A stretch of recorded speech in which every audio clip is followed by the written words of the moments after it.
Welcome, fellow seekers of wisdom and spiritual growth, to an extraordinary adventure that transcends the ordinary and takes us deep into the captivating realm of Metaphysics 4 in 1. Prepare to embark on a profound journey of self-discovery, guided by the timeless teachings of visionary author Conny Mendez.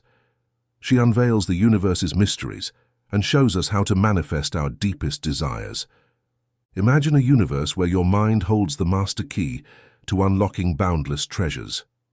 In this world of endless possibilities, every word and thought is a seed planted in the garden of your reality. Through Metaphysics 4 in 1, Conny Mendez immerses us in ancient wisdom, teaching us how to harness the law of attraction, creative visualization, positive affirmations, and meditation to reshape our lives and bring our greatest dreams to fruition. Guided by the soothing voice of our narrator, we will unravel the universe's secrets and tap into the limitless power that dwells within us all. From emotional healing to material abundance, from inner peace to unconditional love, Metaphysics 4 in 1 offers the tools to create the life we've always longed for. So open your minds and hearts to the infinite possibilities that await. On this transformative journey, the only limit is your imagination. Welcome to Metaphysics 4 in 1, where miracles become reality and dreams come to life. Chapter 1. Dynamic Christianity. Before undertaking any profession, the candidate receives instructions or studies the technique. However, there is one who undertakes his task totally blindly, without instructions, technique, compass, or plan, without any idea of what he will encounter. It is the human being who is thrown into the task of living without even knowing what life is, without understanding why some lives unfold in opulence and satisfaction, while others are spent in misery and suffering. Some begin with all the advantages that affection can conceive, and yet are pursued by a series of calamities. And the human being struggles with all sorts of fruitless conjectures, and reaches the day of his death, without ever having guessed the truth about this matter. Learn the great truth. What you think manifests. Thoughts are things. It is your attitude that determines everything that happens to you. Your own concept is what you see not only in your body and character, but also in your environment, in your living conditions, in the material world. Yes, as you hear, thoughts are things. Now you will see. If you habitually think you are constitutionally healthy, whatever you do, you will always be healthy. But if you change your way of thinking, if you let the fear of diseases invade you, you will start to fall ill. You will lose your health. If you were born into wealth, it is possible that you will remain rich unless someone convinces you that destiny exists and you begin to believe that yours can change according to ups and downs, for thus you believe. Your life, which obeys your beliefs and what you express in words, is a law, a principle. Do you know what a principle is? It is an invariable law that never fails. This law is called the principle of mentalism. If in your mind resides the idea that accidents await us at every step, if you believe that the infirmities of old age are inevitable, if you are convinced of your bad luck, what you usually expect, whether good or bad, is the condition that you will see manifest in your life and in everything you do. This is the reason why what happens to you occurs. We are never aware of the ideas that fill our minds. They are formed according to what we are taught or what we hear. Since almost everyone ignores the laws that govern life, the so-called laws of creation, most of us spend our lives creating adverse conditions, seeing what promised to be so good turn into evil, groping, so to speak, blindly, without compass or rudder, attributing our woes to life itself and learning through bumps and bruises or attributing them to the will of God. From what you have read so far, you will have realized that the human being is not what you have been led to believe. That is, a cork in the middle of a storm, tossed here and there by the waves. None of that. His life, his world, his circumstances, everything he is, everything that happens to him are his own creations and no one else's. He is the king of his empire, and if his opinion is precisely that he is just a cork in the middle of a storm, then it will be so. He believed it and allowed it. Being born with free will means having been created with the individual right to choose. Choose what? To think negatively or positively, pessimistically or optimistically, to think about the ugly and bad that produces the ugly and bad, or to think about the good and beautiful that produces the good and beautiful, outside or inside. Metaphysics has always taught that what we frequently think about passes into the subconscious and becomes established there, acting as a reflection. Modern psychology has finally discovered this. When a human being finds themselves enveloped in the effects of their ignorance, that is, when they have brought a calamity upon themselves, they turn to God and beg Him to free them from suffering. People see that God sometimes listens to them, and at other times inexplicably does not. In this latter case, their loved ones console them by saying that they must resign themselves to God's will, assuming that the Creator's will is bad. But at the same time, religion teaches that God is our Father, a Father full of love, goodness, mercy, wisdom, and eternity. Do you see how these two theories do not agree? Is it logical that a Father who is all-loving and infinitely wise could feel and express ill will toward His children?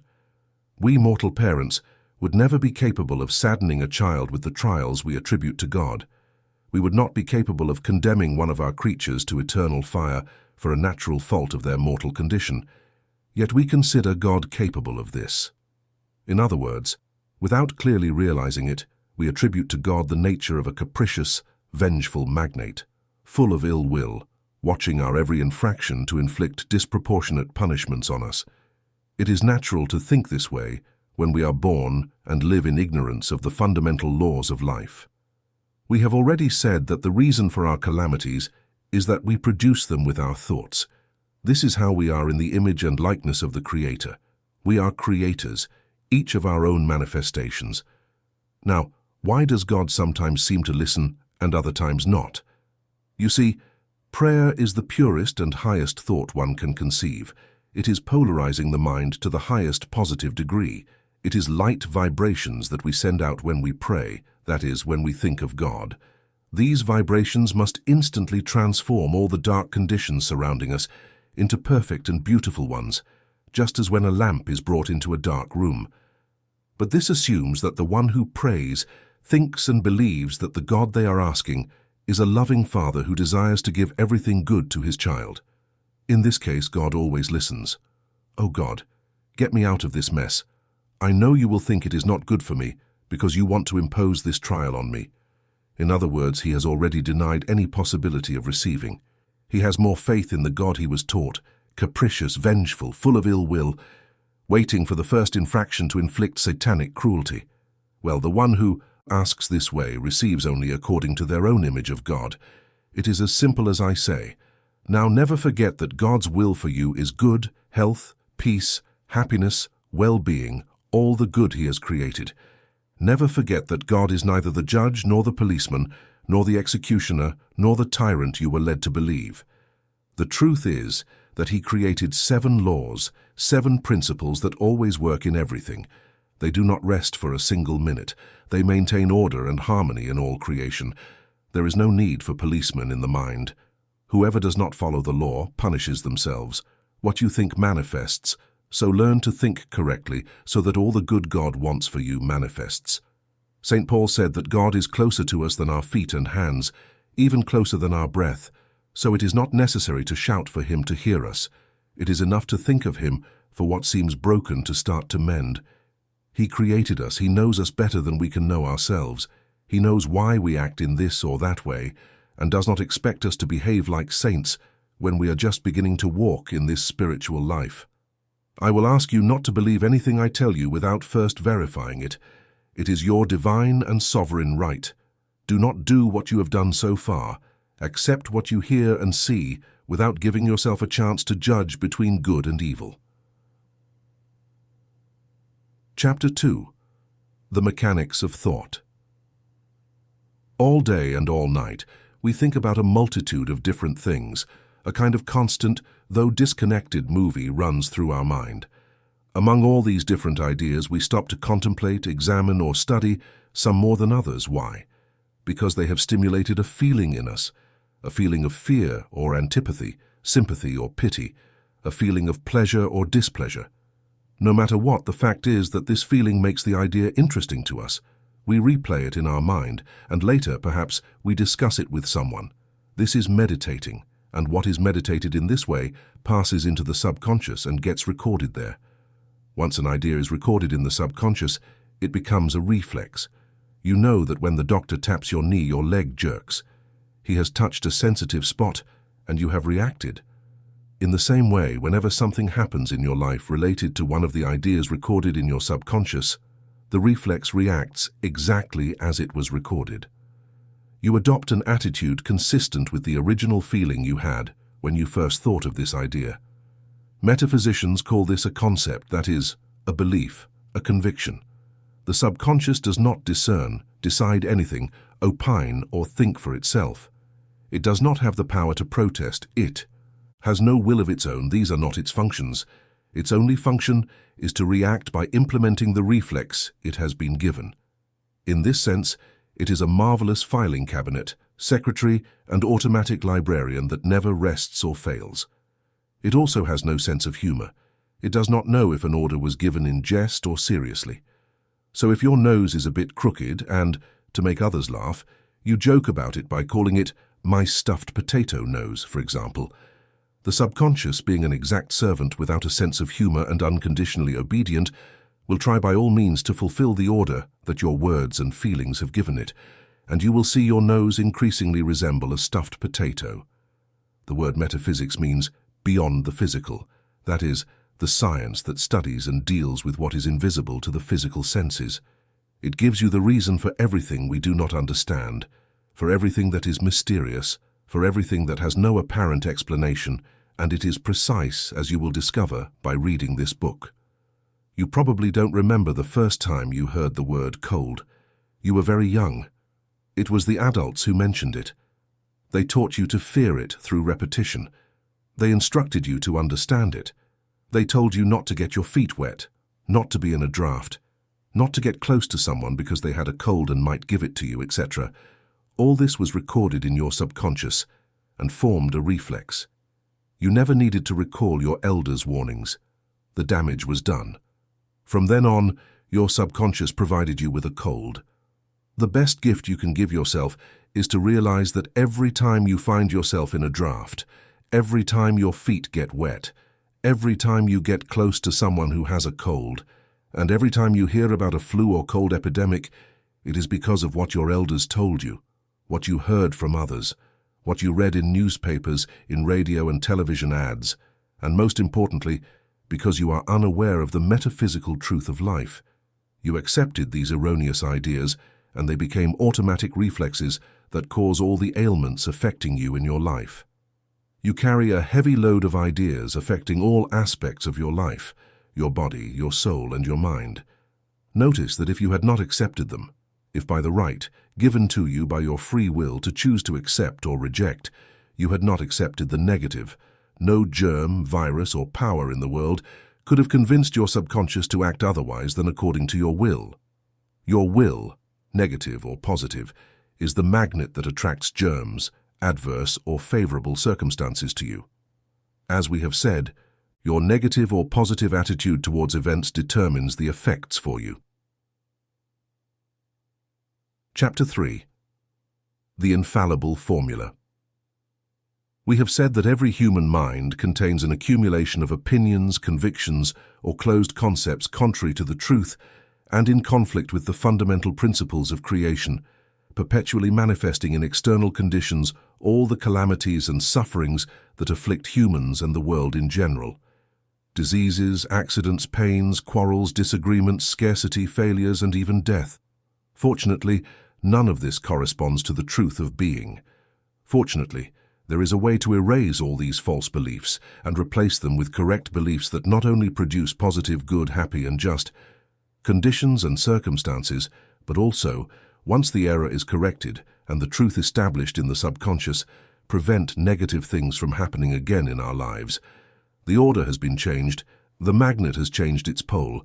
It is absolutely impossible to attract something that no longer finds a correspondence within us. The infallible formula is as follows. Whenever something undesirable happens to you, you fall ill, have an accident, get robbed, are offended, get irritated, or are the cause of harm to someone else or yourself.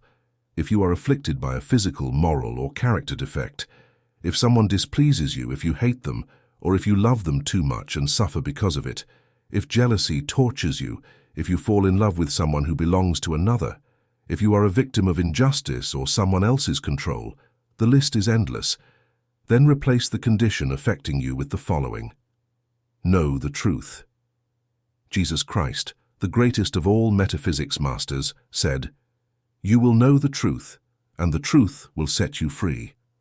Gospel of John 8:32. The truth, the supreme law, is perfect harmony, beauty, goodness, justice, freedom, health, intelligence, wisdom, love, happiness. Anything opposed to this is an appearance, contrary to the supreme law of perfect harmony. Therefore it is a lie. It is contrary to the truth. Your higher self is perfect at this moment and always has been. It cannot fall ill because it is life. It cannot die for the same reason. It cannot age, it cannot suffer, it cannot fear, it cannot sin. It does not need to struggle. It can never change. It is beautiful. It is love, intelligence, wisdom, happiness. That is the truth. It is your truth, mine, everyone's truth at this moment. It is not that humans are God, just as a drop of seawater is not the sea, but contains everything that forms and contains the sea, to an infinitesimal degree, and to an atom, that drop of water is a sea. Everything you manifest, everything that happens to you contrary to perfect harmony, or everything you do or suffer contrary to perfect harmony, is due to an erroneous belief you have created, as you know, and that by reflex you project outward, attracting its equal from the outside. This has nothing to do with your higher self, which remains perfect. Its conditions and situation are perfect at this moment. In each of the circumstances listed above, you must remember what I have just told you, then say mentally, or however you prefer, "I do not accept this." Say it firmly but with infinite gentleness. Mental work does not require physical strength. Neither thought nor spirit has muscles. When you say, "I do not accept this," do it as if you were saying, "I do not agree," calmly but with the same conviction and firmness, without shouting, without violence, without sudden movements. Do you understand me? After saying, "I do not accept this," remember that your higher self is perfect, that its conditions are perfect. Then say, "I declare that the truth of this problem is harmony, love, intelligence, justice, abundance, life, health, etc., whatever is opposite to the negative condition manifesting at that moment." Thank you, Father, for hearing me. You do not need to blindly believe what you read. You must verify it for yourself. In metaphysical language, this is called a treatment. After each treatment, you must maintain the attitude you have declared. You cannot allow doubt about the effectiveness of the treatment to set in, and you must not revert to expressing in words the concepts, opinions, and beliefs you held before, as this would nullify the treatment. The goal is to transform the mental pattern that dominated in the subconscious, that is, the mental climate in which you lived, with all your series of negative circumstances. Be transformed by the renewal of your mind. Romans 12:2. This renewal is done by changing each old belief as it presents itself in our life or consciousness, in accordance with the truth. You will see the miracles that occur in your life, your environment, and your conditions. You do not have defects, only the appearance of defects. What you see as moral or physical defects is transitory, because by knowing the truth of your true self, your Christ, your higher being, perfect child of God made in the image of the Father, the imperfections you present to the world begin to fade. This is a verifiable fact. Any student of Christian metaphysics can corroborate what I have just told you. This is the great truth. Never forget it. Start practicing it now. The more you practice, the more you realize, the more you advance, and the happier you will feel. Remember, you are unique like your fingerprints. You were created according to a unique design for a special purpose that no one but you can fulfill. It has taken you 14,000 years to evolve to today. God's expressions are infinite. You and I are just two of these infinite expressions. Your Christ is an intelligent being who loves you with devotion and has been waiting for centuries for you to recognize him. The time has come. Talk to him, consult him, and wait for his answers. He is the unique guide and master for you. When you come to understand, accept, and realize this truth, it will be the birth of Christ for you. This is what is prophesied for this age. This is the Messiah. It is not that Jesus is reborn now, but that each will find the Christ in their consciousness and in their heart, as was the case with Jesus. That is why he was called Jesus Christ. Chapter 4. The Decree. Every word spoken is a decree that manifests externally. Speech is thought expressed. Jesus said two things that have not been taken seriously. By your words you will be condemned, and by your words you will be justified. This does not only mean that others will judge us by what we say, although that is also true. As you have seen, the Master was teaching metaphysics, but humanity was not yet mature enough to understand it. Several times he warned that he had many more things to say, but they could not be understood. On other occasions, he said that those who have ears to hear should listen. The second reference he made to the power of speech was, "It is not what enters the mouth that defiles a person, but what comes out of the mouth, for what comes out of the mouth comes from the heart." It could not be clearer. I suggest you pay attention to everything you decree in a single day. Let's recall some examples. Business is going badly. Things are going badly. The youth is lost. Traffic is impossible. Service is unbearable. You can't find service. Don't leave that anywhere because it will be stolen. Thieves attack at every corner. I'm afraid to go out. Be careful, you'll fall. Be careful, you'll kill yourself. A car will run you over. You'll break that. I'm really unlucky and I can't eat that, it hurts me. My poor memory, my joy, my headache, my rheumatism and my bad digestion. He's a bandit. She's unfortunate. It had to happen. Do not be surprised or complain. By expressing it, you see it happen. You have decreed it. You have given an order that must be executed. Now remember and never forget, every word you speak is a decree, positive or negative. If it is positive, it manifests well. If it is negative, it manifests poorly. If it is against your neighbor, it is as if you decreed it against yourself. It comes back to you. If it is kind and understanding towards your neighbor, you will receive kindness and understanding from others towards you. And when something unpleasant or negative happens to you, do not say, "But I didn't fear that this would happen to me." Have the sincerity and humility to try to remember how you expressed yourself about someone when an old concept arose from your heart, perhaps just a social habit like most of the examples cited above, and which you truly no longer wish to use. Since the feeling that accompanies a thought is what anchors most firmly in the subconscious, Master Jesus, who never used superfluous words, expressed it very well by saying, "What comes out of the mouth comes from the heart," and this gives us the indisputable key. The first feeling we are taught is fear. Our parents first teach us, then our religious teachers. When we feel fear, our heart races. We often say, "I almost had my heart jump out of my chest," to demonstrate the degree of fear felt at a given moment. Fear is at the root of all the negative phrases I cited above. St. Paul said, "We are transformed by the renewal of our minds." Each time you catch yourself saying a negative phrase, you will know what kind of erroneous concept is anchored in your subconscious. You will know what type of feeling it obeys: fear or lack of love. Stop it, erase it by denying it as a lie, and affirm the truth if you do not want to continue manifesting it outwardly. After a short time of this practice, you will notice that your speech changes, your way of thinking changes. You and your life will be transformed by the renewal of your mind. When you are in a gathering with others, you will be perfectly aware of the kind of concepts they possess, and you will notice it in everything that happens to them. Every time you hear negative conversations, do not subscribe to anything that is expressed. Think, "I do not accept it for myself nor for them." You do not need to tell them this. It is better not to divulge the truth you are learning, not because it needs to be hidden, but because there is an occultist maxim that says, when the disciple is ready, the master appears.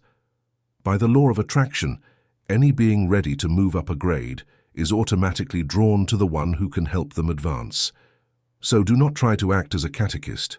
Do not force anyone to receive lessons on the truth, for you might find that those you thought most willing are those who least sympathize with it. Jesus referred to this by saying, "Do not give what is holy to dogs, and do not throw your pearls before swine, lest they trample them underfoot and turn to attack you."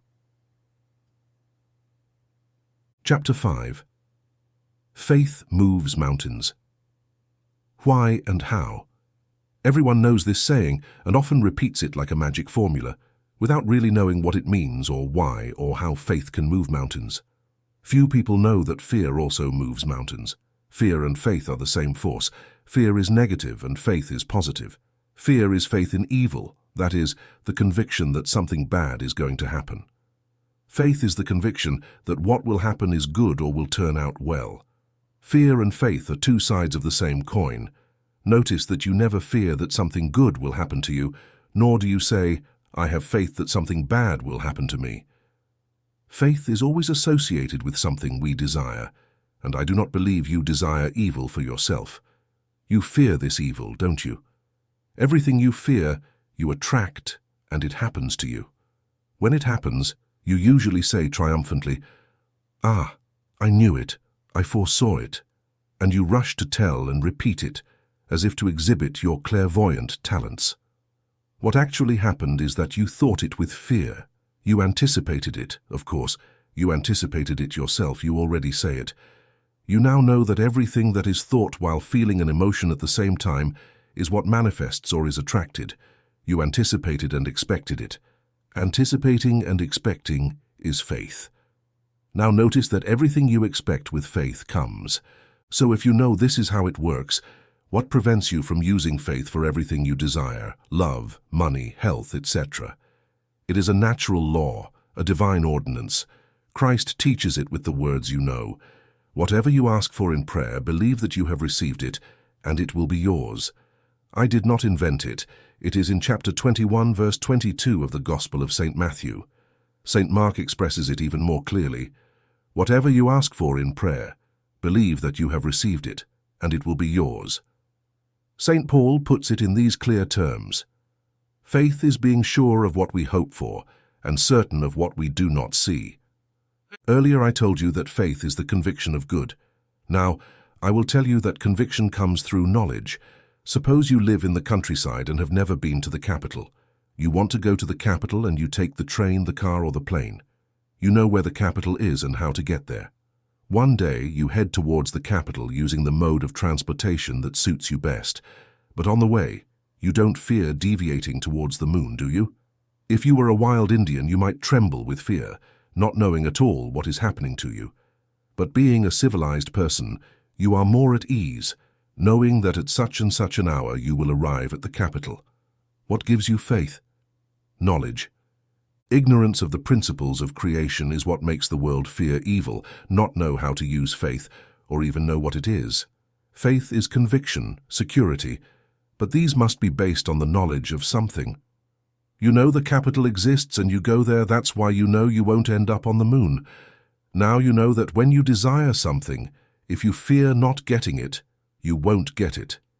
If you deny it before receiving it, as in the example of praying to God, the common denominator among humans is, "God, grant me such a thing, even though I know you won't grant it because you think it's not suitable for me." You won't get it because you denied it in advance. You confess that you do not expect it. Let me give you the metaphysical formula to obtain everything you desire. It is a formula to use for everything. Verify it for yourself. Do not believe me blindly. I desire such and such a thing in harmony for everyone, and in accordance with divine will, under grace and in a perfect way. Thank you, Father, for you have already heard me. Now, do not doubt for a single moment. You have used the magic formula. You have fulfilled the whole law, and you will soon see your desire manifest. Be patient. The calmer you wait, the sooner you will see the result. Impatience, tension, and mental pushing destroy the treatment. The formula is what is called a treatment in metaphysics. For you to know what you have done by repeating the formula, I will explain the process in detail. By saying, "in harmony for everyone," you have eliminated any danger that your convenience might harm others, just as it is impossible for you to wish harm upon someone else. By saying, in accordance with divine will, if what you desire is less than perfect for you, something much better than what you expected will happen. In this case, it means that what you wished for would not be sufficient or would not seem as good as you thought. God's will is perfect. By saying under grace and in a perfect way, you reveal a wonderful secret. But let me give you an example of what happens when one does not know to ask under grace and perfection. A lady needed a sum of money urgently and asked for it for the 15th of the month. She had absolute faith that she would receive it, but her selfishness and indifference did not inspire her to ask with any consideration for others. The next day, a car injured her daughter, and on the 15th of the month she received the exact sum she had asked for. The money was paid to her by the insurance company for her daughter's accident. She worked the law against herself. Asking under grace and in a perfect way is working with the spiritual law, God's law, which always manifests in the spiritual plane. There, everything is perfect, without obstacles, without inconveniences, without harm to anyone. Without struggles or efforts, everything flows smoothly, with great love, and that is our truth. It is the truth that, once known, sets us free. Thank you, Father, for you have already heard me is the highest expression of faith that we can harbor. Jesus taught it and applied it in everything, from before sharing the bread that fed 5,000 people to transforming the wine into his blood, by thanking the Father before seeing the manifestation. As you will see, everything Jesus taught was metaphysics. Everything you desire, everything you need, you can manifest. The Father has already provided everything, already given everything, but you must ask as the need arises. Just remember that you cannot ask for harm to another, because it will be returned to you, and everything you ask for yourself, you must also ask for all humanity. For we are all children of the same Father. For example, ask for great things. The Father is very rich and does not like stinginess. Do not say, "Oh, Father God, give me a little house. I only ask for a little house, even if it is very small," when in reality, you need a very large house because your family is numerous. You will only receive what you ask for. Ask like this: Father, give me and all humanity all the wonders of your kingdom. And now, make your list to strengthen your faith. Make a list of the things you desire or need. List the items or things. Next to this list, make another one listing the things you desire to see disappear, whether in yourself or outside. On the same paper, write the formula I gave you above. Now read your paper every night. Do not let the slightest doubt invade you. Thank again every time you think of what you wrote. As you see what you have listed being realized, check it off. And in the end, when everything is fulfilled, do not be ungrateful enough to think, perhaps it was going to happen anyway, because that is false. It happened because you asked for it correctly. The external adjusted to let it come to you. Since you are very accustomed to feeling fear for a variety of reasons, every time you find yourself attacked by fear, repeat the following formula, which will erase the imprint engraved in your subconscious. I am not afraid, I do not want fear. God is love, and in all of creation, there is nothing to fear. I have faith. I want to feel faith. A great master once said, the only thing to fear is fear itself. You must repeat the formula even when you are trembling with terror, and at that moment with even more reason. The mere desire to not have fear and the desire to have faith are enough to cancel out all effects of fear and place us in the positive pole of faith. I suppose you are already familiar with the psychological principle that says, when you erase a habit, it must be replaced by another. Each time you reject an idea crystallized in your subconscious, it fades a little. The small void thus created must be immediately filled with a contrary idea, otherwise this void will attract similar ideas, suspended in the atmosphere and thought by others. Little by little, you will see your fears disappear if you have the will to be consistent in repeating the formula in all circumstances. Gradually, you will notice that only the things you desire will happen, for by their fruits you will recognize them, said Jesus. This great instrument, the power of decree, draws our attention in the extraordinary story of creation found in the first 2 chapters of Genesis in the Bible. I suggest that you now take the time to read this wonderful account, while realizing that man, that is you and I, were not created to be at the mercy of circumstances, victims of conditions, or puppets manipulated from all sides by powers beyond our control. On the contrary, we see that man occupies the pinnacle of creation. Far from being the most insignificant thing in the universe, he is, by the very nature of the powers given to him by his Creator, the supreme authority designated by God to govern the earth and all created things. Man is endowed with the same powers as the Creator, for he is made in his image and likeness. Man is the instrument through which the wisdom, love, life, and power of the creative spirit are fully expressed. God has placed man in an obedient universe, including his body, his affairs, his environment, which has no choice but to implement the edicts or decrees of his supreme authority. The power of decree is absolute in man. The domain God has given him is irrevocable. We see that as long as man was obedient to his Creator, he retained his power to think and decree in accord with the spirit of good, which is the structure of creation. He lived in a universe of life, a Garden of Eden. But when man fell by eating the fruit of the tree of the knowledge of good and evil, and chose to base his thinking and use his powers in both good and evil, which he could do as a free agent, he immediately found sweat and thorns mixed into his daily bread. Since the fall, man has continuously declared what is good or bad, and his experiences have aligned with his secret decrees. This clearly demonstrates how the universe responds and how complete and extensive the domain and authority of man are. Chapter 6. Love. This is the last chapter you need to fully understand the first principle of creation, the principle of mentalism, whose motto is, "Everything is mind." Jesus Christ said, "You are gods." Gospel of John, chapter 10, verse 34. Just as all creation was a manifested thought, so man, who is a god in potential, creates through thought everything he sees manifested, in the image and likeness of his Creator.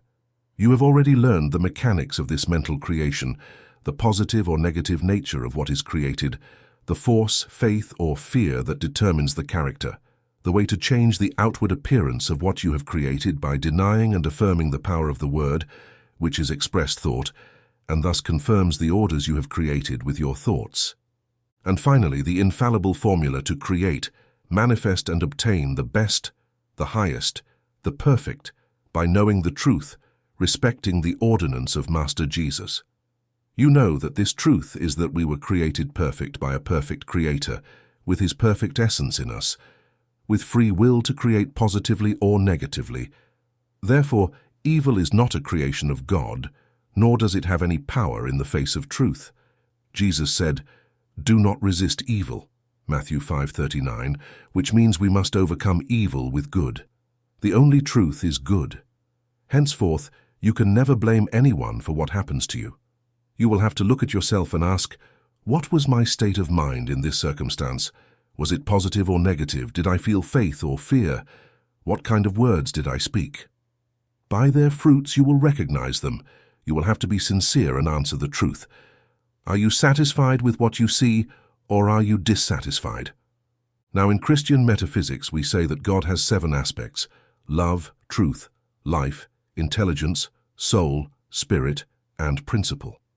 As you can see, all these aspects are invisible states of the spirit. We cannot see or touch them, but we feel and appreciate their effects. They exist, act, are real, and are things. None of them can be denied. Love is called the character of God, the first aspect of God, the most powerful force of all and the most sensitive. Few people truly understand what love is. Most believe it is what they feel toward their parents, children, spouses, lovers, etc. Perfect affection, attraction, antipathy, and hatred are all different degrees of the same thing, sensation. Love is very complex and cannot be defined in a single word, but since on our planet, love is understood as a sensation, and although this is only the most superficial part of love, let us try to get as close as possible to this sensation. The central point on the scale that goes from hatred to the feeling we call love is tolerance and goodwill. There seems to be a contradiction, but when one loves too much, there is a lack of tolerance and goodwill. When one hates, there is also a lack of tolerance and goodwill. Thus, the excess of love or lovelessness is the negation of tolerance and goodwill. Jesus said, "Peace to men of good will," which implies that what does not produce peace is not goodwill. Peace is at the center, the perfect balance, nothing more, nothing less. All excesses, even excesses of good, such as excess of money, love, charity, prayer, sacrifice, etc., unbalance the scale, tilt it to one side, and take away peace. The forbidden fruit, which has caused so many tribulations in the world, is nothing other than extremes, excess in all aspects. For God, who created everything, declared that all his work was good, read Genesis, and he only mentions the word evil in relation to excess. Incidentally, I recommend you read and meditate on chapter 3 of Ecclesiastes, which begins with, "To everything there is a season." Let's return to love. Those mothers who say they love their children so much that they do not allow them to leave the nest, to marry, to act independently when they are adults, do not love. They are selfish, and what they feel is the desire for possession. Those fiancés and wives who suffer from torments of jealousy are also suffering from a type of love that is nothing but an excess of attachment. They go beyond measure and thus stray far from tolerance and goodwill. Generally, an excess of feeling shows a lack of development of intelligence. This will undoubtedly provoke indignation in those who pride themselves on being very sentimental. No one likes to have their lack of intelligence revealed, but they can see for themselves. The excess of emotionality, like any excess, is bad. It is proof that something is lacking to balance it. Excess heat, for example, is balanced by an equal amount of cold to make it bearable or unpleasant. Intelligence is cold, emotion is hot. A great capacity for emotion is a magnificent and highly desirable quality as long as it is balanced by an equal intellectual capacity. This is what produces great artists, but their art consists of channeling all their emotional power. On the other hand, the overly emotional and intellectually underdeveloped person pours all their passion onto the human beings around them, pretending to bind them and make them do their will. The remedy for excessive emotionality is to think and reflect a lot. Above all, take time to meditate daily on intelligence. Start by asking yourself what intelligence is. Continue by thinking that everything in the universe contains intelligence, plants, animals, etc. And finish by affirming, "I am intelligent with the intelligence of God himself, for I am created from the same essence as the Creator, by intelligence, with intelligence, and from the intelligence of God." After a few days of repeating this treatment, you will notice a change in your mental elasticity and penetration. And after just 1 week of exercise, you will see a transformation in the way you love others, a serenity and generosity you never thought you could express. At the same time, you will notice a total change in others' attitudes towards you. This is because we are individuals, that is, indivisible, and what affects one affects all. The level you rise to helps the entire race. Now let us talk about the number one enemy of all humanity, resentment and rancor, not to mention hatred. There are almost no human beings who are free from resentment without knowing that it poisons their entire life, negatively influences all manifestations, and is the cause of all the disappointments we suffer. Even if one learns to deny and affirm, to know the truth, to monitor and correct one's thoughts and words, a single resentment, a single rancor engraved in the subconscious, and the soul acts like a source of ice, emitting its drop of bitterness, coloring everything, and surprisingly, thwarting our greatest desires.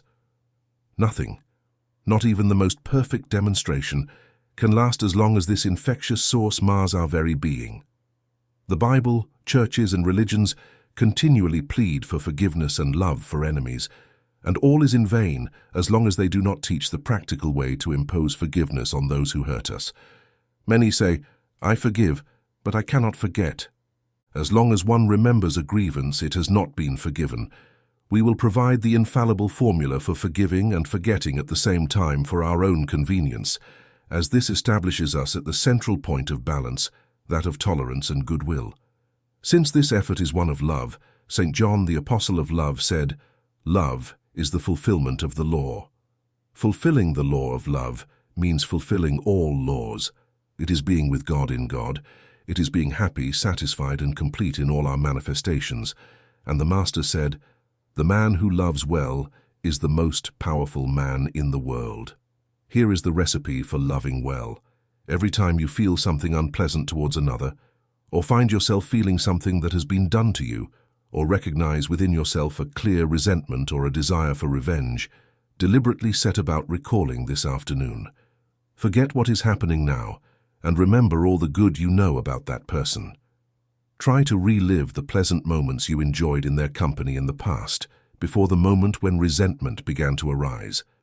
Try to remember their good qualities, the way you used to think of them. If you managed to laugh at a joke they made or something funny you enjoyed together, the miracle has happened. If one treatment is not enough, repeat it as many times as necessary to erase the resentment or grudge. It is good for you to do this up to 70 times 7, as it fulfills the law given by Jesus. Do not resist evil, which means turning the other cheek, loving your enemies, blessing those who curse you, doing good to those who hate you, and praying for those who slander and persecute you, all without exposing yourself to being trampled. If you do this sincerely, you will notice something very strange. First, you will feel liberated. Then a mountain of small inconveniences that used to happen to you and you didn't know what to attribute them to will disappear like magic, and your life will run smoothly. Moreover, you will be loved by everyone, even by people who didn't like you before. Chapter 7. Metaphysical Significance of the Commandments of Moses. It seems that it has not yet been proven whether Moses was what the Bible says, or if he was really the son of an Egyptian princess, sister of Ramses II. His name means drawn from the waters in biblical symbolism. And since the Bible is largely made up of symbolic narratives intended to protect the great truth from misinterpretation by those who are not mature enough to put it into practice, it is very possible that the entire biblical account of his Hebrew birth and adoption by the princess is also symbolic and not historical. In any case, the truth about his origins does not affect what he taught. Moses was indeed a great enlightened one, a great master of metaphysical truth, who not only liberated the Hebrew people from slavery and the inhumane conditions they were in, but also taught many wandering tribes that joined his group in the desert. It is for this reason that so many different races originating from these tribes adopted the monotheistic worship of one God and have preserved it to this day. Among these groups, some were entirely primitive, unable to respect others' property, killing others simply because they were a nuisance, and letting the elderly die of hunger because they were seen as an extra burden. For them, a woman was nothing more than a female belonging to everyone. Others, less primitive than the Jews, had lived in slavery under the Egyptians, knowing only work from sunrise to sunset, without respite or rest. In their cohabitation with idolaters, they had adopted these beliefs and forgotten the worship of their ancestors. This compelled Moses to formulate a simple, concise code of laws, suited to everyone's mental level, expressed in almost childlike language, but with very severe punishments for each infraction, based on threat and terror, as this was the only way to tame a wild beast. Moses had been educated in the Temple of Heliopolis, which was, so to speak, a university.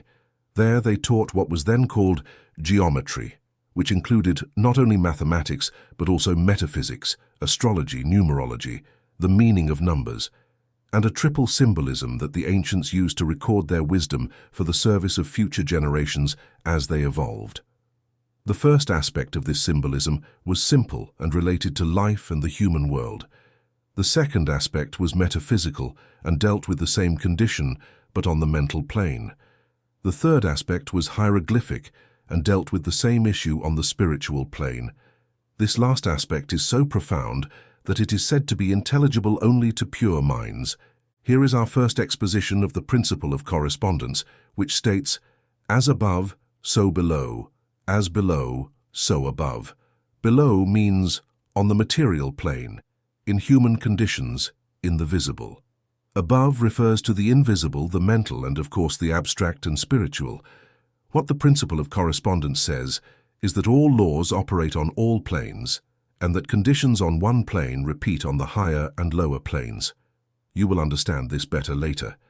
This is how Moses developed his 10 commandments, or Sefer as this code of laws is called in Hebrew, so that humanity, as it evolved and awakened, could be introduced to higher teaching. The following interpretation is not human invention. It has been left as keys known to the most advanced, but kept hidden through the ages. As you will see later, humanity has already learned the first lesson, meaning it has learned to obey the law in its first aspect. The majority is mentally and morally adult. A large segment of humanity already protests internally against the contradictions between dogma and common sense. This teaching indicates the time to move to a new level. The majority thus begins to reason at a higher level. In summary, the 10 Commandments say, there is only one God. You shall not make for yourself any images or worship them. You shall not take the name of the Lord your God in vain. Remember to keep the Sabbath day holy. Honor your father and mother. You shall not kill. You shall not commit adultery. You shall not steal. You shall not bear false witness. You shall not covet. This group of laws divides into 2 groups. 8 commandments appear as prohibitions and start with the word do not. These are numbers 1, 2, 3, 6, 7, 8, 9, and 10. Numbers 4 and 5 are recommendations. At first glance, a person who has not yet learned to reason on the mental and spiritual plane understands them as prohibitions or rules of conduct. It was necessary for the great majority of humanity to receive the new message and get used to not killing, not stealing, not lying, not coveting, thinking of others, and the concept of one God. At the time of Moses, the world population was small and limited to a relatively small area. However, in this area and this small number, the great majority was completely ignorant, and the rest, less ignorant, included only a few truly advanced or educated individuals. The great mass of humanity today has undergone individual and collective shocks to learn to behave according to the ethical rules established by Moses. Even on the surface, we might say that this is not the case, that humanity continues to kill, steal, and lie, but this is not true for the great majority. The vast majority wishes to be free to worship the one God as they wish. The great majority no longer steals or kills. They love and care for their elders. Finally, the whole earth knows and respects the recommendation to rest 1 day a week, on Sunday. The minority that violates earthly laws is very small. It consists of those living in prisons who do not know God. And ultimately, if there are still people who are unaware that there is a law to punish those who behave badly, they are the exception that confirms the advancement of the majority. The time deserved by the great majority of humanity has arrived to take the next step forward, that is, to receive and understand the second aspect of the symbolic trilogy mentioned, which deals with the mental plane. As for the third aspect, the hieroglyphic one, we will not understand it until we are free of all error, that is, when we can be called pure spirits, meaning when we have learned to love one another. Let us now get to the heart of the matter. The first 3 commandments expose the principle of mentalism already discussed. We will not explain it in detail now, but will do so at the end, after discussing the content of commandments number 6, 8, 9, and 10, which are, you shall not kill, you shall not steal, you shall not bear false witness, and you shall not covet. To start, let us clarify that the word not does not carry the same intent as those signs found in some city areas that say, do not litter, do not walk on the grass. These are acts that citizens might commit but should not, as ordered by authority. The not in the commandments means, you cannot. No matter how much you try, it is useless and absurd to believe that you can do it because you will not succeed. My teacher used to say that the not in the Pentateuch is equivalent to saying you will not swim across the Atlantic Ocean. Why? Because you already know that you cannot even try. You do not possess the strength. The material body has no will of its own. It can neither oppose nor command. Life is in the mind, in the soul, in the higher self. When it leaves the flesh and bone body, the material body can do nothing. What remains is just the inert mass without life, so you could plunge a dagger into someone's body while pouring cyanide into another's coffee. Their bodies might cease to exist on the earthly plane. but they would continue to be full of life and conscious on the following plane. The only thing you would have accomplished is making the rhythm come back to you. You would die at the hands of another, or by accident. The well-known sayings, an eye for an eye and a tooth for a tooth from the Bible, and the popular, those who live by the sword will die by the sword, are not myths. It is not God who punishes as believed, but his laws. His principle governs all universes and all planes, both to reward good and to sanction evil.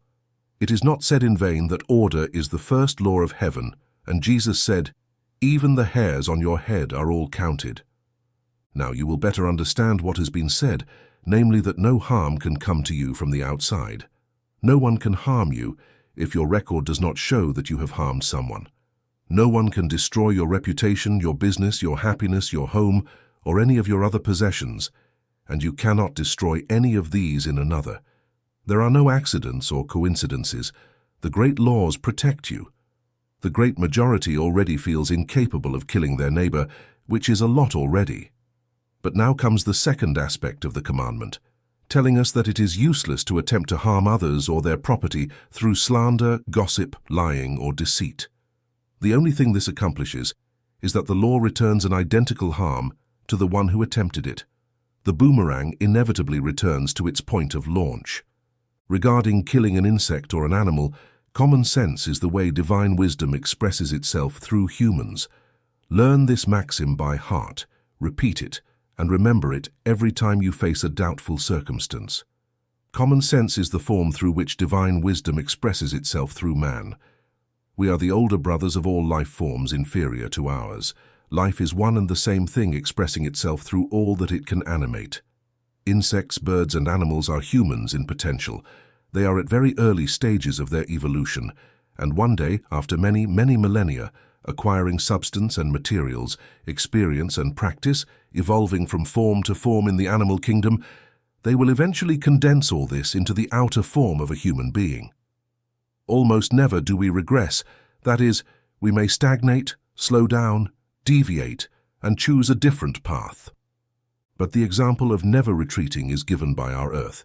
It never retraces its steps, having taken millions of years to transform from a nebula into a planet, and from there to produce living beings. The day never returns from 7 p.m. to noon of the same day. Man cannot destroy his essence to be reborn as an animal. Knowing all this, when contemplating a small living animal, we should feel great compassion thinking about the work it does, what it costs to learn to move, to adapt, and to manage in its little world, and that by crushing it with our foot, we abruptly interrupt its tiny but valuable experience. You will better learn this with the principle of vibration. However, and this is a big but, divine wisdom through common sense makes us judges, even as older siblings. Suppose that one day, in our clean, orderly and tidy home, a cockroach or a beetle appears. We are tired of seeing it, and with a shoe in hand, crack, the poor thing is dead. And now you might ask, but how can I let my house become infested with these creatures? No, absolutely not. You cannot and should not allow them to stay 1 second longer under your roof. As an older sibling, you have the duty to monitor, teach, correct, and restrain your younger siblings. You cannot allow them to multiply unduly or to intrude where they do not belong. You should also not permit another, even a small irrational animal, to abuse you. If you allow it, you are doing wrong. But that is why you have a mind that these beings do not yet possess. This is why Moses said in Genesis 1:26, "Let us make man in our image, after our likeness, and let him have dominion over the fish of the sea, the birds of the air, the cattle, all the earth, and every creeping thing that creeps on the earth. And God created man in his image. In the image of God, he created him." Note that this is said 3 times. When the Bible repeats something 3 times, it means the phrase has the same meaning on all 3 planes. In other words, there is no need to seek a metaphysical or hieroglyphic interpretation. It expresses an eternal and fundamental truth. Animals or irrational beings do not have an individual spirit. They have what we call a group spirit. That is, the large collective of each species forms a spirit, or perhaps it is just a particle of a spirit. I cannot know this, as I have not reached that level of knowledge. What is certain is that irrational beings act in groups, and according to already determined lines of action. For example, bees. One type of bee follows the instinct to build wax cells, another to tend to the queen, and so on. These are automatic actions. Individually, they do not think. It is the large collective that forms a collective thought and guides them by instinct. By applying the law of correspondence, we see how this mechanical action of bees corresponds to a similar situation in the human realm. For example, in the construction of a building, there are young water carriers, masons laying bricks, carpenters making doors, workers specializing in moldings, painting, decorations, and all work almost mechanically, each in their determined line, accomplishing something that is in the architect's mind. In humans, the feet perform the automatic work of walking, the hands of manipulating, the eyes of seeing, the ears of hearing, etc. And everything obeys the impulse that thought sends through lines we call nerves. Knowing this, when you find an insect out of its place, restrain your first reflex to annihilate it. The spirit of its group is at your mental level, part of the universal spirit. You contact it by directing your thought toward it and simply saying, "Here is a cell of you that is out of its environment. It is not harmonious in my environment. God is perfect harmony. Remove it." You will feel a great emotion as you see the insect become still, as if it is receiving the wave, and after a minute it will scurry away to disappear. You will not see it again. And in the case where your own conscience is not yet sure of the truth I have just taught you, either because you doubt the result or because you are handling it with too much violence, and you see that the animal continues to bother you, give it 3 chances. Tell the group spirit, "If you do not remove it soon, I will have to kill it." Generally, you will not have to kill it. In very rare cases, it resists leaving only when it is seeking its own death, as it has already lived its life. In such cases, when your common sense, which is divine wisdom in you, indicates, kill it with a strong, swift blow. Do not leave it half alive, agonizing, and without the violence of your spirit, without anger. Tell it to evolve into a better species. Everything depends on the intention and thought with which it is executed. There are sects and so-called occult orders that do not eat meat, claiming that the vibrations of pain of the animal when killed contaminate the human soul. They also claim that the vibrations of the lower species degrade the being. Master Jesus refuted this belief by saying, "It is not what goes into the mouth that defiles a man, but what comes out, for what comes out of the mouth comes from the heart." You have already known the explanation of this lesson in the chapter on speech, and according to Moses we repeat, "Nothing and no one can harm us from the outside unless we have deserved it, unless we accept it by believing it is possible. But when we know this truth and always remember it, nothing and no one can cause us harm." The taste for eating meat or the need for meat as food simply means that the individual still retains a part of their animal nature, specifically a carnivorous one. They have not yet reached the point where their cells can do without external food. That's all. Being strictly limited to eating fruits and vegetables is not proof of spiritual elevation, as the cow and horse eat only grasses and grains. As one begins to take an interest in metaphysics, the cells of the body start to purify, because one begins to live in a spiritual mental world, according to the principle of correspondence, as above, so below, as below, so above. The whole being evolves simultaneously. The student will notice, sooner or later, that they begin to dislike meat as food and eventually reject it without anyone or anything forcing them to do so. Something very important. When you study the principle of vibration, you will be able to verify the scientific truth that a lower frequency vibration cannot dominate a higher frequency one. The animal vibrates on a plane lower than that of humans. How could it ever affect them? Only if the human is ignorant of the principle of vibration and believes it is possible to be affected by the vibrations of the animal. By believing this, they accept it and thus submit to a lower law. For the same reason, it is impossible to kill. Life is positive, death is negative, meaning it is the negation of life. Life is indestructible. You cannot kill, no matter how hard you try. Chapter 8. Thou shalt not steal. You know the second, higher metaphysical aspect of this commandment: you cannot steal, and you will never be able to. Do not even try, do not bother dreaming about it, it is impossible. No one can take something that belongs to you. They may try, they may even succeed in taking an item from you or your home. As long as you are ignorant of the law and believe that you can be stolen from, the item may remain lost to you.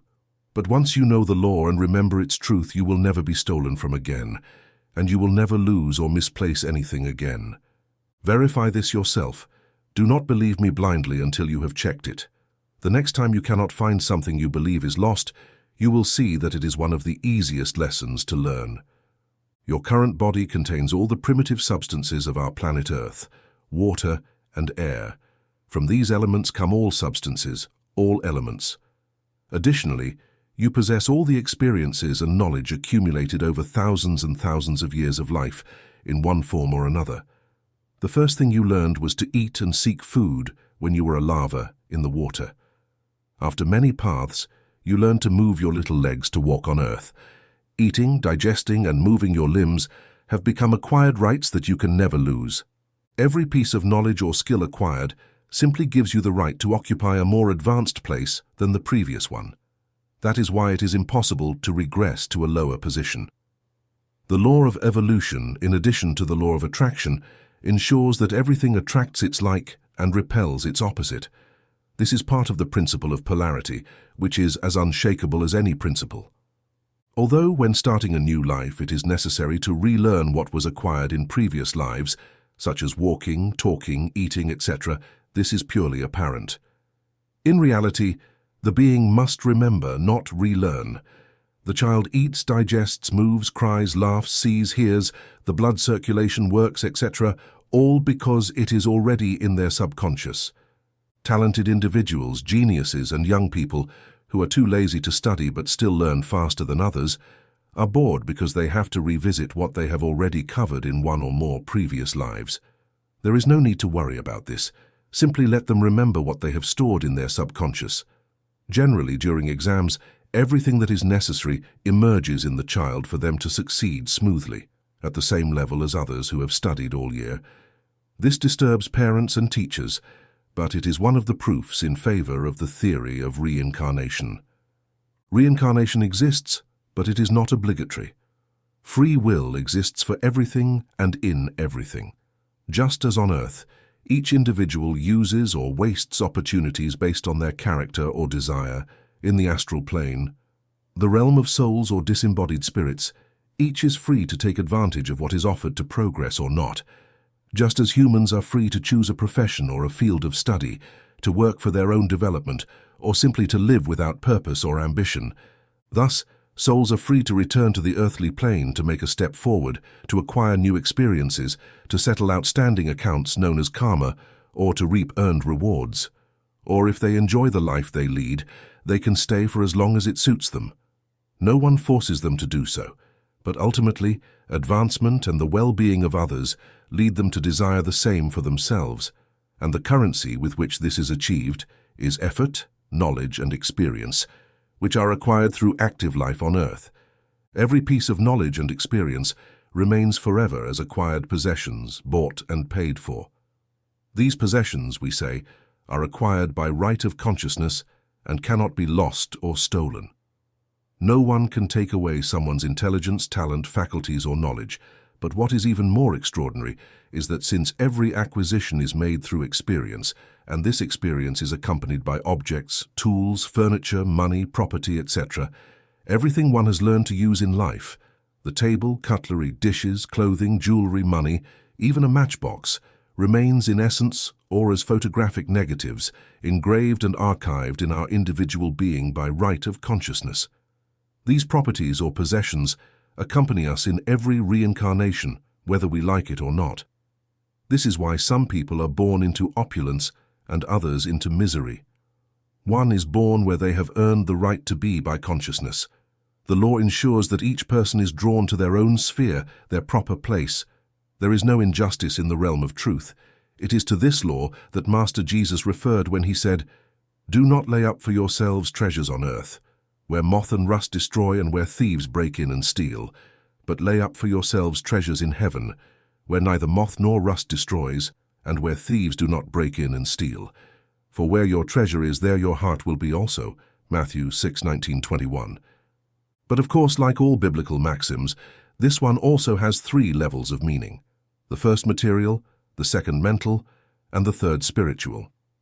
As will be seen with everything that has been said, there is no reason to live in fear of thieves.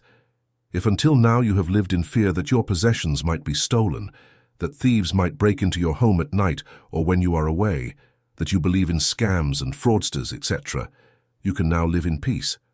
No one can take anything that belongs to you by right of consciousness, for if you possess it, it is because you have earned it in distant lives.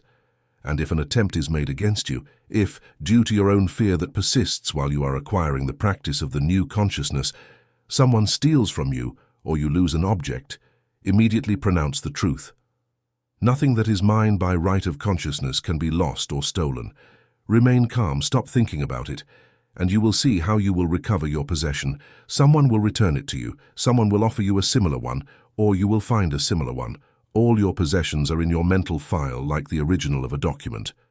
Reproducing a copy outside, it cannot be separated from you.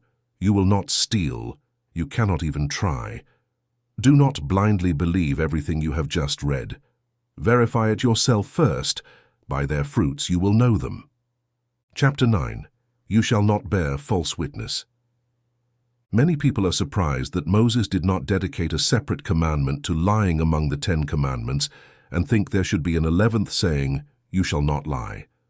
Then they are satisfied by thinking that perhaps lying is included in this 9th commandment. What happens is that lying has been included and thoroughly addressed in the 1st, 2nd, and 3rd commandments, as we will see later.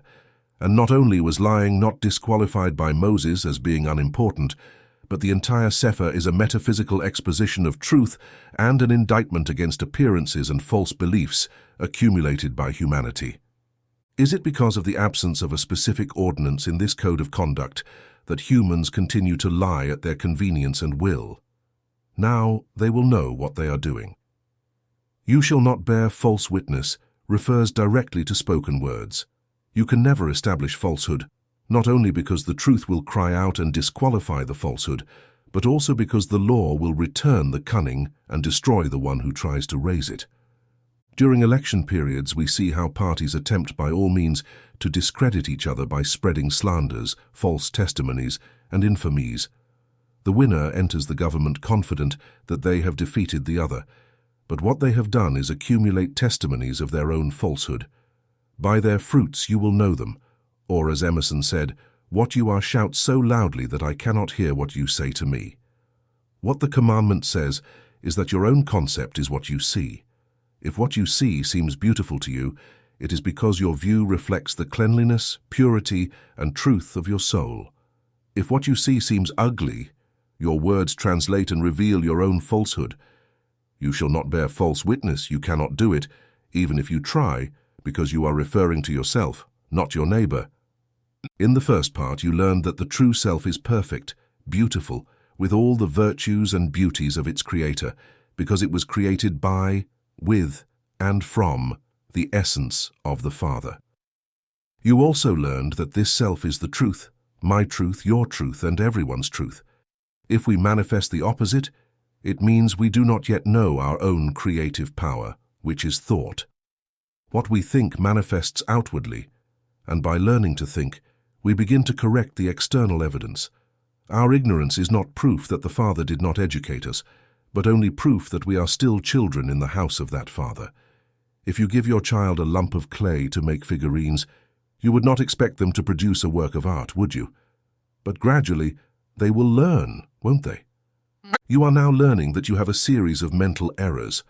What happens to you in life and in your body is the result of a series of mistakes, meaning that your inner and outer world is the mirror reflecting the state of your mind and soul. And nothing different can happen to you than what your mind projects. If you want to see things differently, you must change your ideas, your way of thinking. The principle of correspondence states, as above so below, as below so above, meaning that what happens to you on the earthly plane indicates how things are going on your mental plane. You have also learned the truth, And by comparing what you see with this truth, you will know if what you create and project in your thoughts is the truth and the good, or if it is false testimony. You already know that by recognizing the difference, false testimony begins to transform, and by compensating and declaring the truth, you will see the falsehood disappear as if by magic, for it has no power or life of its own apart from the belief and thought you give it. Know the truth, and it will set you free, said Jesus. The truth is that yourself is perfect, like all of the Father's creation, and is a child of God. If you consider yourself ugly, evil, sinful, defective, or guilty, you manifest that. But these are false testimonies. By understanding this, you must categorically deny it and affirm the truth of your being. Start manifesting it and see the false testimony within yourself and in everything that happens and surrounds you. This false testimony, like any lie, is healed by the truth, which means affirming that it is false and cannot affect or attack the truth, no matter the attempts. When churches speak of offending God, it is even laughable. Nothing and no one can offend God. One can try, but with no result. A principle cannot be shaken by anything. It would be like saying that a microscopic scratch made by a tiny ant climbing a mountain could cause pain to the mountain. Chapter 10. You shall not covet. When an idea emanates from the divine mind, it already contains everything necessary for its development. It is inconceivable that God could conceive and send us something incomplete, forcing us to torture our minds and go mad in search of a solution that only He knows. This might suit a crossword puzzle designed to kill time, but never infinite wisdom, love, and justice, especially when it concerns the evolution of a life He Himself has engendered. The universe is based on order, perfect harmony among all its parts. This is simply verified by observing the sun and the earth rotating to receive all the benefits it provides.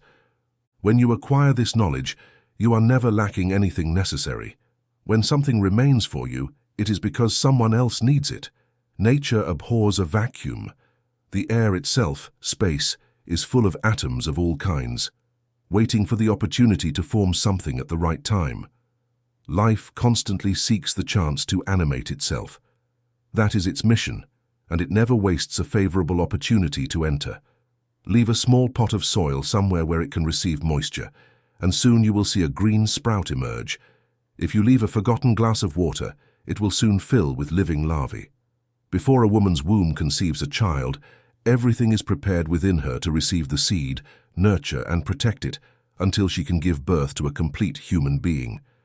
The egg of an insect, reptile or bird already contains everything needed to form a creature meticulously equipped to evolve in its appropriate realm. In the same way, this applies to plant seeds. Thus, if there is such a loving will, such foresight, such careful and meticulous attention to prepare and care for the details that will one day form a man, this man cannot lack anything. Everything is provided and everything is already created for this man's use. You shall not covet, says the commandment. This means that you do not have to envy what others possess, nor desire something so ardently that you resign yourself to not having it. The same thing exists for you and is already yours. You don't even have to fight to obtain it. Simply ask for it, claim it, and give thanks in advance to see it appear. Doesn't the Bible clearly say, "Ask and you shall receive, seek and you shall find, knock and it will be opened to you"? And why don't you take this seriously? The size of your desire or the measure of your need indicates the degree of power the gift has to enter your life, for it is a gift. It does not need to be paid for. When you feel the need, it means it is already paid or earned, that the moment has come and it is your time to enjoy it. Ask for it, but first, give thanks. It may come through natural, earthly means or through a helping hand, or it may come as a miracle falling from the clouds as it once happened to me. Once in New Orleans, not knowing a soul, I had exhausted all my money waiting for a money order that was delayed. I had not a cent to my name, and it was a Saturday afternoon. The banks were not open until Monday. But I knew the truth and declared it. My world contains everything. Nothing is missing. Thank you, Father, for you have already heard me. At that moment, I saw a green bill fluttering in the street wind and coming toward me. It stuck to my ankle, and looking down, I realized it was a $5 bill. Someone must have dropped it. I waited with the bill in hand in case someone would come looking for it. This money, in a miraculous way, was enough to pay for a taxi that took me to the bank on Monday, where my money order was waiting for me. Miracles do not occur because a principle has been violated, as naively believed by churches, but precisely because one is using the action of the principle, studying it, knowing it, and applying the law's regulations. In other words, one acts in accordance with it, for no principle can ever bend to accommodate or make exceptions. My teacher used to say that if the principle of gravity stopped for a moment to prevent a very important man from dying by falling to the ground after jumping from the top floor, it would not be a miracle, but universal chaos. Chapter 11. The First Commandment. The first 3 commandments are one. They all refer to the same thing and state, "I am the Lord your God who brought you out of the land of Egypt, out of the house of bondage. You shall have no other gods before me. You shall not make for yourself a carved image or any likeness of anything that is in heaven above or on the earth beneath or in the waters below the earth. You shall not bow down to them, nor serve them. For I, the Lord your God, am a jealous God, visiting the iniquity of the fathers upon the children to the 3rd and 4th generations of those who hate me, but showing mercy to thousands, to those who love me and keep my commandments. You shall not take the name of the Lord your God in vain, for the Lord will not hold him guiltless who takes his name in vain." The first thing to remember is that when the Bible repeats a point 3 times, it means it should be taken literally and not symbolically. Moreover, this meaning is the same in the 3 planes of consciousness, material, mental, and spiritual. In this commandment, the Lord your God is mentioned 3 times. The first mention refers to God, the creator of all. The second refers to the law or principle. The third refers to the higher self of each of us, which is one with God, one with the principle. In other words, 3 aspects of the same entity and power are presented here. Egypt symbolizes the material aspect of primitive man who has not yet reached the level of power to understand or accept the concept of an invisible, singular God. The Egyptians worshipped many gods, formed and visible idols. Hermes took the first step to instill the idea of a singular God, but this initial effort failed. They returned to their usual beliefs. Moses came to give them a new impetus.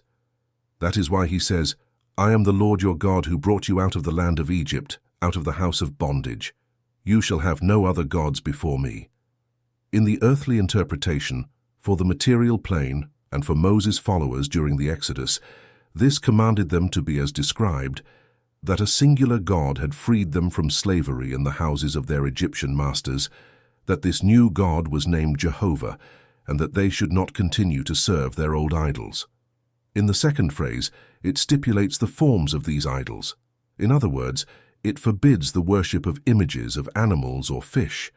In the third phrase, it speaks very clearly to them, prohibiting the veneration and honoring of their painted and jealous dolls, stating that he will punish not only the disobedient but also their children, grandchildren, and descendants, but will show mercy to those who obey him. All this is so childlike that future generations protested against such injustice, so everything was clarified and abolished by Ezekiel, showing how the human spirit evolved and found some of Moses' commands childish. For us, the metaphysical meaning is already clear. I am God who has extracted you from the material concept. Do not attribute any power to anything other than me. Do not make mental images. Do not fear or respect them. Do not form your judgments based on what you see outside, above in the sky, below on the earth, or in the waters beneath the earth.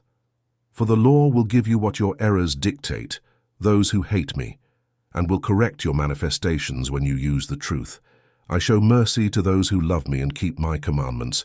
Over time, the Hebrews took the scriptures literally, so that nothing in their synagogues could even remotely resemble an image. They took on all the impositions listed in Leviticus, to the point that the Levites were overwhelmed by a sense of guilt, as it was humanly impossible for them to fulfill the 600 or so daily rites and details they believed they were bound to. The Bible is a psychological and metaphysical treatise. It is the book of truth. It does not command, it simply explains. It contains an explanation and guidance for each circumstance in life across all planes of consciousness. The fourth commandment, "You shall not take the name of the Lord your God in vain," directly refers to what you already know. Do not condemn yourself with your words. Do not say that you are ugly, evil, negative, or claim conditions that your mind will then manifest, such as my poor memory, my sick heart, my lameness, my poor vision, etc. For all this is taking the name of the Lord your God in vain, and the law does not forgive. When you decree in the name of the self, you have given an order that the subconscious will do its best to execute in all your circumstances up to the third and fourth generations. Chapter 12. You shall not commit adultery. In principle, this word was neither used nor written by Moses. What he actually said was, "You shall not commit adultery," and it was the first act of adultery committed when transcribing the 10 Commandments by arbitrarily distorting the truth. Moses, being a precursor, a sage, and an expert in the knowledge of hermetic principles, could not possibly have instructed and left written the instruction to attempt to deceive the principle of generation. The word is an offense, an insult to human intelligence, inserted by scribes under the orders of ignorant ecclesiastical authorities. The same gross substitution was made in the writings of the Apostle and Evangelist Matthew, chapter 19, verses 4 to 12. But we will discuss this later. To anyone familiar with the principles, these biblical substitutions are glaring. Like all principles, the principle of generation operates automatically across all planes and acts appropriately in the atomic realm, where an atom joins with another to give birth to an element through the law of attraction, cohesion, and adhesion, and these three conditions are natural to the principle of generation. They are integral parts of the principle. Nothing would be created, nothing would be produced, nothing would be born, nothing would evolve if the electronic principle of magnetism, i.e., the attraction between positive and negative, could be destroyed. Adhesion and cohesion occur after attraction, with adhesion being the self-determination of the atom, in other words, the free will within every atom to accept or reject joining with another atom of its type, and cohesion being the ability to stick to one another with such force that it is unnecessary to remind what happens when particles of an atom are separated. The atomic bomb. As you can see from what you've just read, the similarity with what happens between us, humans, perfectly illustrates the principle of correspondence. As above, so below.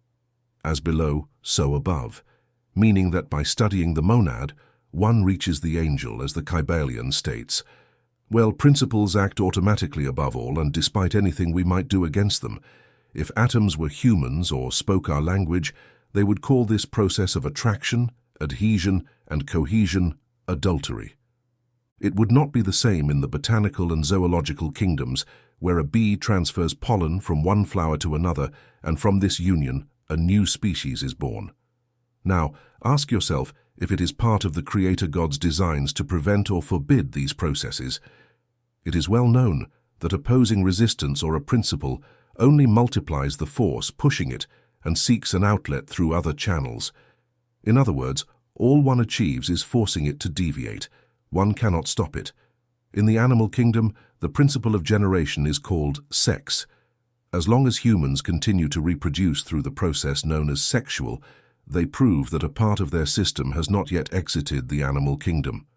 Once their cells evolve to the immediately superior realm, where the principle of generation manifests differently, man and woman can no longer act like animals.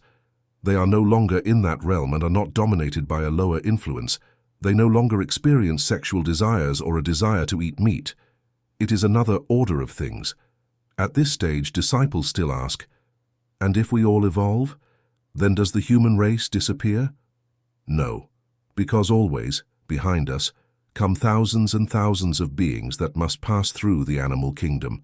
You graduate, your generation gradually graduates, all humans graduate, but others continue to come eternally. Jesus said, "The poor you will have always with you." He was not only referring to economic poverty, but also to the poor in knowledge, poor in experience, poor in evolution. The Apocalypse also states that the Lord announced for this era that there would be no more births.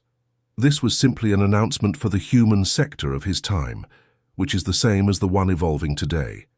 This moment is approaching, we know it from various signs. The darkest hour is before dawn, the dying improve just before dying, the sick worsen just before healing. The Earth's population is increasing extraordinarily everywhere, but soon it will begin to decline. One of Jesus' answers to his disciples regarding the time of the end of the old world and the entry into the new world was, when the veil of shame falls. This means that when the truth of the principles we are learning, becomes universally known, and especially the truth that has been attempted to be adulterated with the false title of "You shall not commit adultery," by attracting human attention and focusing it, or by imposing at the same time a prohibition or resistance, they have precisely thwarted their objective, as we have previously exposed. The momentum of the principle of generation has multiplied, and seeking its outlet, it has been diverted. Thus we can see the terrible effects. It is the commandment that has been most violated, that has caused the most abuse, mental distortions, sexual disgust, physical ailments, dishonor, shame, and punishments, all due to the arbitrary substitution of a word. You have all seen those Japanese bonsais, twisted and deformed to an incredible degree. We view them as curiosities and admire them as such, but this does not change the fact that they are an affront to nature, just like a bird in a cage or an animal tied up. We also know that everything that is forbidden acquires undue attraction. This is what happened with all attempts to curb the principle of generation, such as giving a sexual interpretation to Adam's apple, or adulterating and adding to inspired texts, all through ignorance, a desire for dominance or power over others. The metaphysical meaning of the commandment, "You shall not commit adultery," is precisely not to misinterpret the laws, for you will not succeed. In other words, the effect will be the opposite of what you desire, and the law itself will contradict what you have said. For Master Jesus, fanatic dogmatism was even more repugnant and deserving of punishment than sexual libertinism, as expressed when he said, "Woe to you, Chorazin! Woe to you, Bethsaida! For if the miracles that were performed in your midst had been performed in Tyre and Sidon, they would have long ago repented, sitting in sackcloth and ashes." Chorazin and Bethsaida were biblical cities. Each city or country name in the Bible is a symbol. These two names symbolize dogmatism and fanaticism, while Tyre and Sidon symbolize sexual deviations. Thus, he literally said that sexual sins would be more tolerable to them than dogmatism and fanaticism. In other words, religious fanatics would be punished more severely than prostitutes. Returning to the reference I made at the beginning of this chapter, St. Matthew chapter 19, verses 4 to 12, I will quote it in full. "Then some Pharisees came to him, testing him, and said, 'Is it lawful for a man to divorce his wife for any reason?' He answered and said, 'Have you not read that he who made them at the beginning made them male and female, and said, For this reason a man shall leave his father and mother, and be joined to his wife, and the two shall become one flesh? So then they are no longer two, but one flesh. Therefore what God has joined together, let not man separate.' They said to him, 'Why then did Moses command to give a certificate of divorce and to put her away?' He said to them, 'Moses, because of the hardness of your hearts, permitted you to divorce your wives, but from the beginning it was not so. And I say to you, whoever divorces his wife, except for sexual immorality, and marries another commits adultery. And whoever marries her who is divorced commits adultery.'" The ecclesiastical scribes inserted the clause, "except for sexual immorality," on their own accord. They had to add this little clause anyway, and it has proven irrelevant over time and in the light of higher teachings. His disciples said to him, "If such is the case of the man with his wife, it is better not to marry." He said to them, "All cannot accept this saying, but only those to whom it has been given.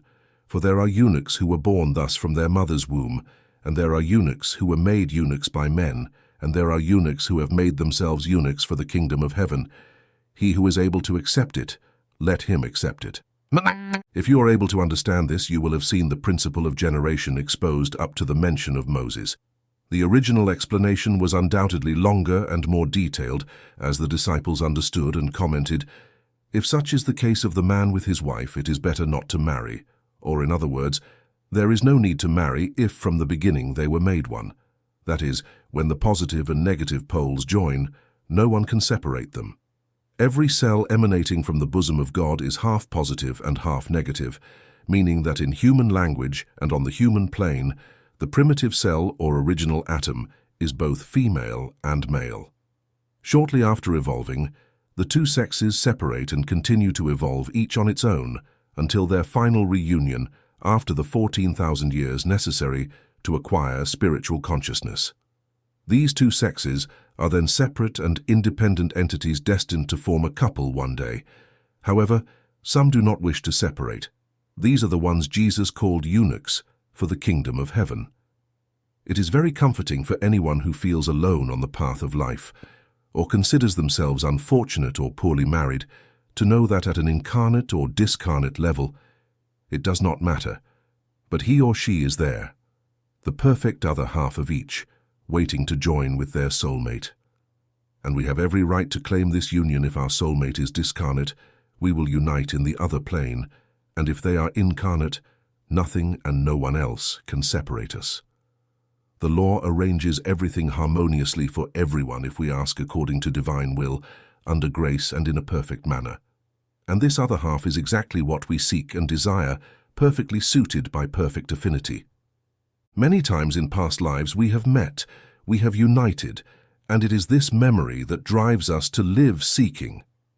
The doctrines wrongly fabricated by humans have inserted a law that says what God has joined, let no man separate. This is true, but the interpretation is false. It is believed that this refers to a marriage celebrated in a church with the appropriate words spoken by an authorized clergy. This is not the case. We have already seen that this refers to the original union of the primitive couple symbolized by Adam and Eve, and it is not a threat against divorce, which is simply a human solution. It is rather a comfort offered by the infinity of God's tenderness, our Father, as if to reassure us by saying, "Fear not, my child, you have your love forever and ever." Jesus lived consciously on a higher plane. It was difficult for him to descend and speak on the human plane, which is why he taught through so many parables, as their meaning does not vary. It is the same on all planes. The meaning of a parable is never tied to the fashionable or current words. The reference to eunuchs is almost a parable. It can be taken in the human sense if desired, in the scientific sense if referring to neutrons that have no positive or negative charge. Metaphysically, those who make themselves eunuchs for the kingdom of heaven are humans who, like all of us, aspire to rise, to learn, and to study what concerns the higher planes. But as the Master said, let him who is able to understand this understand. Note that great masters avoid elaborating when discussing this commandment. They do as Jesus did. They say something cryptic, and only those who are capable of understanding will understand it. Why? Because the spirit of this fifth root race that we are is evolving between two planes. It still has a significant animal part, and the animal does not analyze or control itself. If it sees a green light, it charges forward. If it sees a red light, it stops abruptly. It is a very difficult balance to maintain. Let us thank the Father, for we already have 1 foot raised to move to the next level, and remember the episode of Jesus when they brought him a woman caught in the act of adultery, and according to the laws of Israel, she was to be stoned to death. The Master said nothing. He began to play with his finger in the dirt at his feet, and the men who had brought her left one by one until they were alone. Jesus said to the woman, "Where are those who accused you?" She answered, "I do not know, Lord." And he said, "Neither do I condemn you. Go in peace." That was the Master's response. I give you what you desire. Introduction. We assume that you have already read and studied the first book of metaphysics accessible to everyone from this series titled Metaphysics 4 in 1 by Conny Mendez to fully understand these New Age teachings and benefit from what they contain. It is recommended to start from the beginning, which is the principle of mentalism, because the whole universe, all creation, is based on this principle, and without knowing it, you are advancing blindly. Seek it, acquire it, and you will not regret it. I give you what you desire. First, write down on a sheet of paper in order of importance to you all the things you desire, and do not be afraid to ask for too much, for the power I am about to reveal to you knows no limits. Second, read your list when you wake up and before you fall asleep. Third, think often about your desires, savor them by imagining them, and each time you recall them, say, "Thank you, Father. You have already given the order for them to be granted to me." Fourth, do not tell anyone what you are doing. This is very important, as if you talk to anyone about it, all the power will dissipate, and your desires will not be fulfilled. That's all. Now, for your greater contentment, be generous with yourself. Do not write on your list that you want a small house. Ask for one of the size that suits you and pleases you fully. If it's money, state the amount. If it's work, specify the type, the salary you desire, the conditions, and the most convenient location for you. In your first list, include simple things so that you get used to seeing wonders happen. Since you have never done this before, you may not believe it is possible, and I warn you that this doubt may prevent you from seeing what you have asked for. It is natural for doubts and mistrust to arise, as the idea is new to you, but when you feel skepticism, pessimism, etc., take out your list, reread it, and thank again. Thanking for what has not yet been seen is the most positive way to manifest faith. Jesus Christ recommended this repeatedly, as you will recall, especially before feeding 5,000 people with 5 fish and 5 loaves, when he looked up to heaven and thanked before sharing the first small loaf. Oh, you will be surprised each time you read your list, as you will first have to cross off some items, because they will have already been fulfilled. Then you will need to remake it, placing other items in more important places. Don't worry, this is natural, everyone does it. What happens is that your higher self and I indicate that many of these desires are already within reach, while others are not as much. Oh, do not torture yourself by asking how this will happen, as this is counterproductive. The great spiritual force is beyond your human understanding. Accept what it gives you with gratitude. Do not interrupt it, do not hold it back. And above all, do not think, say, or exclaim when you see your desires fulfilled. How is this going to happen? It doesn't seem possible. If it seemed impossible, it would have been fulfilled anyway. None of this. What happens is that the great spiritual force, which is truly called the law of precipitation, is completely impersonal and places its gifts in the most harmonious, natural places, using the channels already established in your own life. It is not interested in exhibitionism or surprise. It simply fulfills its role of giving you what you ask for where it fits best. Ask and you will receive, seek and you will find, knock and it will be opened to you. Matthew 7:7-11. The Master Key, the reason why there are several lessons from Dr. Mech Fox in this brochure, is because it has been compiled to help, to get out of trouble as quickly as possible, and Dr. Fox, my master, has been and remains, although his material is no longer among us, a specialist in the art of getting out of troubles. The previous article I wrote for you is meant to help you achieve everything you desire in the shortest time possible. It is done to relieve any unbearable condition, says Dr. Fox. This essay is reduced to the minimum. I would have liked to reduce it to a few lines. It is not an instructive work, but a formula to get you out of calamities. Study is well placed and timely, but do not focus on difficulties. Only the work of elevating and transforming your consciousness resolves an external problem. Read the Master Key often and do what it says. And if you are persistent, you will overcome any difficulty. Scientific prayer will get you out of any existing trouble. It is the Master Key to harmony and happiness.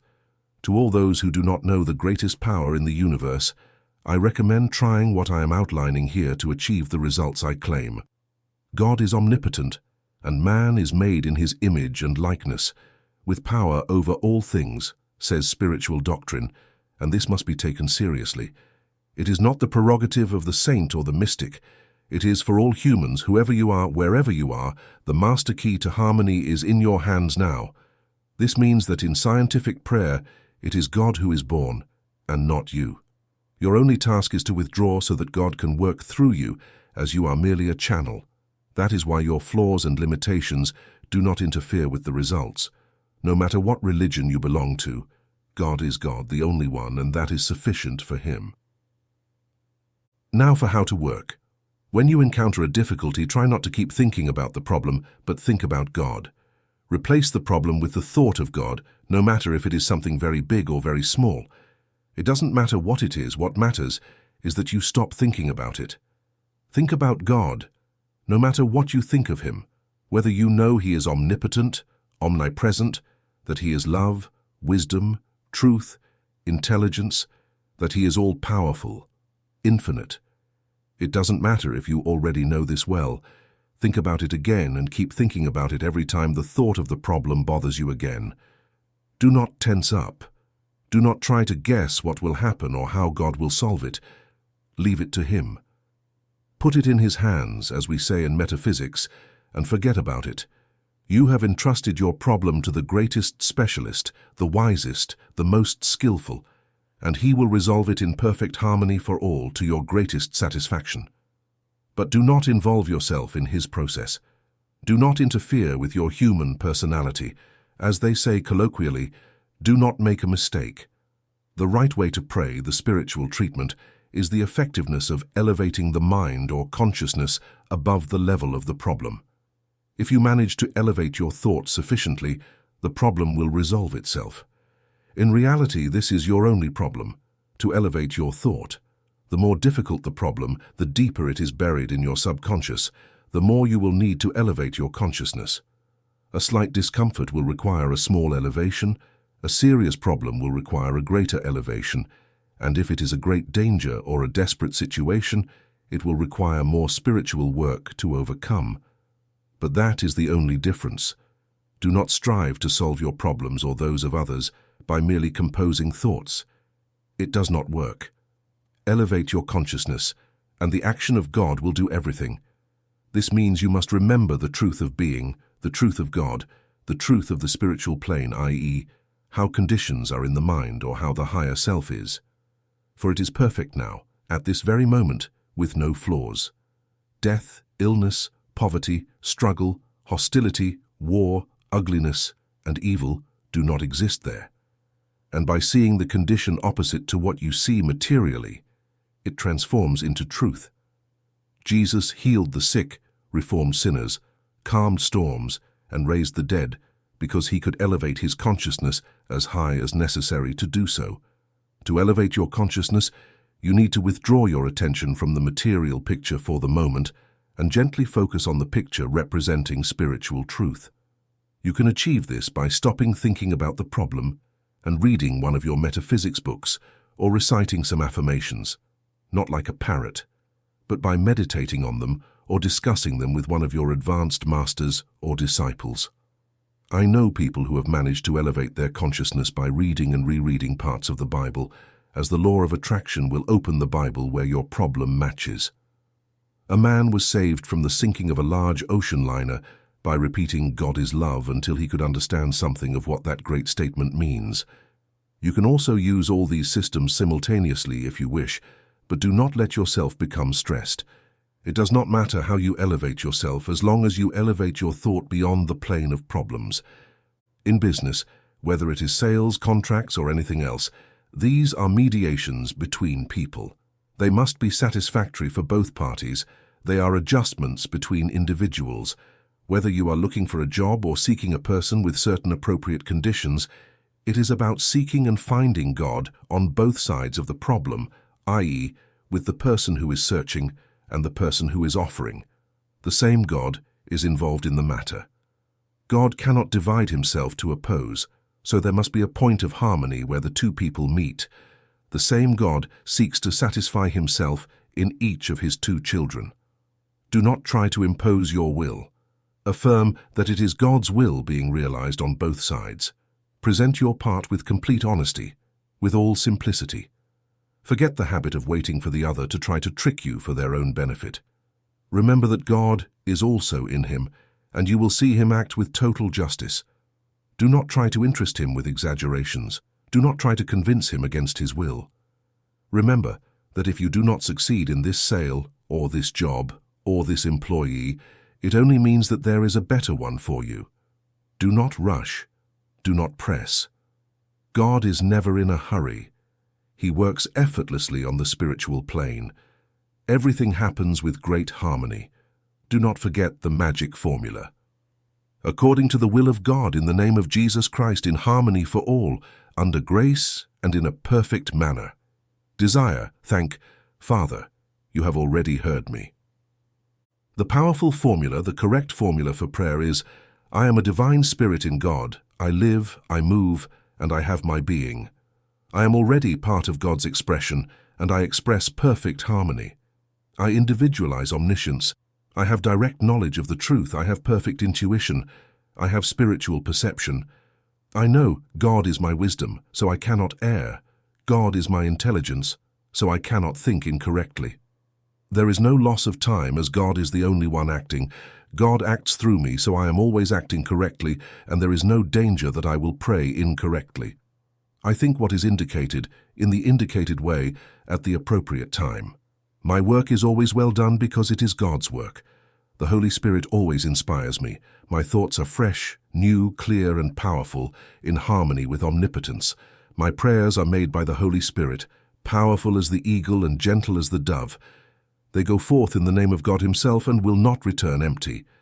They will accomplish what pleases me and succeed in what they are intended for. I thank God for this. This last statement is from Isaiah 55:11. The following 4 prayers are recommended by Dr. Misi Fox. What is love? God is love. He who abides in love abides in God, and God in him. 1 John 4:16. Love is the most important thing of all. It is the golden door to paradise. Ask for the understanding of love and meditate on it every day. Banish fear, for it is the fulfillment of the entire law. It covers a multitude of sins and is absolutely invincible. There is no difficulty that cannot be overcome with enough love, no disease that cannot be healed with enough love, no door that sufficient love cannot open, no abyss that sufficient love cannot fill, no wall that sufficient love cannot break down, no sin that sufficient love cannot redeem. No matter how buried the error is, how desperate the situation, how great the error, or how complex the entanglement, if you can love enough, you will be the most powerful and happiest being on earth. The powerful meditation affirmation for achieving elevation of consciousness. God is the only presence and the only power. God is fully present here with me now. God is the only real presence. Everything else is pure shadow. God is perfect good. God is solely the cause of perfect good. God never sends illness, accident, temptation, or death, nor does He allow these things. God, the good, can only cause good. A single source cannot produce sweet and bitter waters. I am the divine spirit. I am a child of God. In God I move, live, and have my being. Therefore I am not afraid. I am surrounded by God's peace, and all is well. I am not afraid of people. I am not afraid of circumstances. I am not afraid of myself, because God is with me. God's peace fills my soul, and fear cannot even touch me. I fear neither the past nor the present nor the future, because God is with me. The eternal Father is my dwelling, and underneath are the everlasting arms. Nothing can ever touch me, except the direct action of God Himself, and God is love. God is life. I understand this and I express it. God is truth. I understand this and I express it. God is divine love. I understand this and I express it. I send thoughts of love and health to the entire universe, to all trees, plants, and everything that grows, to all animals, birds, fish, to every man, woman, and child on earth without distinction. If someone has hurt or harmed me, I forgive them willingly and completely now, and all is settled forever. I let them go and set them free. I am free, and they are free. If any resentment remains in me, I entrust it to my inner Christ, and I am free. God is infinite wisdom, and this wisdom is mine. This wisdom guides and directs me so I cannot make mistakes. The Christ within me is the lamp to my feet. God is infinite life, and this life is my provision. Nothing can be missing from me. I cannot lack anything. God created and sustains me. Divine love has provided everything, provided for everything. One power, one principle, one God, one element is closer to me than my feet and hands, than my own breath. I am a divine spirit. I am a child of God. And in the presence of God I live eternally. I give thanks to the Father for perfect harmony.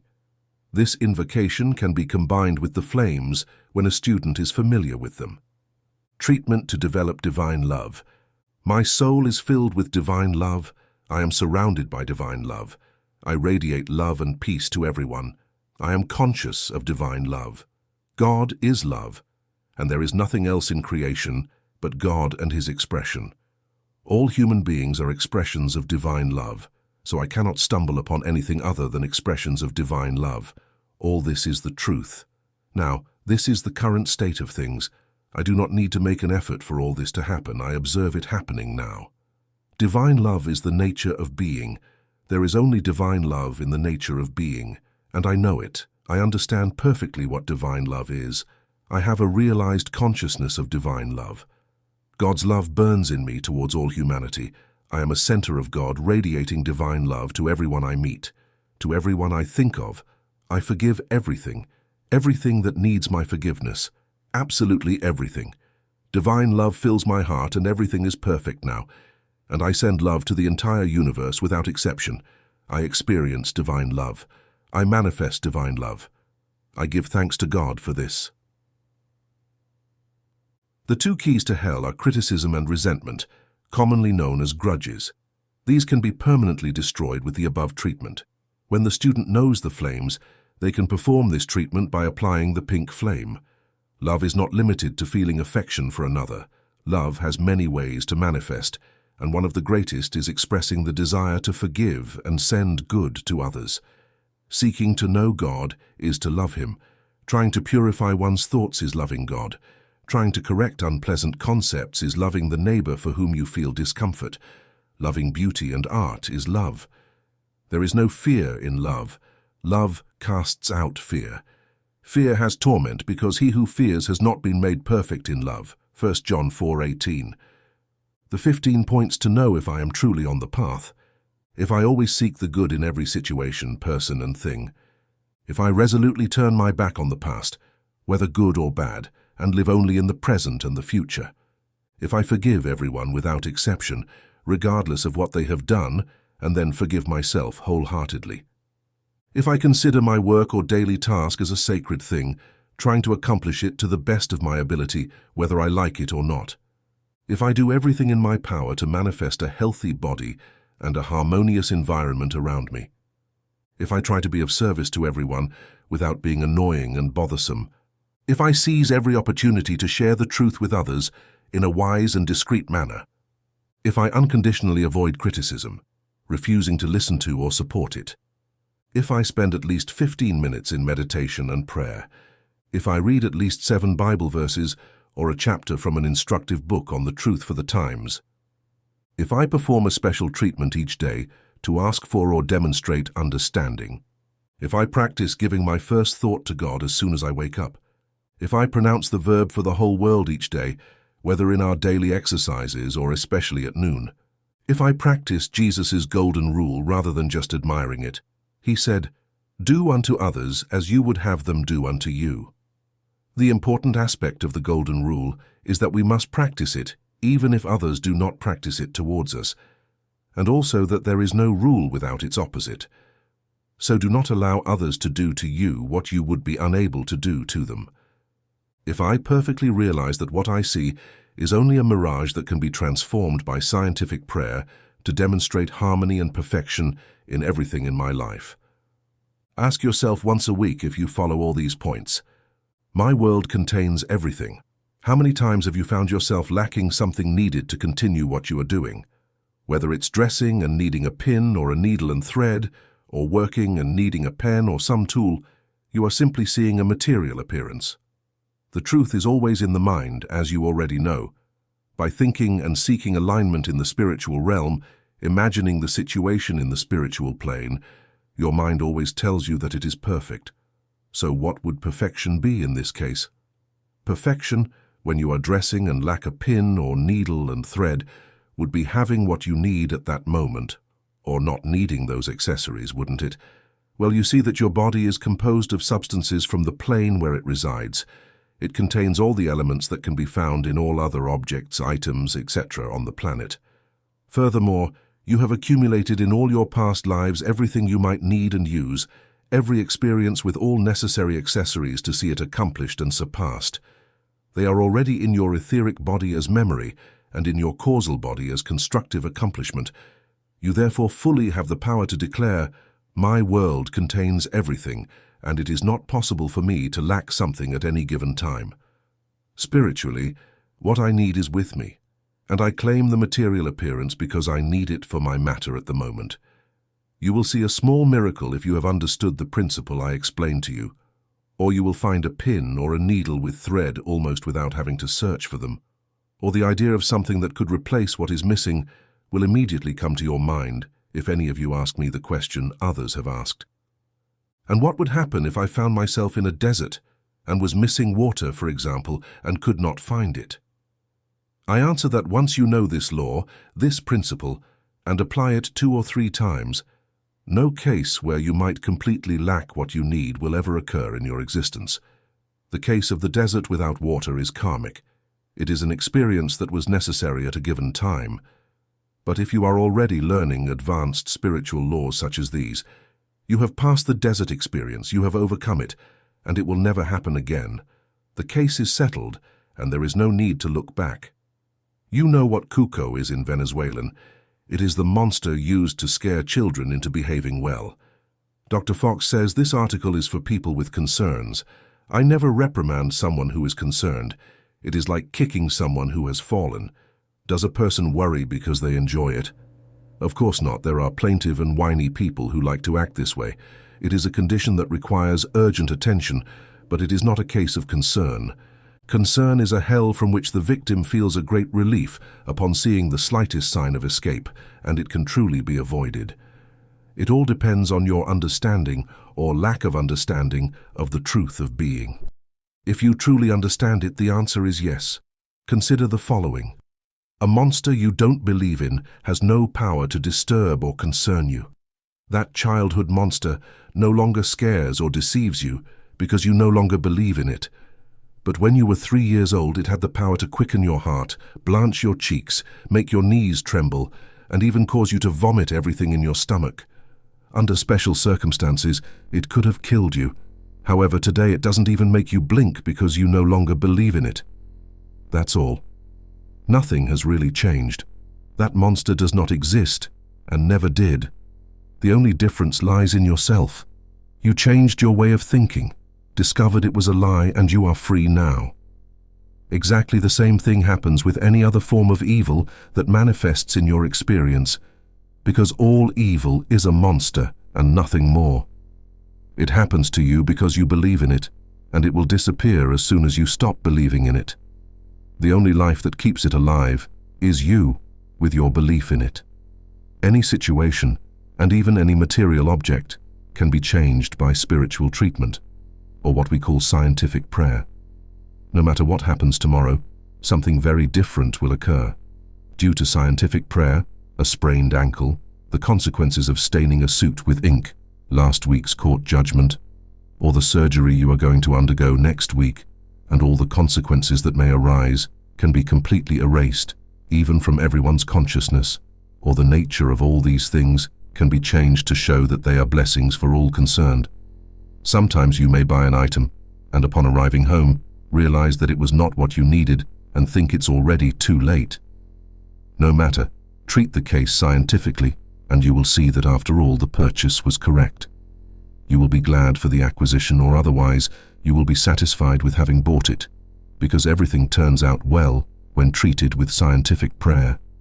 All this is the truth, proving that the material plan is not real in the sense of being fixed or permanent, and once we understand this truth, it no longer has the power to disturb us.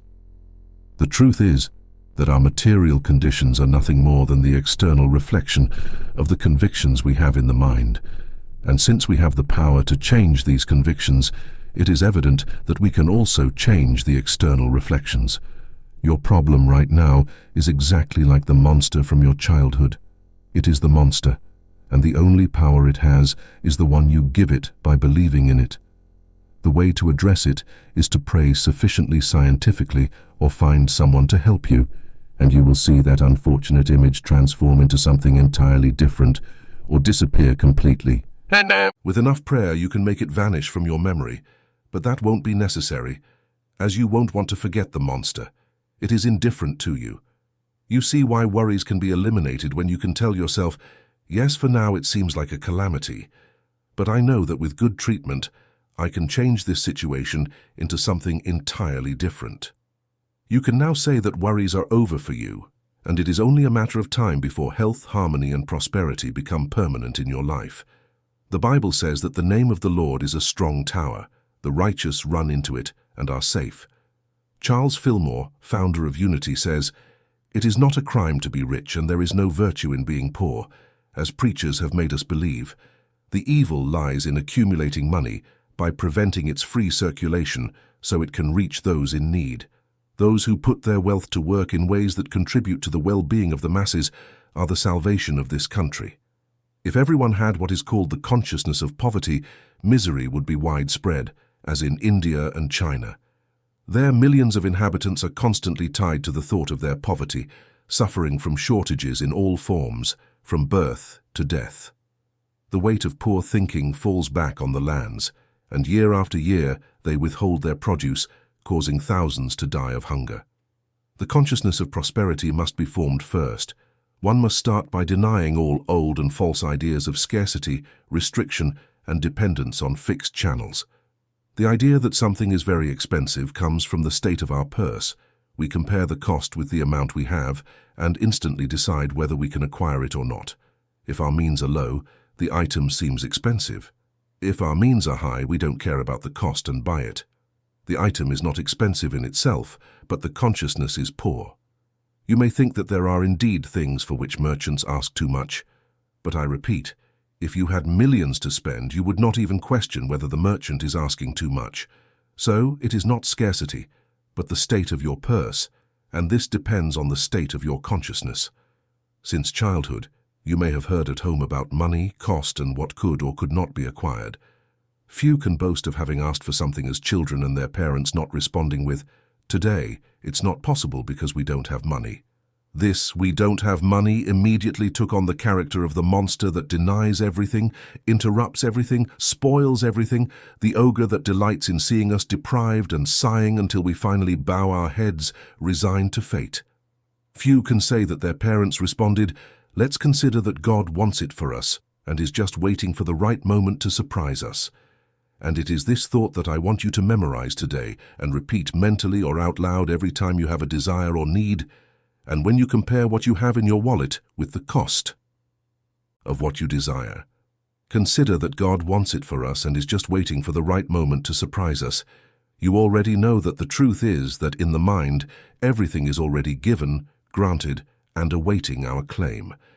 That's why we are taught to give thanks before it appears. But this idea strives to avoid the subconscious. It has no discernment. For the subconscious, your word is law. What it hears, what it sees in your thought. The image you imagine are orders it strives to follow with the utmost accuracy.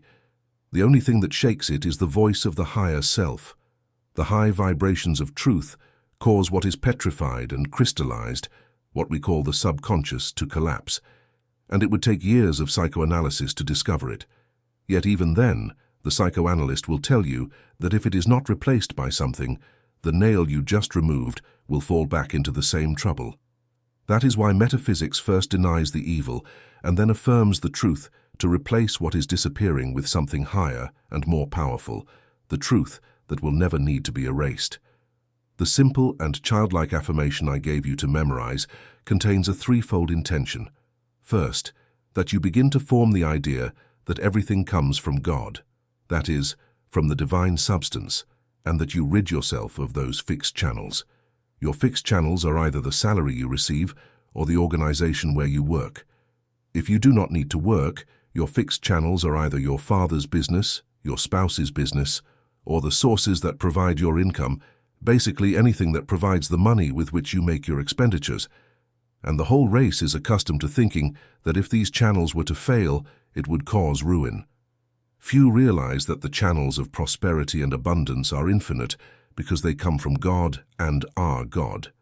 They do not know what you already know, that everything comes already equipped with the material needed to fulfill it. In other words, as metaphysics says, supply and demand are one on earth.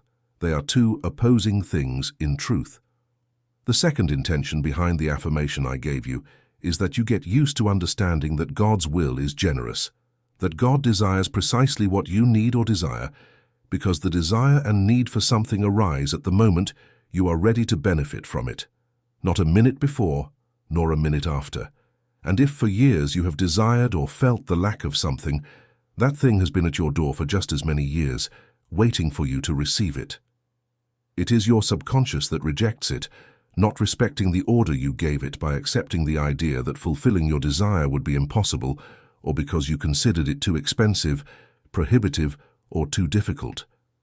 The Bible explains it this way: "Every place where you put the sole of your foot, I have given it to you as a possession." Feet symbolize understanding, and the land symbolizes manifestation. So the translation of this phrase is, every manifestation you can conceive is already given to you. The inheritance is something no one can take away from us. It is ours by right. The third intention behind the affirmation I gave you is in the phrase, "and only waiting for the moment to surprise us."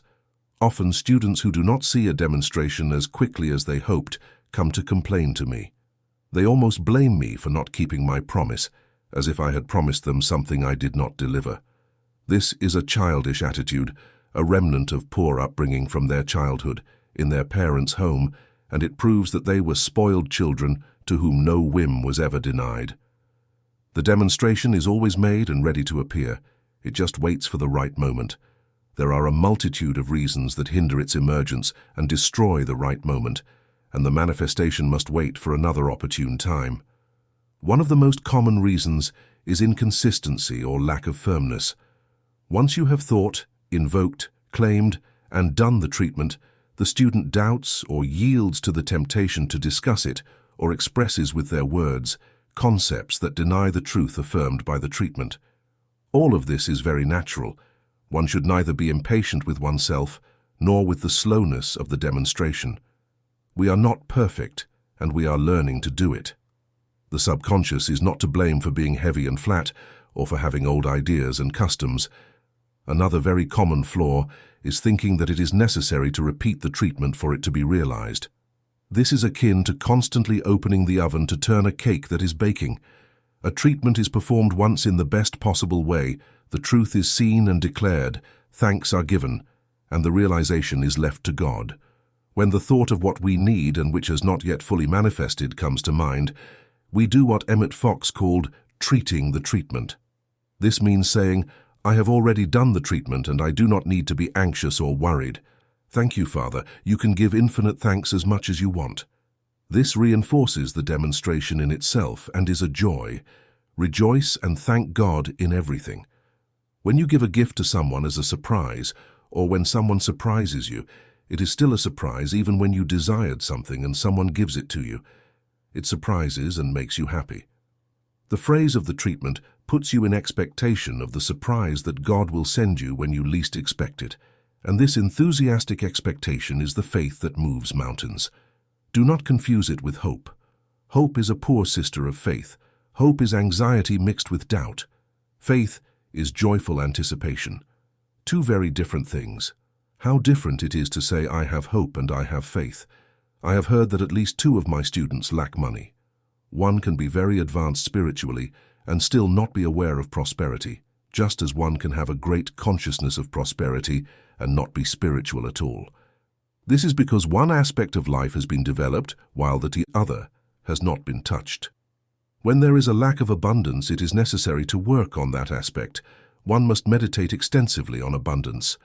As I recently told one of my disciples, where a person does not touch with their thought of scarcity, abundance manifests as waste. In jungles, in ordinary mountains, if we do not live by cutting the grass in the garden, it accumulates until it covers the house, because we do not spend our time thinking specifically about cutting it. In jungles, no one thinks, here, nothing grows. No one throws poison to kill it. No one thinks, what a drought this summer. All the plants will die, and it won't rain. Master Fillmore continues by saying that anxious thinking must be eliminated and that one must adopt perfect surrender to nature. And when this attitude is combined with the realization that we possess unlimited resources, we will have fulfilled the divine law of prosperity. To reach this state of surrendering all concerns, one must meditate on manifested divine abundance. It is necessary to examine where, unconsciously, we are putting brakes on prosperity and abundance.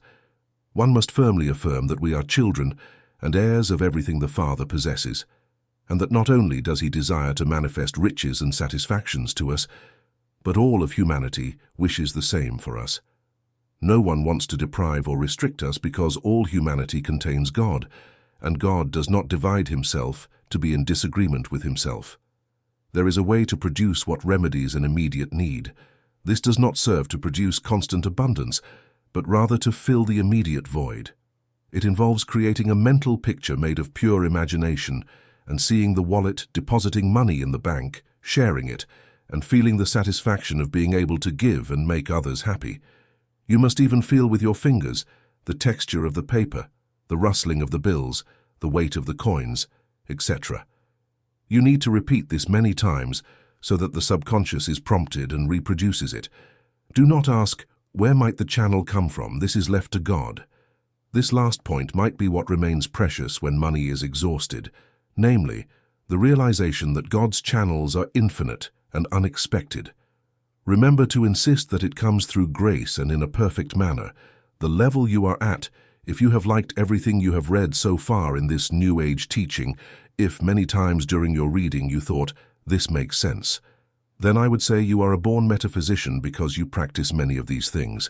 You have traversed all other religions and beliefs that exist on the planet throughout your past lives. All their practices and theories are accumulated within you. The constructive is in your causal body, which is the aura of your higher self. The destructive is in your lower vehicles, physical, emotional, etheric, and mental bodies. But especially in your etheric body lies all the memory of everything that has happened to you in all your lives. Nothing is lost.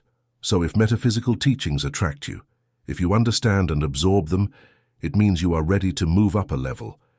If you do not accept them, if you do not understand them, if they repel you instead, it means you are not yet ready to digest them and must remain in another type of belief, less elevated, where the principle of mentalism is not practiced. Some will explain them superficially, but without giving them much importance. All these sects and doctrines have things that you instinctively desire. They will give them to you, along with a multitude of knowledge that will fill your mouth, mind, and provide you with satisfactions. They will also impose many rites, rituals, physical practices, prohibitions, diets, attachments, everything that can be summed up in one word: limitations. But if you need them, that is your current level. We do not want to denigrate, minimize, or criticize any doctrine. Just because a younger sibling is a child does not mean they are considered inferior. We just want to give you security about the level you are at now. How and why do we know that metaphysics is the latest teaching sent to the planet by the masters of wisdom? By many signs. Let's start at the beginning. No other doctrine will teach you to solve your problems. The master key to manifesting everything you desire, the key to turning the impossible into possible, does not teach you either to conduct your affairs with such smoothness and harmony toward triumph, God in business, nor to manifest material well-being in a short time, while offering immediate spiritual development. How to develop divine love and presence when we come into this reincarnation, as all the knowledge acquired in other lives is erased, because Jesus said, "Blessed are the poor in spirit, for the kingdom of heaven is theirs." Knowledge fills those who are already ready to enter into New Age spiritual studies with intellectual pride. They show laziness in school during their childhood and are reluctant to start intellectual studies when they are adults. A step taken should never be retraced. Those who desire to accumulate knowledge miss the chance to do so in the previous life. Thirdly, the New Age is the era of liberation. In this era, complex rituals will come to an end, as will the thousands of trivialities that steal time from better and more interesting pursuits. Just as in the time of the Jerusalem Temple, where the dominant religion required every Levite to follow more than 600 religious ritual details and daily requirements, Dr. Fox said that the poor lived under a consciousness of inadequacy, slavery, and sin. According to the creative principle, or the law of mentalism, feeling and considering oneself as a sinner is, in fact, being in sin. It is impossible to adhere to such rigor, and they were punished ruthlessly.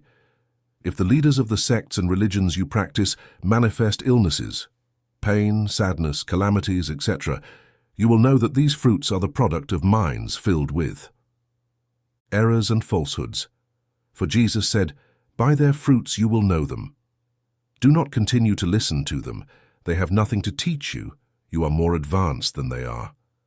Later in your metaphysical studies, you will learn to transmute karma, both yours and others, without pain or suffering, by applying the divine and wonderful violet flame of liberation through love, which is the gift of the ascended master, Saint Germain, the avatar of the New Age. At that time, you will be able to invoke from your own causal body all the knowledge and skills that are rightfully yours and that you have accumulated. For now, you can already practice this formula.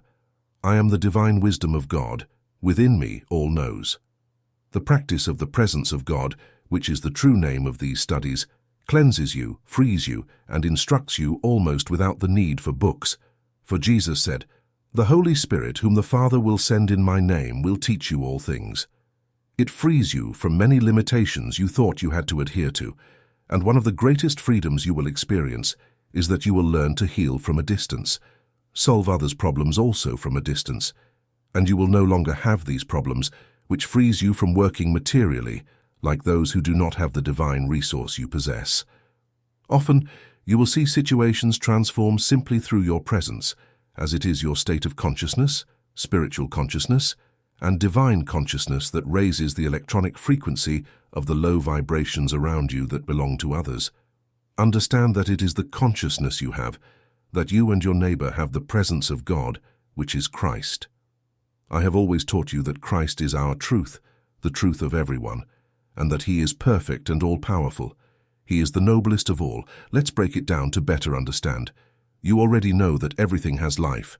What has life hears, feels, and responds. Something dead or asleep does not hear, feel, or respond. This is correct, remember that. Life is the capacity to hear, feel, and respond, to react. Let's draw several planes, first placing life. Every living thing, or that which has been awakened to life, has life. Now, what kind of life? Elemental or terrestrial? If it is elemental, it will be air, water, or fire. If it is terrestrial, it will be mineral, vegetable, animal, or human. Once this is defined, comes individuality. Everything is one and indivisible, but each thing shows a facet or special talents, virtues, or attributes that are not common to all. For humans, for example, what aspect does it present? Does it have black skin, white skin, blue eyes, or black eyes? What particularity does it manifest? And if there is an infinite variety of classes, aspects, virtues, particularities, talents, types, races, kingdoms, etc., why is it said that everything is one, the same being? First of all, we know that everything, absolutely everything, comes from the same source, what we call God. So everything is not only a child of God, but the child of God, for there is no exact repetition. Each thing is individual. But within this infinite variety, there is something that betrays affiliation, brotherhood, equality. There must be something exact in all, a kind of trademark, because it comes precisely from God, just like in a family where all members are of different types, where none resemble another. But there is something in all that indicates belonging, brotherhood, something in the shape of the nose or ears, or in the way of speaking, something that connects us all as members of the family of God, which identifies us. Three things: consciousness, intelligence, and love. Every living being has consciousness, intelligence, and love. No one is so bad that they do not love. even if it is their mother or their dog. No one is alive without manifesting it in one way or another, whether through heartbeats or breathing. Something is conscious within them, something responds, something feels, something hears. They are alive, they have consciousness. And this is symbolized by three primary colors: blue, yellow, and red. Everything, absolutely everything, has these three colors. Everything has consciousness, or life, or will, which is blue. Everything has intelligence, which is yellow. Everything has attraction, repulsion, adhesion, and cohesion, that is love, which is red. In all realms of creation, human ears are deaf. The most sensitive hearing being cannot hear its own cells, no one notices. Therefore, the invisible astral and etheric planes are a tumult of sounds, voices, a clamor of all that is alive. We have said that everything that is alive hears, feels, and responds. The human body, being massive and solid, cannot bear this clamor. I ask for you that when your spiritual senses awaken, you are not alone, that you are accompanied, and the best company is that of Christ, that is, the higher self who can do everything, knows everything, rules everything, who is an infinite comfort, infinite love, and infinite tenderness. Now, what is Christ? It is the expression of these three conditions: consciousness, intelligence, and love in their highest degrees. It is love in its purest degree. It is the purest blue will of God Himself. It is an extremely high intelligence, like that of God Himself. It is the essence of divinity. It is all that we are, but on the highest, purest, noblest, and most perfect scale. It is the essence of truth, the model and design of God's will for us. We must meditate on this every day. By thinking of it, we connect, so to speak, to the Christic plane. We continue to think of it, and after 20 seconds we feel progress, a drawing closer.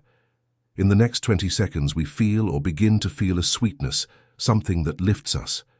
In the third 20 seconds we feel happy to love it and to know that it loves us. If we do this every day, we will more and more resemble the divine design each day. We will become better, purer, more beautiful, more intelligent, more alive and more alert.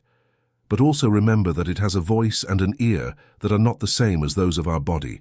It is both one and separate, united with us and separate from us. That is why we can speak to it and know that it responds. I hope you have progressed a bit in understanding the inner Christ, for I want everyone to burn the old karma that is crystallized, and this, the Christ, called the Lord of Karma, burns it. There is the cosmic Christ and the individual Christ, that is, the glorious divine being within our hearts, made of universal light and created by God the Father and Mother. This Christic being is an intelligent being living within each of us, who is more concerned with you than you are with yourself. For millions of years, you have continued to give until your last breath and persisted in the hope of realizing an opportunity to manifest the divine plan you have in the creation plan. Accept this now and let this God, through you, accomplish His own model of perfection, mastery, dignity, balance, beauty, harmony, and freedom. Let us affirm the following together. I now accept the truth that I possess a glorious divine being who, right now, is developing and bringing into my life and senses the realization of my own divinity. I affirm that I have in the center of my head a chakra gland called faith, which generates and produces all the faith I need, so that I can never say my faith is insufficient if I have God within me. If my whole being is made of the very essence of God, the very body of God, my Father and Mother, I have within me all the qualities and attributes of God Himself. Thank you, Father, for this is the truth. There is only one power in the universe. Accept now that the presence of God in your heart is closer than your feet and hands, closer than the breath that enters through your nose, for it is your own life that makes your heart beat. This presence of God, called I Am, is one and indivisible with the beat of your heart. Place your hand on your heart when you meditate and invoke its exquisite presence to guide your meditation. Life, one of the aspects of God, or what we call God, is life. God is life, among other things. God is our life, and that of everything that exists. Life is one, yours, mine, that of the plant, the insect, the bird, etc. We individually belong to this vast life in which we float. Each of us is a sponge in an ocean of life. We are accustomed to thinking that each person possesses a separate amount of life, and that like water in a well surrounded by earth, it evaporates and dries up and can be polluted or contaminated. But to this vast and indestructible surge of energy, nothing can happen. It cannot die. It is a flow of energy flowing through us, penetrating us, and keeping us alive. In other words, we are living beings because we are in it. As the entire human race believes that a human being is a small, separate well of life, susceptible to illness, weariness through the years, and death, the entire race manifests this belief. But when this opinion is erased by denial and affirmation of the truth, they will stop falling ill, aging, and dying. The more we think and meditate on the truth, the more quickly mankind will be freed from these false beliefs, for truth is cumulative. Know the truth and it will set you free, Jesus said, and also, the kingdom of heaven is like yeast that a woman took and hid in 3 measures of flour until all was leavened. It cannot be said more clearly than that. The kingdom of heaven is not what is offered to us for another plane if we behave well. It is the state of happiness, harmony, and progress that we seek. This meditation illuminates you on something you did not know. What stirs the sleeping cells is the yeast to which Jesus refers. This truth you hear today will continue to work within you until one sudden day the idea illuminates you like the sun, for all the dough will have risen. We are so accustomed and hardened by the habit of having one another that the miracle represented by a being who talks, thinks, moves, hears, and lives alone, without any cable connecting it to an electrical source, without being planted in the ground, does not astonish us. And yet, it should inspire us with constant admiration and contemplation. What is it? How is it possible? Do you believe that this wonder, this miracle, is accomplished by milk, coffee, food, and consumption of food? These are residues that remain from the animal kingdom. They are animal instincts. Animals like these do not think, do not react.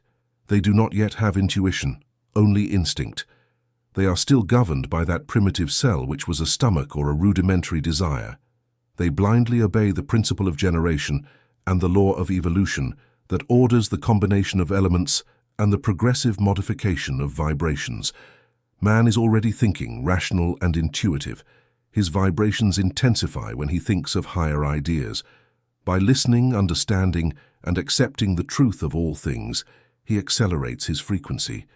And of course, meditation, that is, thinking deeply and deliberately about these high concepts, advances the being quickly.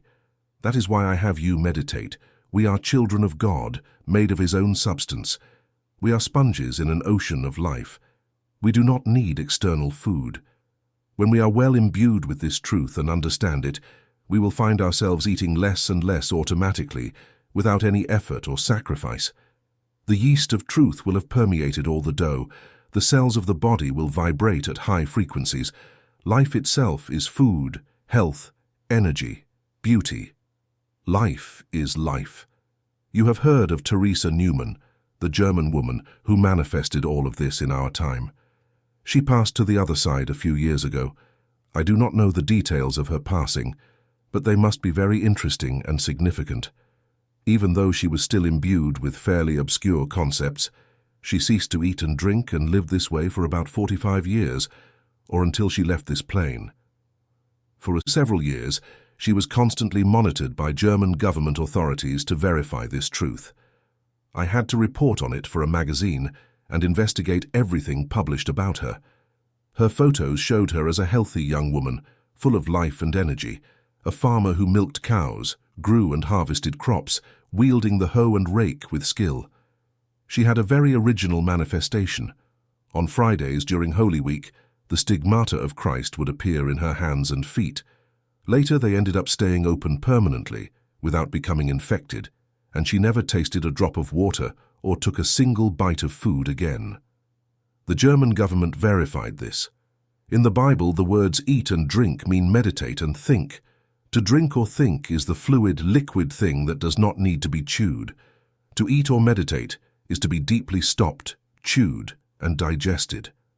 He who eats my flesh and drinks my blood has eternal life, and I will raise him up on the last day, for my flesh is true food, and my blood is true drink. He who eats my flesh and drinks my blood remains in me, and I in him. This is the bread that came down from heaven. He who eats this bread will live forever. God is life. The Son of God is that same life. To think, to meditate on the truth of God, is to eat of this bread, to embrace this truth, to accept, to believe. You now know that what is known is manifested. Therefore meditate on life according to the terms I have given you. God is life, yours, mine, and that of all. We are sponges in an ocean of life. Life does not need external nourishment. What could communicate life to life itself if it is the dispenser of life? Death does not exist. It is merely a change in mode of living. It is just one of the many mutations that human beings undergo in the process of their evolution. God's will is that the human being completes his mission and reaches his end enjoying all his faculties, strong and healthy. It is not advantageous to God or man for a large part of one's stay on earth to be wasted in an unpleasant and useless state called old age or senility. God does not want a life's purpose to be truncated, interrupted, or wasted. You may have noticed that when a very old person passes away, no one falls into despair. This death only evokes a gentle, affectionate emotion, sometimes accompanied by a tender smile. The children of the one who has passed have full lives with their own interests. They barely feel nostalgia for the old man or old lady, and once the funeral is over, everyone resumes their lives without much emotion. That is the ideal. It is truly God's will that loved ones part without tearing, without a terrible sense of emptiness, and that only pleasant memories remain, as well as some feelings of relief because the one who has gone has moved to a better life. Instead of wasting power and energy fearing the death of a child, a mother, or a spouse, which is the most certain way to see it happen, one should use this energy to say, I do not want my loved ones to die before they have fulfilled their mission.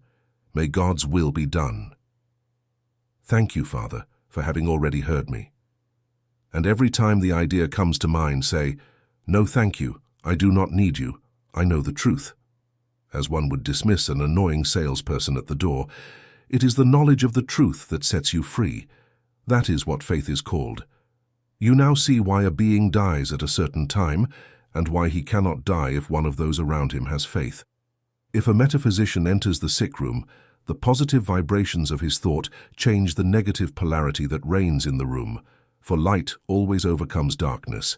The positive dominates the negative, good dominates evil, and truth unmasks falsehood. He knows that this life is precious and that God does not want it to be interrupted. The first thing he does is to remember the words Jesus left us.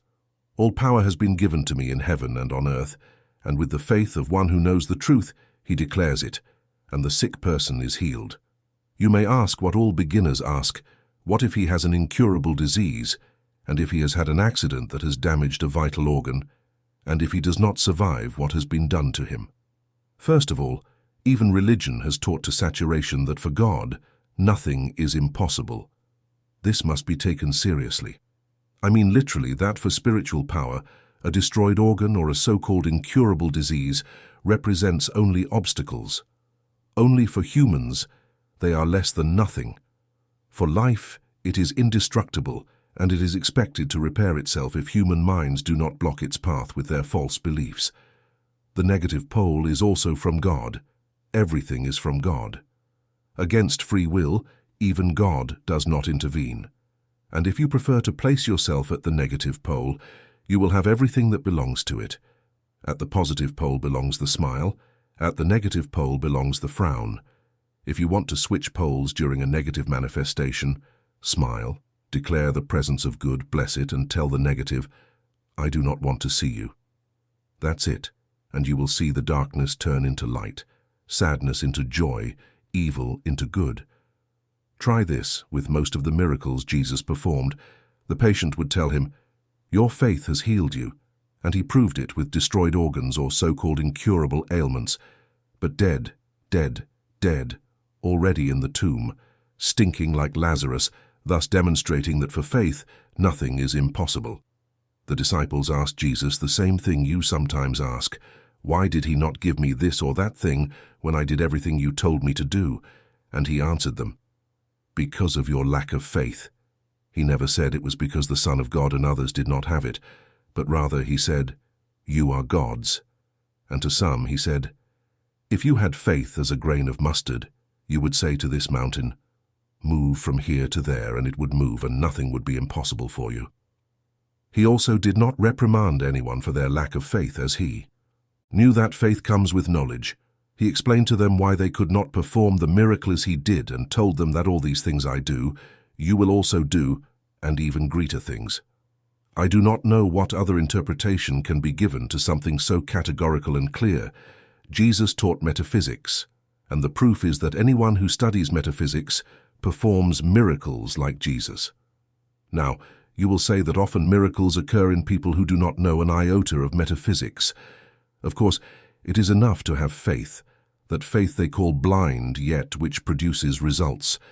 It is simply that the patient places their thought in God or an entity, a saint or Christ or on the spiritual plane, and at the same time feels the trust they have placed in it. They entrust their anxiety, relax, remain silent, and wait. I have seen and heard you protest countless times, but I was sure, very sure, that it would work, and nothing. Very sure, with tense muscles, telling anyone who approaches that you are very sure of healing. The difference is useful, but I think you understand me. Every time Jesus healed someone, he told them, go and tell no one. It was not out of modesty, but because it was part of the technique. The chick does not break its shell until it is complete with feathers and everything. You do not remove a jelly from its mold until it is firm. As above, so below. All creation goes through 7 stages before manifesting outwardly. These stages are sometimes passed in 1/100th of a second, depending on the spiritual power of the one performing them. If their understanding and knowledge are great, as with Jesus, the manifestation is instantaneous, which means the 7 stages succeeded each other at atomic speed. But if it is a beginner in spiritual science, the stages may sometimes take years to be realized. Words are expressed thoughts, they are sound vibrations. Through them, energy disperses, and in this case, it loses momentum toward manifestation. Students or beginners should restrain the desire to comment on the treatments they are doing, those they plan to do, and those they have just done, until the demonstration is very certain, very firm. In ancient Hebrew, this was called the Sabbath, the final stage of creation, when a demonstration occurs and one knows that the work is finished. This word gave us our Saturday. In the Bible, from Genesis to Saint John, it is said that the Sabbath ends all work. Creation is described as having occurred in 7 days, that is, the 7 stages I mentioned above, and that on the Sabbath, God rested from his work, that is, the 7th day. Psychotherapy discovers what metaphysics has always known, the relationship between human ideas and their physical ailments. Even general medicine, though reluctant to recognize the mental and spiritual, is starting to see concerns as the cause of ulcers and heart attacks.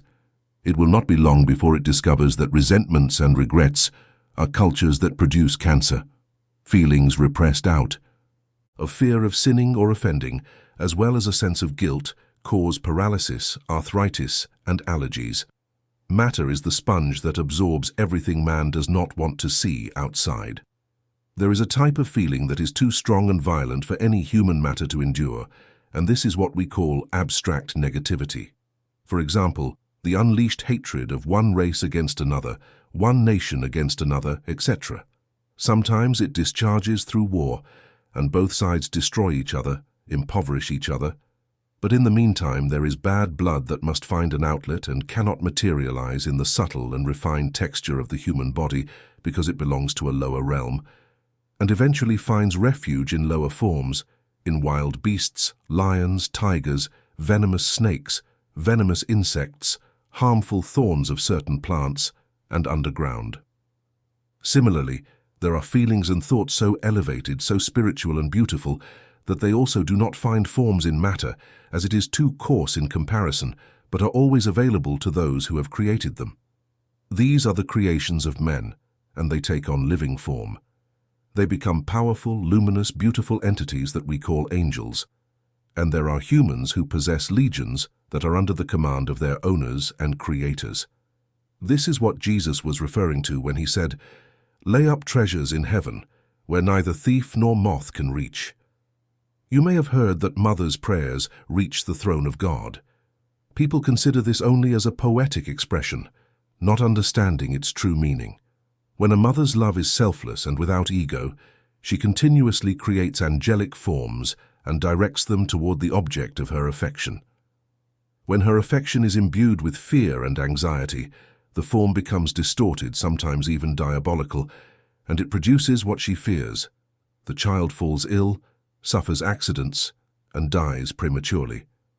The poor woman does not know and believes it to be the will of God. She suffers resignedly, and the human symbol of the mother is Mary with her dead son in her arms, and the name Mary means bitter sea. None of this is necessary. It does not represent the truth. To protect anyone from our own concepts and false promises, we metaphysicians perform treatments with the following terms. In accordance with the will of God, I do not want my loved ones to suffer from illnesses, accidents, or die before fulfilling their mission in this world. Therefore we should never suffer, neither they for my departure nor I for theirs. This is the law of God, and I willingly adhere to it. Thank you, Father, for your greatness. If you feel capable of extending your thoughts to include people beyond your immediate family circle, so much the better. From now on, you will never have to fear the pain of death, neither for yourself nor for others. In general, people reject the idea of death with violence and terror, which is counterproductive. When the idea arises, all you need to do is calmly but firmly say, "No, thank you, I do not need you, I know the truth," and then move on. The idea that comes without provocation is not yours. It is a foreign thought that floats, enters and exits or crosses your mind, as the erroneous interpretation of death is so widespread and ancient that the race is paralyzed by this idea. That is why Jesus said, "The last enemy to be conquered is death," meaning the idea of death. No one wants to die. They fear it, and for this reason they die prematurely. Life has been shortened by fear, from 900 years lived by the patriarchs to 90 years, which is the average lifespan today. Cases of 100 years or more are rare. They are those of a placid temperament. We have the inviolable right to keep all our faculties and organs intact as long as they are not needed, and at any time they are not needed as long as we live in a physical body. They must serve us to the fullest of their capacity until we move to the incorporeal plane. It is not true that we must lose such indispensable vehicles and instruments as teeth, hearing, sight, feet, hands, vital organs, in short, all human equipment.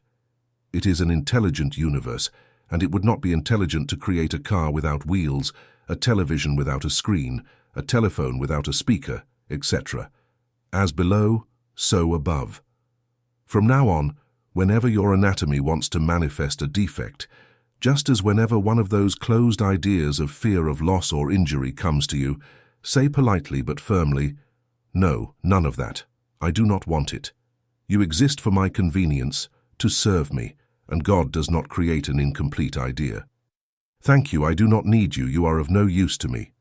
This small reprimand is addressed only to your own consciousness, your subconscious, which we call the past, to which you give an order that it executes. For matter has no voice or vote. It knows nothing. It is simply a vehicle, a thing, so there is no need to disdain any of the channels provided by the Divine Spirit. Medicine is a channel and a resource provided for those who do not know the truth. If your faith is not yet established, you must make use of all the advantages and weapons available to you. At the same time, just as matter and spirit cannot be divorced, there are material elements that the spirit uses at certain times, just as there are spiritual elements that matter receives with benefit. By this, I mean that there are vibrations that alter chemical order under certain circumstances, and chemical substances that emanate from a strictly physical process. It must be obeyed. It is an inspiration. Divine wisdom knows what it is doing. You will see how the spirit uses its material vehicles. It is sometimes amazing, but it shows us once again that God is not separate from his creation, but intimately connected and penetrating it. He uses all of God's channels, all of them. When you use a physical channel, like a doctor, a process, an aspirin tablet or the like, bless the channel. Thus you increase the good it contains for you and for others. In this way, you practice the presence of God, for God is the good. Use your angels, you can have legions. They are there to serve you. Their nature is life, love, and whatever you want to see protected, place an angel. When you go to sleep, place an angel. Place an angel at each door and each window. Never will someone with bad intentions be able to approach. If they manage to get close, they will suddenly feel disinterest and quickly move away, for the powerful vibrations of good dominate those of evil, just as light illuminates darkness. When you go out and leave your house alone, surround it with angels. Place an angel beside the driver who is taking you or who is driving your loved ones. It is love in action. Try it just once and you will be convinced forever. With all this, you will realize that death is only a rebirth, a continuation of life. In conclusion, I want to bless you with this affirmation. In your life, there is only one presence, one power, God, the omnipotent good. Allopathic psychological medicine for our effects. Although medicine has a wide variety of branches and ramifications, we will say it has two main branches, general and specialization. We will say that general medicine strictly studies the human body, anatomy, and diseases that manifest in this anatomy. Then it studies normal, healthy matter and abnormal states that manifest, as well as the medicines that cure them. Specialization, on the other hand, is limited to a single area, such as psychotherapy, for example. But note that no allopathic doctor, who is mainstream medicine, when you consult them for a stomachache, for example, ever asks if the patient is happy in their home or work, if they have mood disturbances due to the people around them, or if they have worries. Now we are beginning to understand that gastric ulcers are caused by the problems that concern us, as there are problems that are of interest but do not cause suffering. No doctor is interested in whether a patient's living conditions are pleasant or not, and as we will see later, many diseases are nothing more than discomfort and malaise, an imbalance with the environment in which one lives, a discomfort with the surrounding situation. Psychologists and psychiatrists do try to determine if the patient is reacting to an external condition, but there are many diseases that are nothing more than this. However, since no one consults a psychiatrist when they have a stomachache, what usually happens is that the consulted doctor simply asks which food is not well digested and opens a small book containing the names of numerous and varied pills, which they then copy onto a prescription or provide as a sample. If the patient returns while continuing to take the medication because the pain has not subsided, the doctor then says, well, it's a case of colitis or chronic appendicitis, and recommends surgery for appendicitis, or prescribes a strict diet for colitis, and the patient remains unchanged. The patient eventually heals on their own, and we will see why. In metaphysics, we study the environment and problems of the patient, and we understand what many diseases are caused by. We know that colitis is psychosomatic, as are liver, stomach, and intestinal pains, and that blood sugar levels are a very interesting and profound psychic complication. Since we know that everything has its origin in the mind, we can connect external events to internal ones and vice versa. God made us to do and be happy. A happy being is never sick, just as a sick being is never happy. You all know the fact that by interrupting a cycle of bad mood with a smile, the liver heals, bile disappears, as described in my book, Metaphysics for Everyone. But let's recall it. When a person experiences discomfort and makes a grimace, this gesture, which is nothing more than an externalized or acted thought, has a direct influence on the pineal gland, which is the gland of psychic and astral vision. From there, a bit of vibration descends through the cerebrospinal fluid into the spine, then permeates the liver with bitterness and forms bile, and this bile in turn causes a renewed expression of discontent on the face, just like the bitter taste with which the person wakes up. It is a very easy, vicious circle to break. You simply need to feel happy. How to feel happy? It's also easy if you have the will. First, you must smile even if you do not feel like it. The first smile will certainly be forced, with the corners of the lips pointing downward, but the second effort will be better.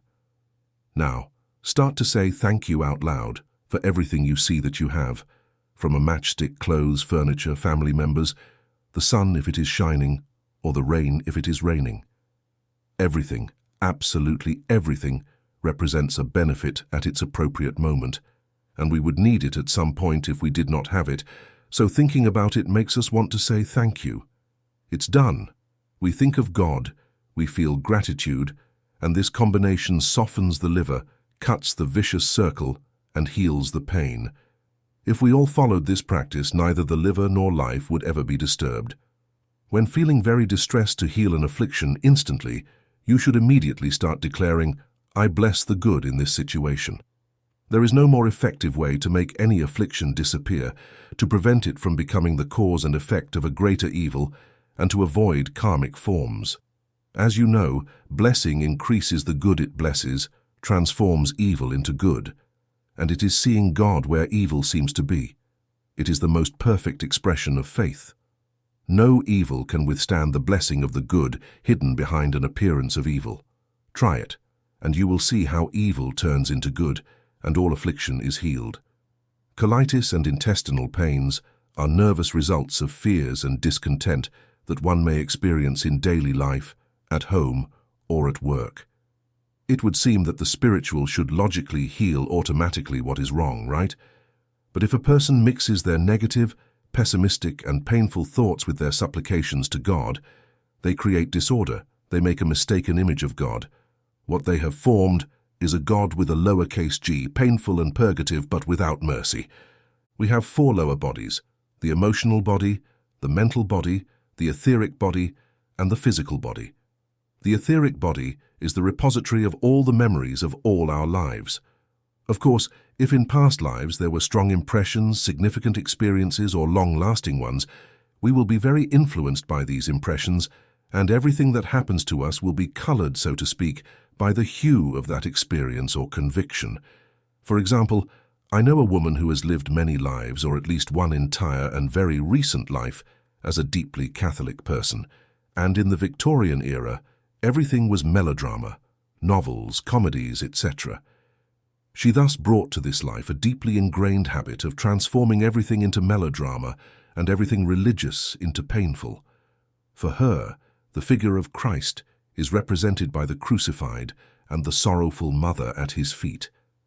Even her laughter is accompanied by raised eyebrows. Of course, even though she earnestly wishes to be happy, she cannot, as her etheric body bends her towards pain. This is the case of those who take pleasure in pain, because it is where they feel most comfortable, most at home, most familiar. They understand. In addition to the distorted etheric body, they have a very large, very unbalanced emotional body, which makes it very difficult for excessively emotional people to accept the new metaphysical wave that aligns the 4 bodies into one mold to function in harmony and order. Regarding blood sugar, or what is commonly called diabetes, they review in their mind everyone who suffers from this disease and will remember that, as a rule, they all have a sweet disposition. External conditions, contrary to their way of being, affect them greatly. At first, they are prevented from reacting. They cannot give in to protests or bursts of anger, because this goes against their innate nature. It would be very beneficial for them to be able to defend themselves through an outburst of words, but they are unable to do so due to their original sweetness.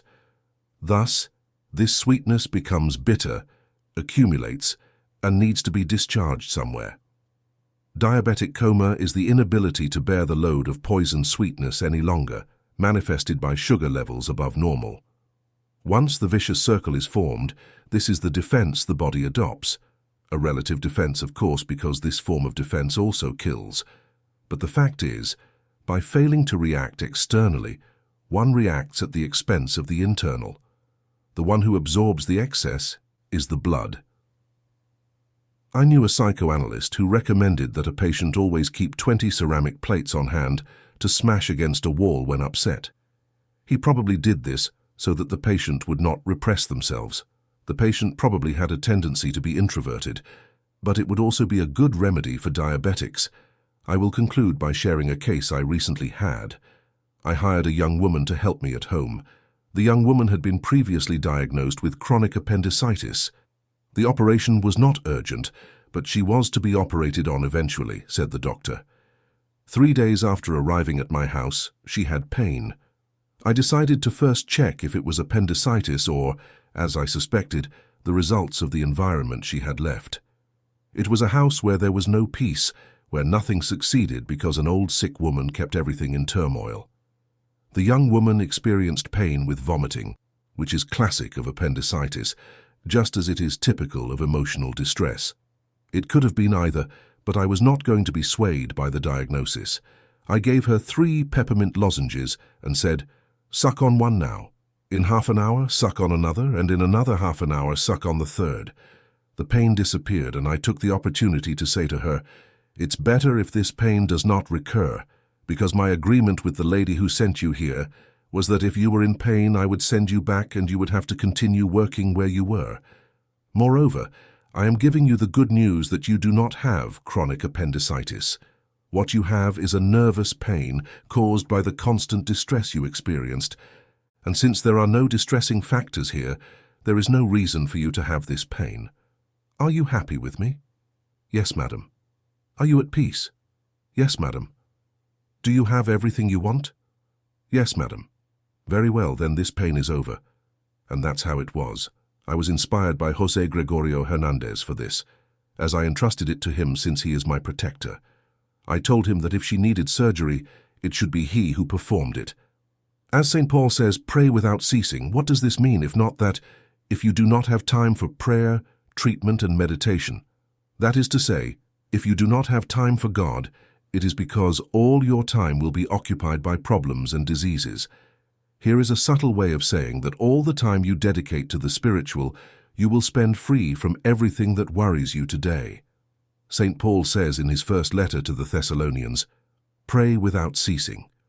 We know he did not mean that we should spend our lives on our knees reciting the rosary.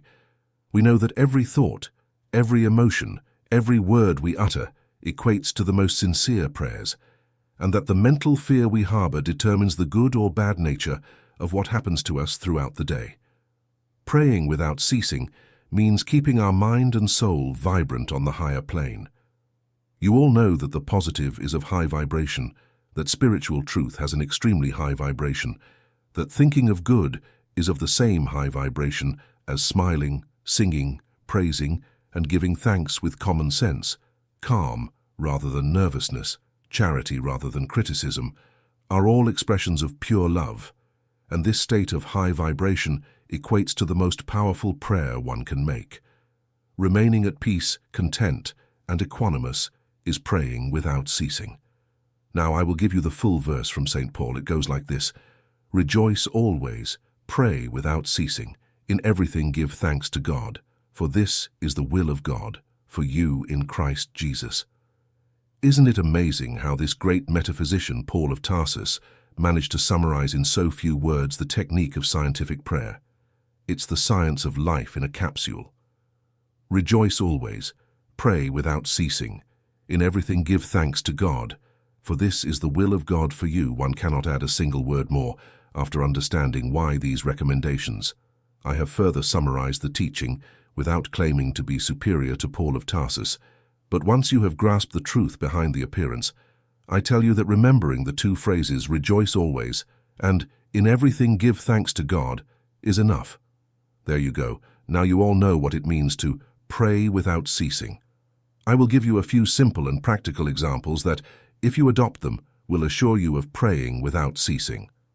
The first is greeting. The verb to greet means to give health or offer health. What could be more generous, selfless, and noble than offering health to a friend or family member when greeting them? However, the greeting has lost all its meaning through habit and routine. It is done merely as a gesture of politeness to adhere to good manners. Or if one greets someone on the street, it's just a simple sign of recognition. The metaphysician acts differently. They either put intention into their greeting and with a smile and gesture think, "I give you health," or they mentally say, "I greet your inner Christ." And they do not limit it only to friends and family, but extend it to everyone. whether it be the taxi driver, the saleswoman at the store, the photo they see in the newspaper while passing by, the delivery person, the clerk, or the bank cashier, and especially to the disabled and beggars they encounter on the street. These seemingly insignificant gestures are arrows charged with powerful light vibrations that do more good for the recipient than a mere coin, whether the person is poor or an indifferent passerby. Moreover, it results in health and love, as you will notice in the attraction they exert and the warm reception they receive everywhere.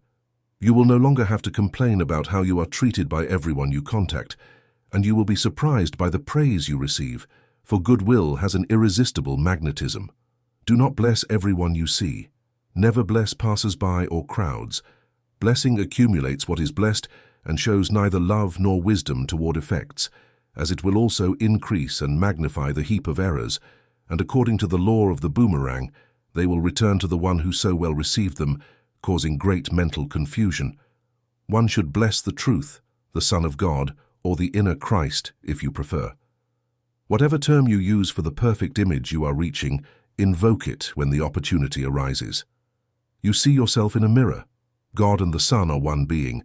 If you prefer to think that every atom of what you see is a divine substance, think so, accept your own inspiration. It is yours that suits you, the one that your God offers you. Giving health in a greeting is more than wishing good behavior for the body. It addresses spiritual health, that is, blessing or speaking well to the mind and soul, wishing light and truth to the neighbor, helping to cleanse the errors of the world. The world is better because you are in it. Hello. Good evening. Good night. Thank you. With the intention they contain, which has been lost sight of in the world, it is spreading good and grace. These flows go where the respective cycle ends and return multiplied to where they originated, that is, to you. The second way to pray without ceasing. Every day you have tasks to do, duties to fulfill, some of which bother you, upset you, or are difficult. Others are just routines, and others please you, are enjoyable or interesting, like reading the newspaper or attending a party, etc. Dedicate them, both pleasant and unpleasant, before. Starting, say, I dedicate this to the good. If you forget to do so, because you have not yet formed the habit and remember when you are already halfway through, dedicate it anyway. You will be surprised to see how heavy tasks become so light that you hardly feel them. Expenses will become true pleasures, and the greatest thing is that all those people who are doing the same things as you in different places and whom you do not even know benefit from the waves of goodness you send them. You lighten their burden, communicate your good mood to them, and this good blesses you. The third way to pray without ceasing. When you go to bed at night to sleep, let your last thought be, I forgive anyone who needs my forgiveness and myself, and even though I know there is nothing to forgive on the spiritual level, I forgive because this way I transform the idea of the one who thinks to harm me. I invite my invisible guides to use my sleep to do good where it is appropriate. Thank you, Father. It would be very strange if you did not fall asleep instantly, for the guides appreciate your willingness to help. They envelop you with vibrations of peace and gentleness until you are deeply asleep.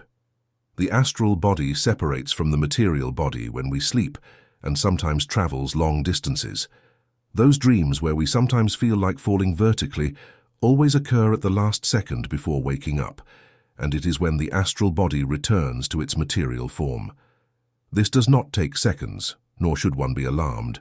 The help you offered and that the guides used cost you nothing. If you remember dreaming and the dream is coordinated and very clear, it should be written down. Upon waking, you will forget the details later, and it is important not to lose them because they often contain messages from the Master. You have seen how one can pray without ceasing and uninterruptedly in our daily life. You have seen how to make use of everything you were wasting until now. Thus, you can afford not to attend the classes or lectures offered to you with so much love, as the Spirit of Truth will take care of instructing you. And although I do not usually suggest anything that contains the slightest threat, it is my duty to warn that the expression "many are called but few are chosen" refers to those who, having the great fortune to encounter the opportunity to learn the truth, to recall the long path of their evolution, and who, through negligence or preference for things of lesser value than spiritual advancement, disdain this effort and do not return. These are the called who were not chosen. It is not favoritism, but they were not chosen. For in the Spirit, all are heirs of the kingdom. It is because, as the parable of the sower says, the seed that falls on the rock represents those who, when they hear, receive the word with joy, but they have no roots and believe for a time, and in the time of temptation, they withdraw. When the seed is lost, many lives may pass before the opportunity arises again. And I conclude with the phrase of my master: if you do not find time to dedicate to God, it is because all your time will be consumed by problems and illnesses. Regarding Spiritism, one of you asked me, if we have already been Spiritists in past lives, if we were mediums, seers, listeners, if we projected ourselves and doubled ourselves, why do we not retain the faculty or remember any of it in the present life? The answer is not always the same. Some people retain some psychic ability, though not always in the same form as in a past life, because it also evolves. For example, I know someone who is a type of physical medium. It is one of the most advanced abilities among all psychic faculties. This means they had abilities in a past life or several, and in this life, the physical mediumship has developed in them. They do not remember any other faculties. They are neither a seer nor clairvoyant. Now, we know who they were in their last incarnation, and we also know that they were a great clairvoyant. Another reason why we do not remember is that either we misused it and are being punished in this incarnation, or it is erased so that we can advance through other means and not be distracted. Psychic abilities are a great temptation for those who have a different mission to accomplish. The astral plane is in itself very absorbing, sometimes interesting, but other times torturous. People who begin to develop abilities sometimes go through terrible trials and experiences. The fourth dimension, for example, magnifies and sharpens, so if the person develops clairvoyance, they see gigantic forms rushing towards them. Moreover, detractors, which is what we call disembodied spirits who have nothing better to do than annoy new mediums, like to scare and terrorize. They appear in terrifying forms, chase, harass, and despair them with voices, pranks, threats, and torment. When a person has already surpassed the fourth dimension, their psychic abilities are erased, so they can evolve and progress to a higher plane. Metaphysics is a scientific study that requires peace and concentration. It is under the auspices of the green ray, which is why it is called the truth. If we were constantly tormented by disembodied spirits that prevented us from sleeping with cries and barking under the pillow, if during the day they chased us with all sorts of troubles, we would not be able to study or practice metaphysics. We would go mad, or assuming they no longer disturbed us in that way, they would constantly interrupt us to request treatments and help. It would be possible to elevate oneself to a positive state of consciousness because they would constantly occupy our attention with negativity. That is why I say that if you study metaphysics in this life, it means that in past lives you have already surpassed all materialistic sects. Do not think that what I have just said is absurd.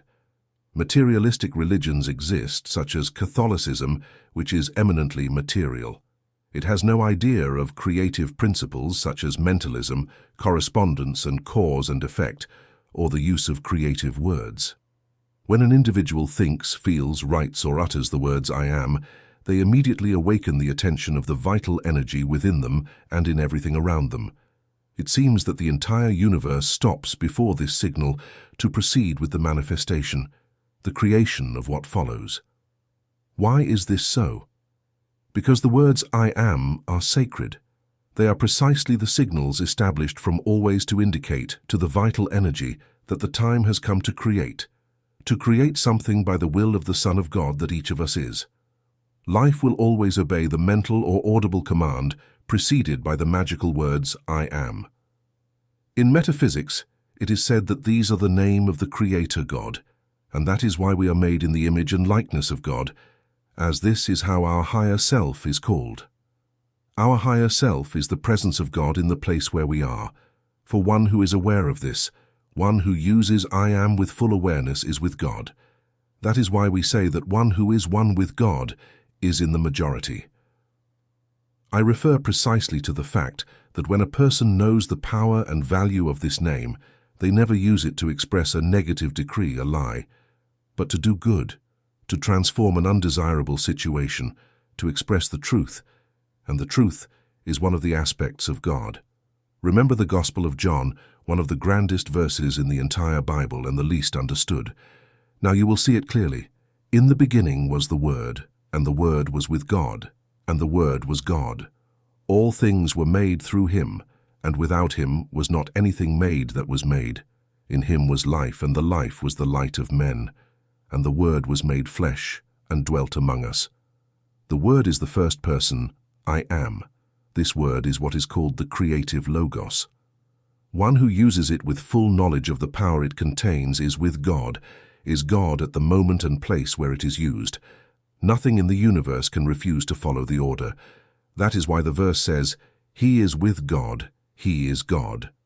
When you return home, read the entire chapter to gain understanding. There is no greater teacher than personal experience. You all know that every time you handle a situation, every time you perform a real miracle, I have told you never to mention the problem, the situation, or the healed illness again. Beginners, in their gratitude for the treatment, start recounting and commenting on the problem again because they cannot imagine how it was, and they begin to reconstruct the facts that we have just undone. They enjoy reconstructing. This explains why there are relapses, both in problems and in illnesses. You need to get rid of the habit of falling back into old patterns. You might say it's always the same, but it is very difficult to break a habit, and it's not my fault if it is hard. Of course, it's difficult because it's a habit, but you must overcome it. To make it easier for you, I will give you a remedy. It is the way to prevent the problem from returning. Remember, Jesus told every sick person he healed, "Sin no more, lest a worse thing come unto thee." When a magnificent result is achieved with the help of one of the masters or one of the conscious disciples, it is because there was a well-constructed process by the conscious person. Beginners are full of fixed concepts and ignorance. When they understand halfway that their own words have destroyed what they had gained, they try to return to that wonderful treatment, and the prayer they express is more or less as follows: "O Father, do not let that cursed rascal start tormenting me again as it did before." Or, "O Father, do not let this illness that has tormented me for years return." This means resurrecting the problem and adding fuel to the fire by remembering resentments and grievances. The manifestation of this is far worse than before the first treatment. The remedy I give you to avoid making greater mistakes is as follows. When you see that the problem has returned after being resolved, or that the illness has returned after being healed or significantly improved, you know what has happened. So in the following prayer or affirmation, always ask, as it is extremely powerful, "I am the resurrection and the life of the constructive decree I made regarding this situation. I forgive myself for this relapse. I am the law of forgiveness and the transmuting flame of all mistakes made by me and all humanity. Thank you, Father, for hearing me. And I can never repeat too much. Watch your words, monitor your decrees. After pronouncing the holy and powerful I am the resurrection and the life of all glory and good that are with the Father before this world existed. I am perfect." This affirmation expresses the utmost loyalty to the Father, to our higher self, and to the Christ within us. I am perfect. However, there are those among you who do not feel sincere expressing it this way. I will explain that if you have doubts, it is because you are contemplating the earthly consciousness, what we call the carnal consciousness, which never wants to accept the spiritual. It is just and natural. We have been given an earthly carnal consciousness to function in the material. If we did not have intellect and earthly consciousness, how would we manage on earth? We would be ghosts and not feel belonging to the earth. What happens then is that the earthly and carnal consciousness always sees the horrors committed by humans: wars, vengeance, theft and assault, crimes, deceit, hatred, lack of love, and all that we see daily in newspapers, on television, on the radio, etc. And it reasonably thinks, how can we accept the saying that we are perfect when we are vile everywhere? Perfection and what I just said, you surely find perfectly justified, especially you beginners. But no, it is not justified despite everything that seems to justify it. You already know that saying it, or even just thinking it, equates to a categorically negative decree. You already know that the great truth lies in the Spirit, and that the Spirit is perfect. You already know that if you declare the being infallible through the verb to be, I am, we are, you lie. Moreover, you establish a decree or law that will manifest in your life, and this is where the problem lies. If you declare and decree that something is vile and imperfect, you know very well that it will manifest. So declare or decree the opposite, which is the truth, and you will also see it manifest. Above all, repeating it creates the moment or impulse where you remind yourself that your higher self is perfect and that this is the truth. You engrave it, you manifest it in all the vehicles that now believe in the imperfect manifestation to get used to the affirmation. Start by saying, I am potentially divine and perfect, thus declaring the truth in all ways, but do not offend the carnal ears that believe in the lie of imperfection. Additionally, you gain two wonderful points with this affirmation. The first is that our consciousness rises, something we insist so much for you to do. Secondly, it brings such pleasant euphoria and joy to recommend using the affirmation to heal bad moods and love when the meditation attack comes. There are 4 stages in meditation, which are 4 galleries that follow each other when meditating. The first is the image. We begin to meditate and have an image of what we want to know, think, discover, etc. Let's say we will think of the inner Christ. The idea we start with is called the image. It is vague, whether verbal, mental, or emotional. After 20 seconds of thinking about the image, we get a different, clearer, more satisfying idea. This is called the ideal. We have a more lucid idea of our inner Christ. It is not a figure, understand, it is a feeling, an understanding. After 20 seconds of meditating on this feeling, meaning as long as we keep this feeling in our mind and do not remove it, it passes into consciousness. That is, we see and feel more clearly, and we can almost put it into words. We could describe it to a third party. Ask for something like a more spacious, open, purer place where only love exists between beings. After 20 seconds, we experience euphoria, happiness, great peace, satisfaction, comfort, contentment, and we are already smiling with a radiant face. Any third party observing us would say, this is realization. The idea has become one with our being. Emmett Fox says, don't discuss the love of God, feel it. I wouldn't want to have to explain it to you.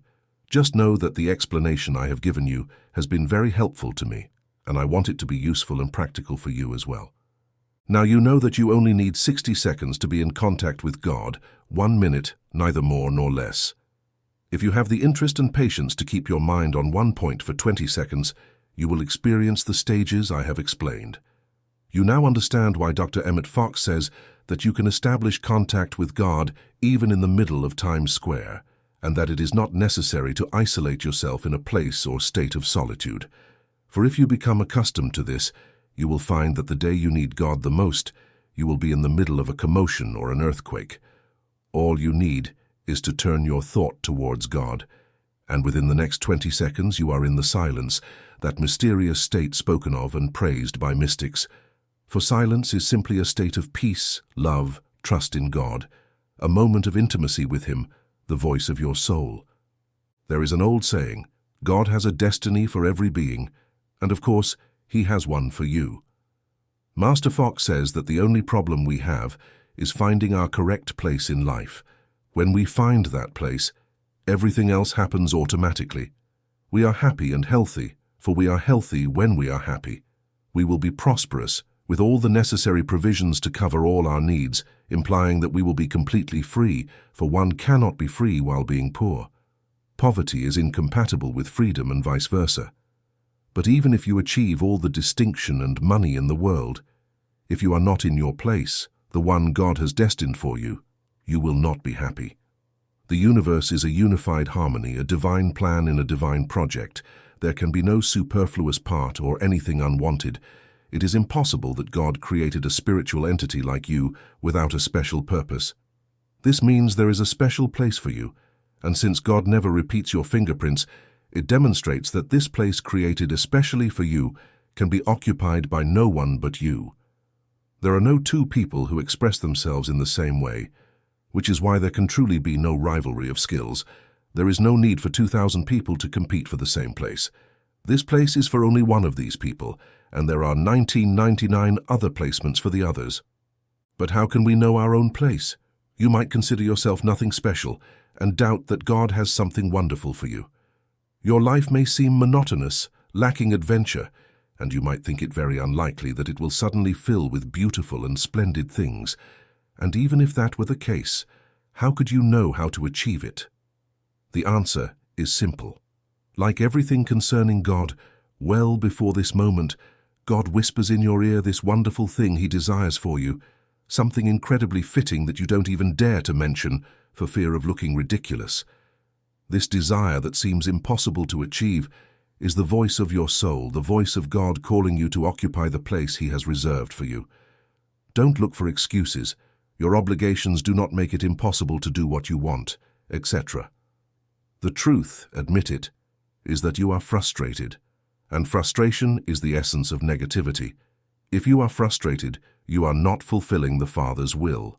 Therefore, at this moment, you are engaged in things that do not please or satisfy you, and you are doing them poorly or less well than you could. You are forcing yourself, and to force oneself is to distort the soul. You are also depriving a large part of humanity of something that only you can give them. If you are unhappy, bored, disillusioned, dissatisfied because you are not in your place or doing what belongs to you, then unhappiness is more useful because it indicates that you need to pray scientifically for your place to be revealed. It is something you love to do. It is what makes you happiest.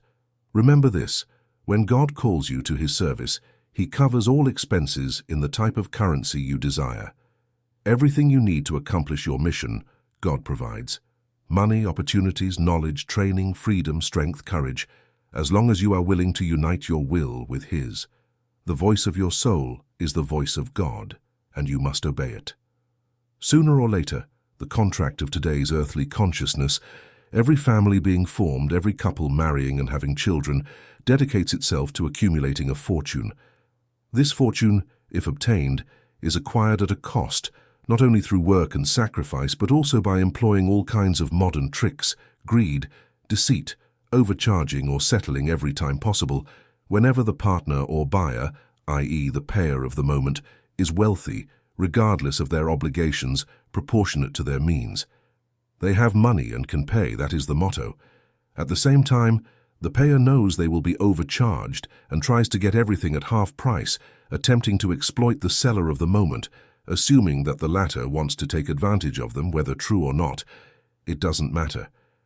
I am not going to be cheated is another motto. Here are two principles.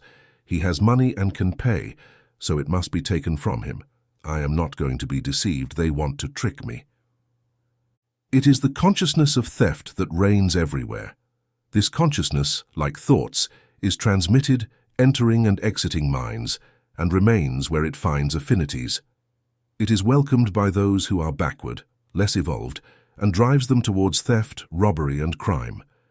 This is one of the reasons for the current violence. This constant tension between parties means that one cannot think of anything else. Attention is focused on the poor physical body that falls ill, such as with ulcers due to worries and calculations persisting through mealtimes, or with cancer because the poison of concerns permeates the body, and with heart attacks because love from the heart is not used, which is the oil that softens and heals everything. On the contrary, the more intelligence there is and the less feeling, the better it is for business. I could continue listing the ills caused by these principles, but I think these examples are sufficient. These principles and this consciousness extend through all activities of life, not just in buying and selling. In a hospital, one takes care of a patient and operates on another while thinking about their wallet. The only manifest love is the surgeon's love for the work of their hands. But it is not pure love, as it would be if the surgeon were devoted to their patients. Of course, there are always those who act out of love, but in general, people act as best as they can for personal interests. The surgeon performs as well as they can, due to a combination of interest in the business they operate on, and interest in prestige, and this is not a virtue. Understand this well. They don't care if they are called a thief or opportunist. What matters is that people say, "What an excellent surgeon, there is no one like them," so that this reputation allows them to demand the price they want without consideration. Thus, the love for their work is tainted by profit. And all this profit is used to buy cars, houses, trips, clothes, and furniture, which in turn raises prestige to acquire bribes that become mandatory because everyone has them.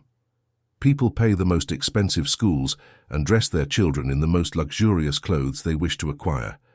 This constant struggle requires the mind to be occupied all day by this material sequence. One does not devote a moment of thought to what awaits us on the other side, as if it did not exist or was not necessary to consider. But on the other side, here is what happens. The physical body is a sponge that absorbs mental, emotional, and sensory excesses. We endure excessive emotionality because we have a body that absorbs. No one knows that this absorption turns into damage to the organs and skin, which then fall ill. These are the constant ailments of all humans. After death, there is no physical body to absorb, and uncontrolled, poorly educated emotionality unleashes. The being is more sensitive and feels everything deeply. Listen to all that they say about the deceased, those who remain here, as if they don't know that the deceased hears them talking, tearing, exaggerating, and slandering as they please. The one who listens despairs because they can neither debate nor refute to return to life and escape torture, gaining the forgetfulness provided by reincarnation, the unawareness of past ills. This is the hell I have just described. It is purgatory. If the ills are endured until they are released and disappear, the day of death comes. And what matters is that fortune and children are well established, free from misery or need. It is considered that children have received a good education because they have been taught to behave in life with the same series of tactics. If it is a woman, she must marry a man of the same conditions. The way to rest the exhausted and depressed mind and feelings from the negative climate in which one evolves every day is to give or attend a party to lift the spirits. Instead of releasing the karmas for which we came to earth, we accumulate many more, which pile up on previous ones, forming hard crusts called crystallizations. To dissolve them, earthquakes, floods, and cataclysms are required. And this is what seers see, as the collapses occurring at the level of these crystallizations are due first to the violet light that slips into certain minds, and second to the growing number of people studying metaphysics and thus denying faults and affirming virtues. It is a matter of analogous vibrations acting wherever they come into contact with others of the same kind. As above, so below. As below, so above. Just as large machines are needed here to break rocks and mountains with forceful blows, the same goes for these crystallized constructions. They need blows to be destroyed, first to break them, then to crush them, and finally to clean and sweep away the dust. Now, on the spiritual plane, there is one more condition that does not exist on earth. Every monstrosity created by us, by our minds and feelings, has a life, thinks, hears, and speaks. What they think and say is always related to the material given to them at the time of their creation. If it was a creation of fury, hatred, and revenge, at the moment it is released into the air. When the crust that holds it in our subconscious is broken, it comes out screaming everything that created it. It does not want to leave. It is its creator, and it fights to stay with them. Mediums, of course, hear them, and they think it is people who are pursuing them. They hear in words the thoughts they had towards others, and naturally, as everything turns around, they hear accusations against themselves. This persecution lasts for a while the victim learns to reject it, deny it, affirm it, meditate, pray, use the violet flame, etc. But if they are not metaphysical, how will they learn? They eventually leave for other human vessels where these mental states are necessary for their evolution. It seems contradictory, but it is not. A very shy person needs a reflex of decision and strength. A reflex is the action of thoughts already formed and established in the subconscious. You already know that whenever a favorable opportunity arises, the subconscious provides the necessary reflex. If our thoughts have been good, correct, happy, a feeling of well-being manifests, and a happy situation occurs. If they have been negative, the opposite is true. Now, by the law of action and reaction, extreme shyness attracts its opposite. The reaction opens the field for the opposite force to enter and settle. In this case, it is advantageous for this creation of violence, which has been released by someone who no longer needs it, to lodge in the mind of the excessively shy person, as the combination produces a balance. Each condition acts on the other and produces the reflection needed by the shy person. People who are not clairvoyant do not hear their creations screaming against them, but they rather experience a horrible sense of guilt and terror that they cannot explain. Since they do not know how to defend themselves against what they neither see nor hear, they suffer greatly. They attribute all sorts of inaccurate reasons, punish and blame themselves, talk a lot in their depressive states, which exacerbates them. This is why it is said that initiates suffer a lot, but Providence watches over them and helps them find their masters and their Christ. They are initiated and already know the path and the way to act. Now, I am teaching you for when you are faced with these old states of consciousness about yourselves, so that you know what to expect and how to classify them, especially so you know how to transmute and dissolve them with the lights you will learn in the next book, titled The Wonderful Number 7. It cannot be your duty, if you try to live the spiritual life, to sacrifice the peace of your soul and harmonious progress. If these things are lacking, ask divine wisdom to show you the reason for this failure.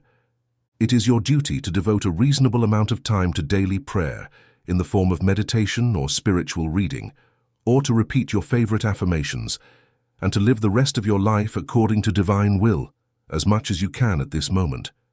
If you sincerely fulfill this duty, you cannot do more, and you should not torment or blame yourself or feel guilty because you are not achieving what is currently impossible for you. On the other hand, it cannot be your duty to do something that sacrifices your own integrity or spiritual power. No one in the world can force you to lie, for example, and it is not true that work is lacking, or that service is non-existent, or that money is hard to obtain, or that everyone falls ill. Lies, lies. Check it yourself. Affirming and believing the opposite does not sacrifice your spiritual progress or your integrity by believing that circumstances make you say otherwise. It cannot be your duty to do today what actually belongs to tomorrow in the spiritual plane, where truth has no time, neither past nor future. Everything happens in the present. If you think and say, believing that everything is resolved today, that all needs are covered today, then you have all the strength, peace, and help you need today. You will realize this truth today, as you will also understand that our fears are always for a problematic future, never for today. The Bible says, today is the day of salvation. Today is the accepted day because God lives in an eternal present, never hurried, always in a smiling rest. It cannot be your duty to fulfill a distant duty at the expense of a close one. The Sermon on the Mount says to first remove the speck from your own eye before removing the plank from your neighbor's eye, because if you do not clean your own vision first, you cannot help your neighbor. It cannot be your duty to be hurried, sad, discouraged, angry, resentful, or antagonistic under any circumstances. The Bible says, "The joy of the Lord is my strength," which means that to succeed, to work, to achieve our goals, to be happy, for our well-being and advancement, we must be positive. And being positive means being happy, because the Christ within us can do nothing for us while we are negative. He rejoices in our joy and withdraws when we allow ourselves to be defeatist. I assume you have already listened to and studied the first 2 books on metaphysics, The Extent of All, and I offer you what you want from this series titled Metaphysics 4 in 1 by Conny Mendez. To fully understand these New Age teachings and benefit from their full advantages, it is recommended to start with the principle, which is the principle of mentalism, because the entire universe, all creation, is based on this principle, and without recognizing it one proceeds blindly. Seek it, acquire it, you will not regret it. The Wonderful Number 7 Introduction, The number 7 symbolizes the state of totality and indicates that a special step has been taken. At some point, everything in creation goes through 7 stages of activity, followed automatically by a period of rest. The number 7 is a final point that imposes a rest before starting a series of 7 steps. Our Sun has 7 planets around it because it is governed by the number 7, and scientists will soon discover that any planet beyond the original 7 does not belong to our system. 7 are the colors of our prism. 7 are the musical notes. 7 are the days of our week. 7 are the gifts of the Holy Spirit. 7 are the months of gestation for a human being to live in the open air. 7 are the ages of man. 7, 14, 21, 28, 35, 42, 49 to reach maturity, authority, and freedom. 7 are the stages through which every manifestation goes from the moment the desire is expressed until the demonstration is visible. 7 times the length of your head should be your total height. If you have more or less, you are not harmonious. Now in this text, I present to you some other lesser-known but very important 7s for your spiritual development and evolution within this system. I assume you have studied and applied the instructions contained in the 2 metaphysical texts titled The Extent of All, and I am offering you what you want. If you haven't, you will miss out on much of the understanding of this one, as it is a graduated teaching that awakens in you the cells necessary for your understanding and realization. There is a saying, when the disciple is ready, the master appears.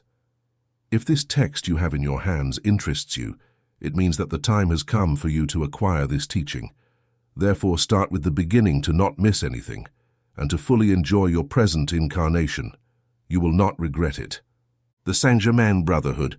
The Saint Germain Brotherhood was founded by Conny Mendez in 1945 to bring together all metaphysical students.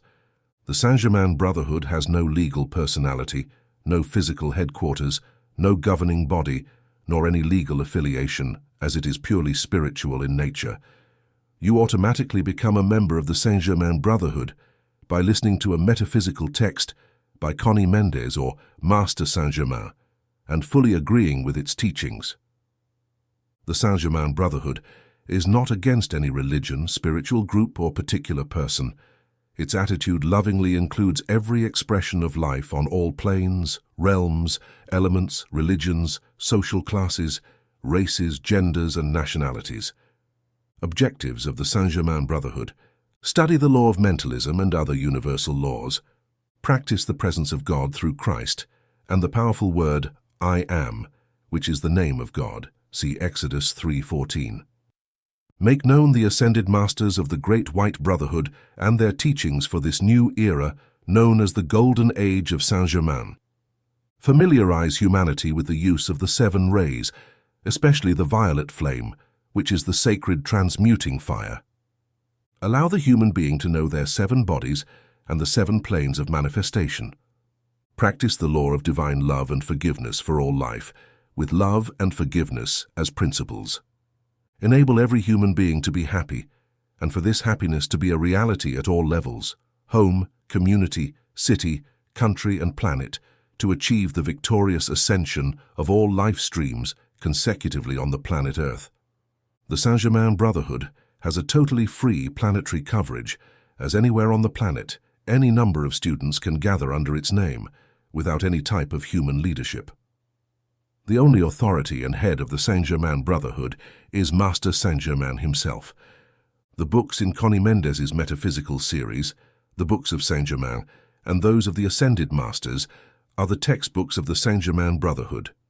Conny Mendez says that the normal state of the metaphysician of the Saint Germain Brotherhood is described in Psalm 91.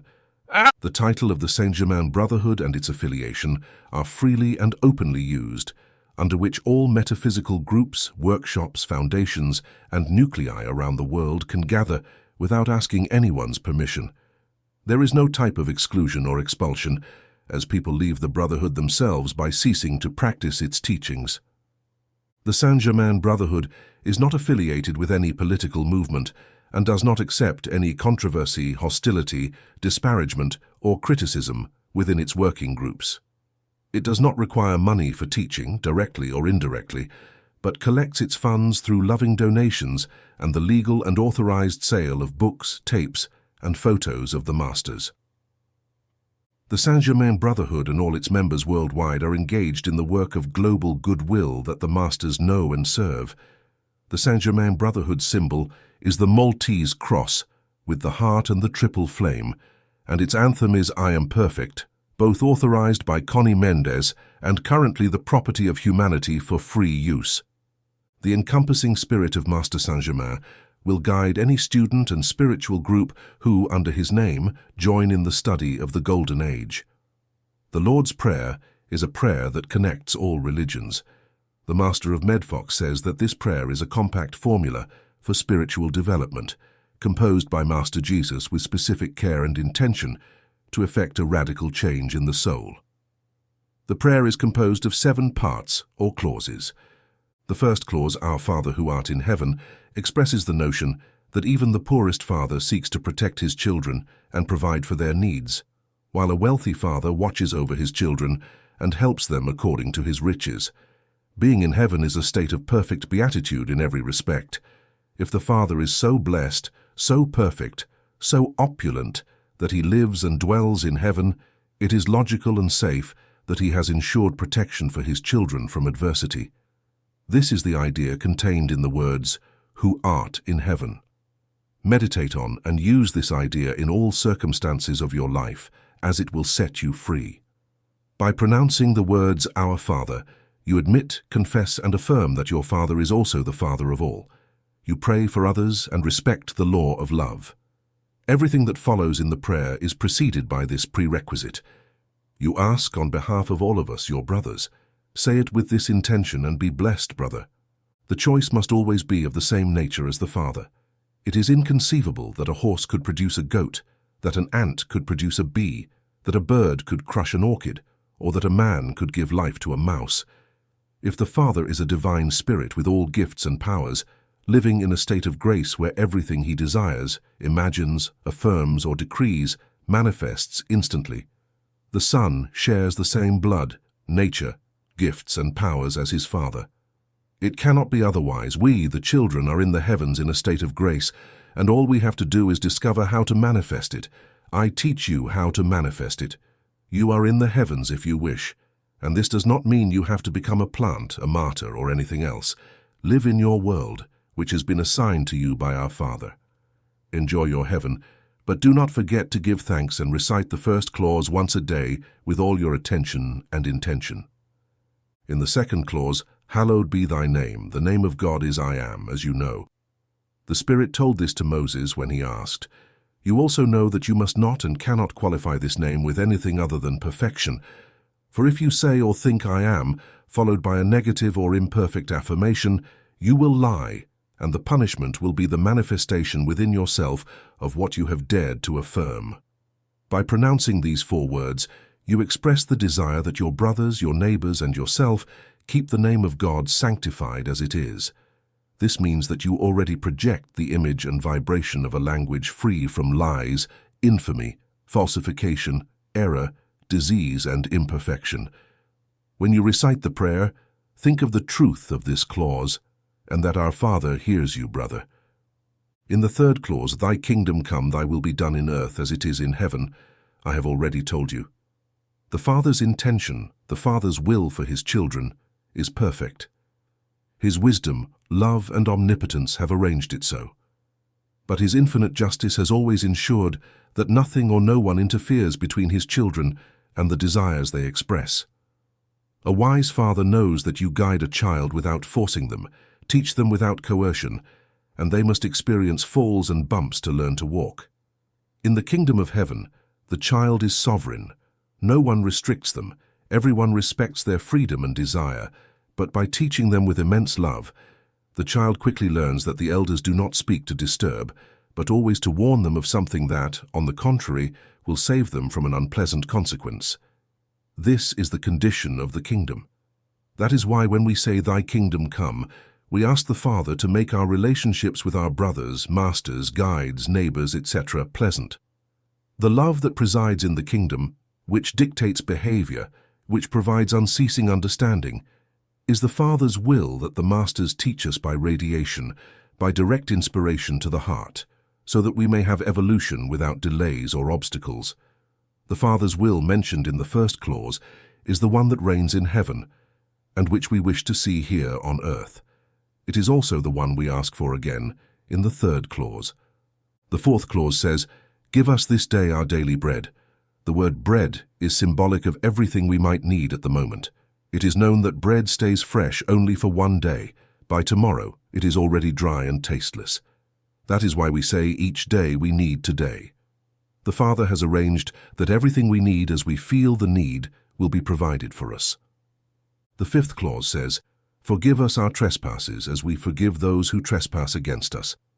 All the faults we commit are always a misuse of the divine energy given to us by the ton every minute, every heartbeat.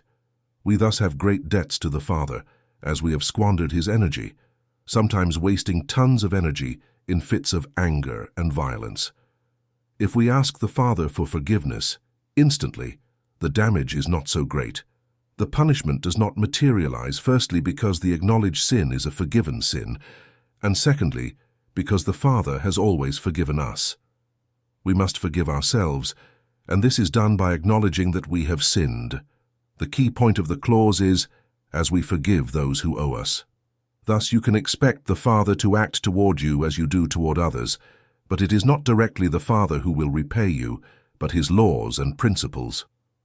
The Father, always mercy and forgiveness, are the laws that give each one what they deserve.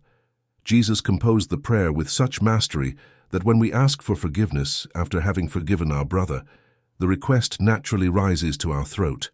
We cannot proceed, and we must resolve matters as soon as possible. If you find that everything seems to block you, that everything you undertake is difficult with enormous struggles, do not say it is because you are unlucky or very unfortunate. This is a lie. What is happening is that you are harsh with your brother, you have not forgiven someone, or you continually blame others for your failures. First, forgive everyone to the point of saying this phrase before you lay your head on the pillow at night. I forgive everyone who needs my forgiveness, all men, women, or children. I forgive myself and ask forgiveness from the Father, and let your words be sincere, absolute, and complete. For if there is a small resentment left in you against someone or something, it will be a wall between you and the Father, a wall between you and the manifestations of peace and prosperity. Do not repeat the act of forgiveness you extend to someone, as this would imply that your forgiveness is not of great value. Whenever it comes to mind, simply say, "I have already forgiven them." The sixth clause, "Lead us not into temptation, but deliver us from evil."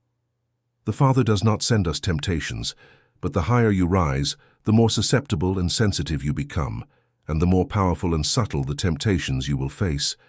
The worst of all is spiritual pride, which raises a steel wall between the individual and their God. Against this, you must often affirm the famous words of Master Jesus, "I am meek and humble of heart." This indicates that it is the request of the heart that is granted. If you ask not to waste opportunities to do good, you will see how you are protected against waste.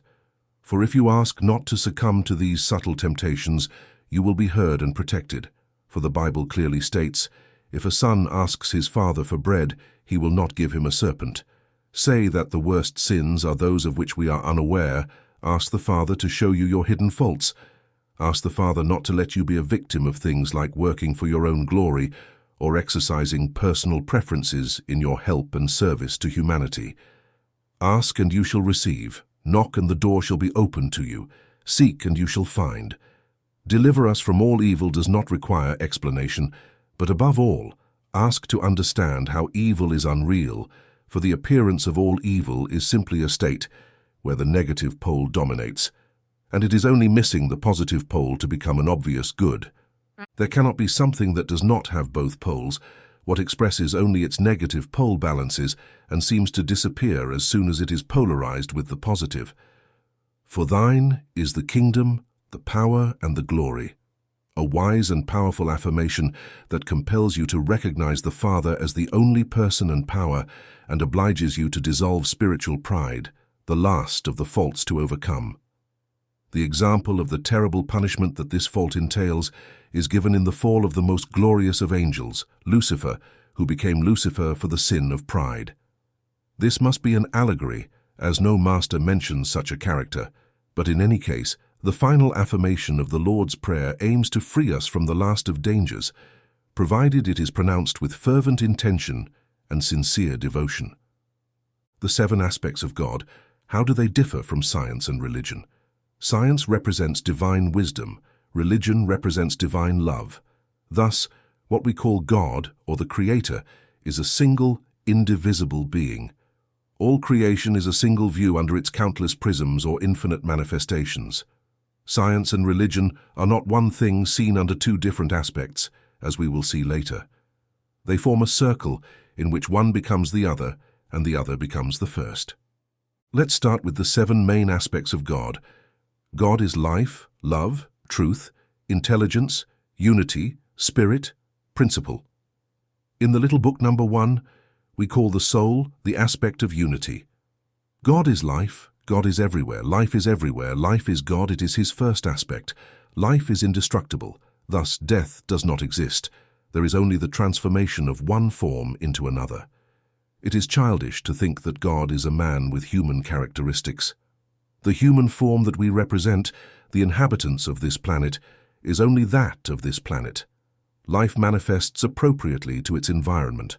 Thus, just as in water, life exists in the form of fish to circulate and move fluidly in the aqueous element that surrounds it completely. Similarly, on other planets where there is air, the inhabitants are formed differently from Earth humans.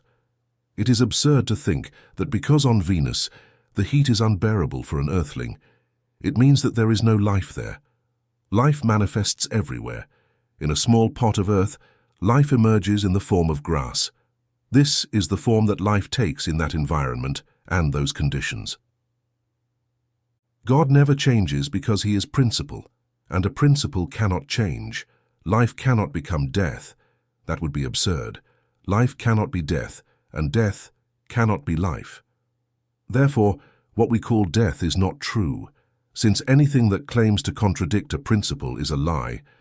Death does not have permanence, life does. Death is a transition from one state to another, from one state of life to another state of life. So, the individual completes a stage of their evolution and moves to another. Evolution is continuous. It never stops. In thousands of years, you will still be alive somewhere, evolving, transforming with knowledge and powers infinitely greater than those you possess today. Think of how this has happened to every human being who has passed through this planet in their journey and evolution.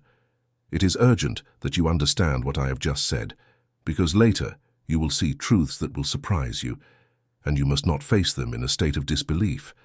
Those who cannot understand today that other planets are inhabited by life forms adapted to the particular chemical conditions of those planets are like the frog in its pond, who must deny the treetops because it cannot see them.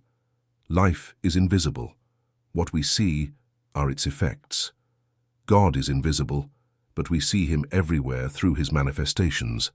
Therefore, you must keep your mind open to recognize the possibility of everything, no matter how strange it may seem.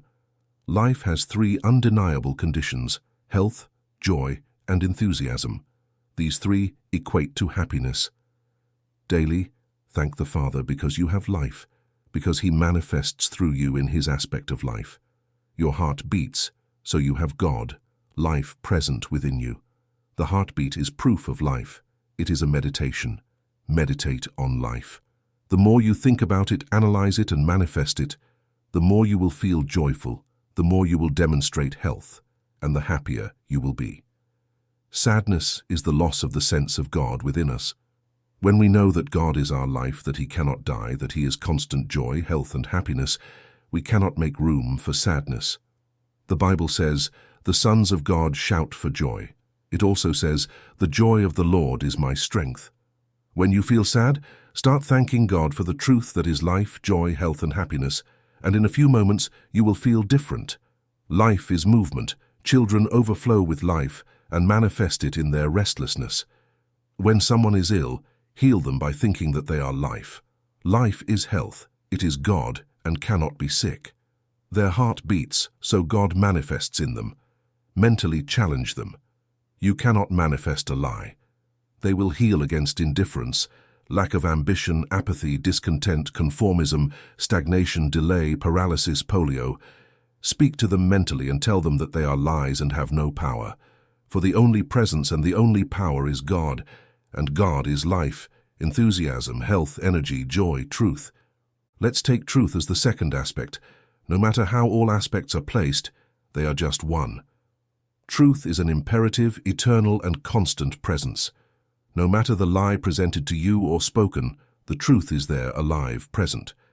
Invoke it and it will manifest, for it is a living entity, as it is an aspect of God. It is God himself acting. Someone said that in the midst of the loudest tumult where God is denied with great cries, he remains silent. He does not impose himself, but invoke his presence and you will see his manifestation. This is because he is the truth, the absolute truth where presence is a relative truth. Recognize that the absolute truth is present, and you will see it with your own eyes. When someone tries to convince you of something that you do not fully accept, mentally tell the situation that the absolute truth is in it, and you will see something happen that will bring it to light. Jesus said, "Know the truth and it will set you free." Notice how he treats it as a person, as an entity. She, the truth, is the great healer, as well as the aspect of life.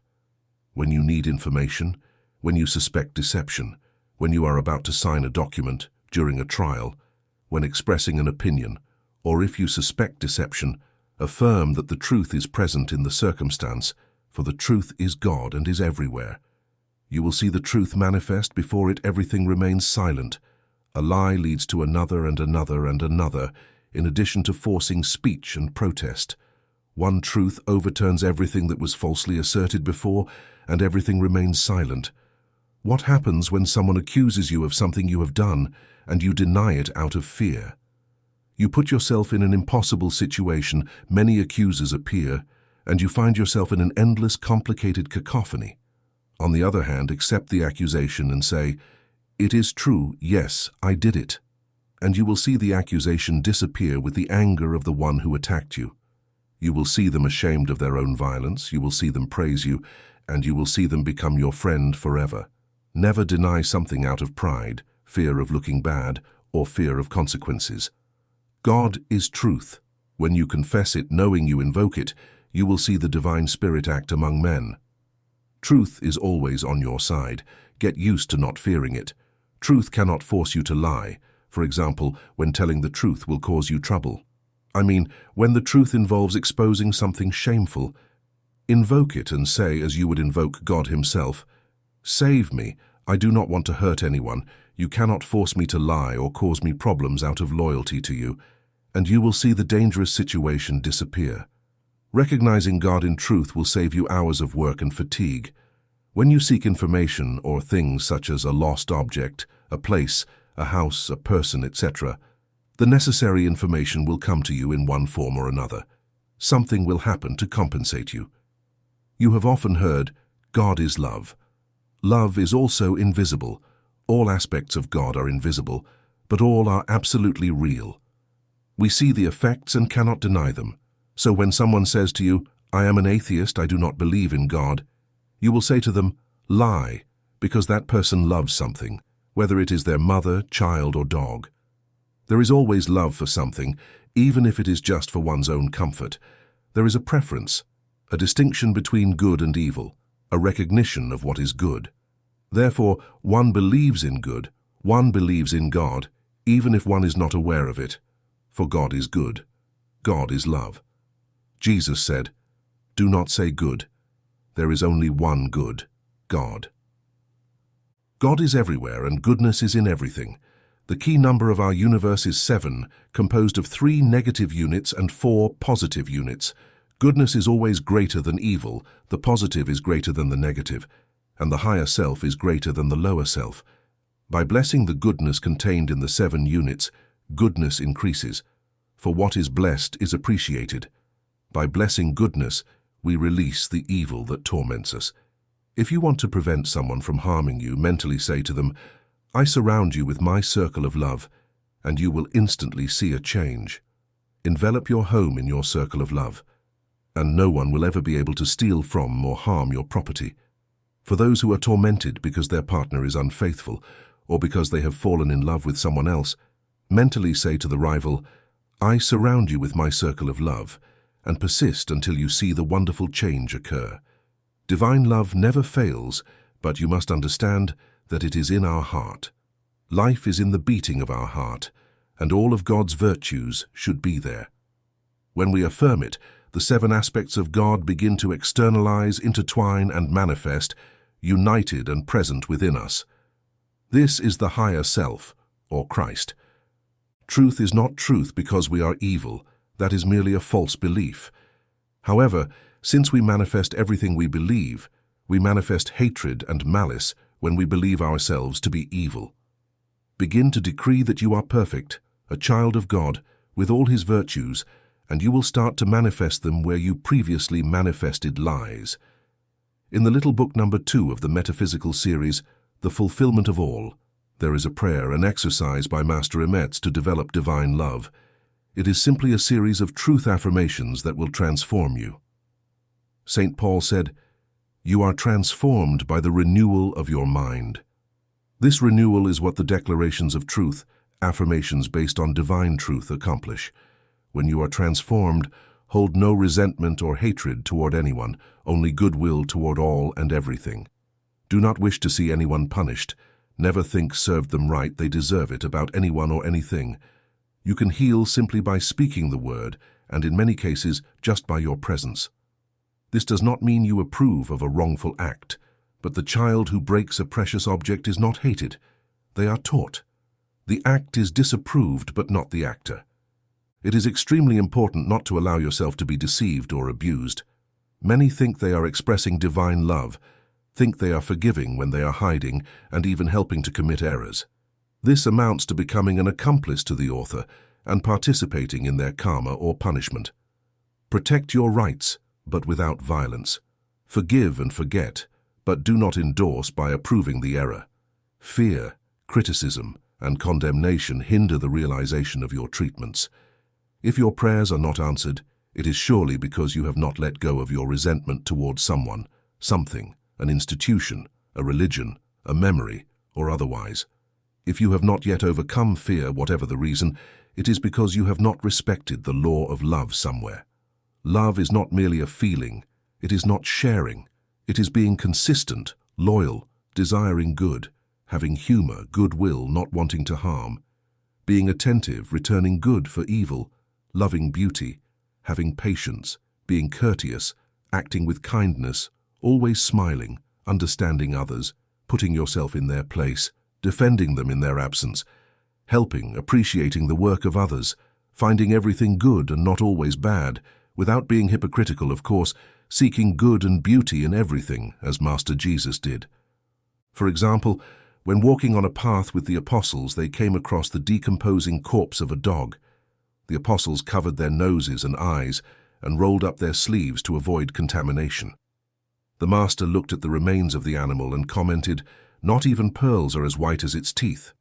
To love is to teach those who do not know, not to criticize and blame them for not knowing. And when we see that someone does not know, love is not about giving alms on the street or giving everything we are asked for, but facilitating whatever is lacking for those who approach us.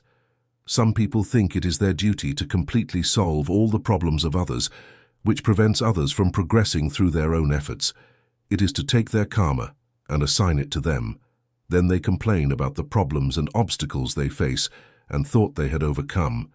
Therefore, love is to be gentle and humble of heart. By frequently repeating this affirmation, love develops within you. I am, etc. If you fear something, you are poor in divine love. One who loves with divine love always sees the truth through lies.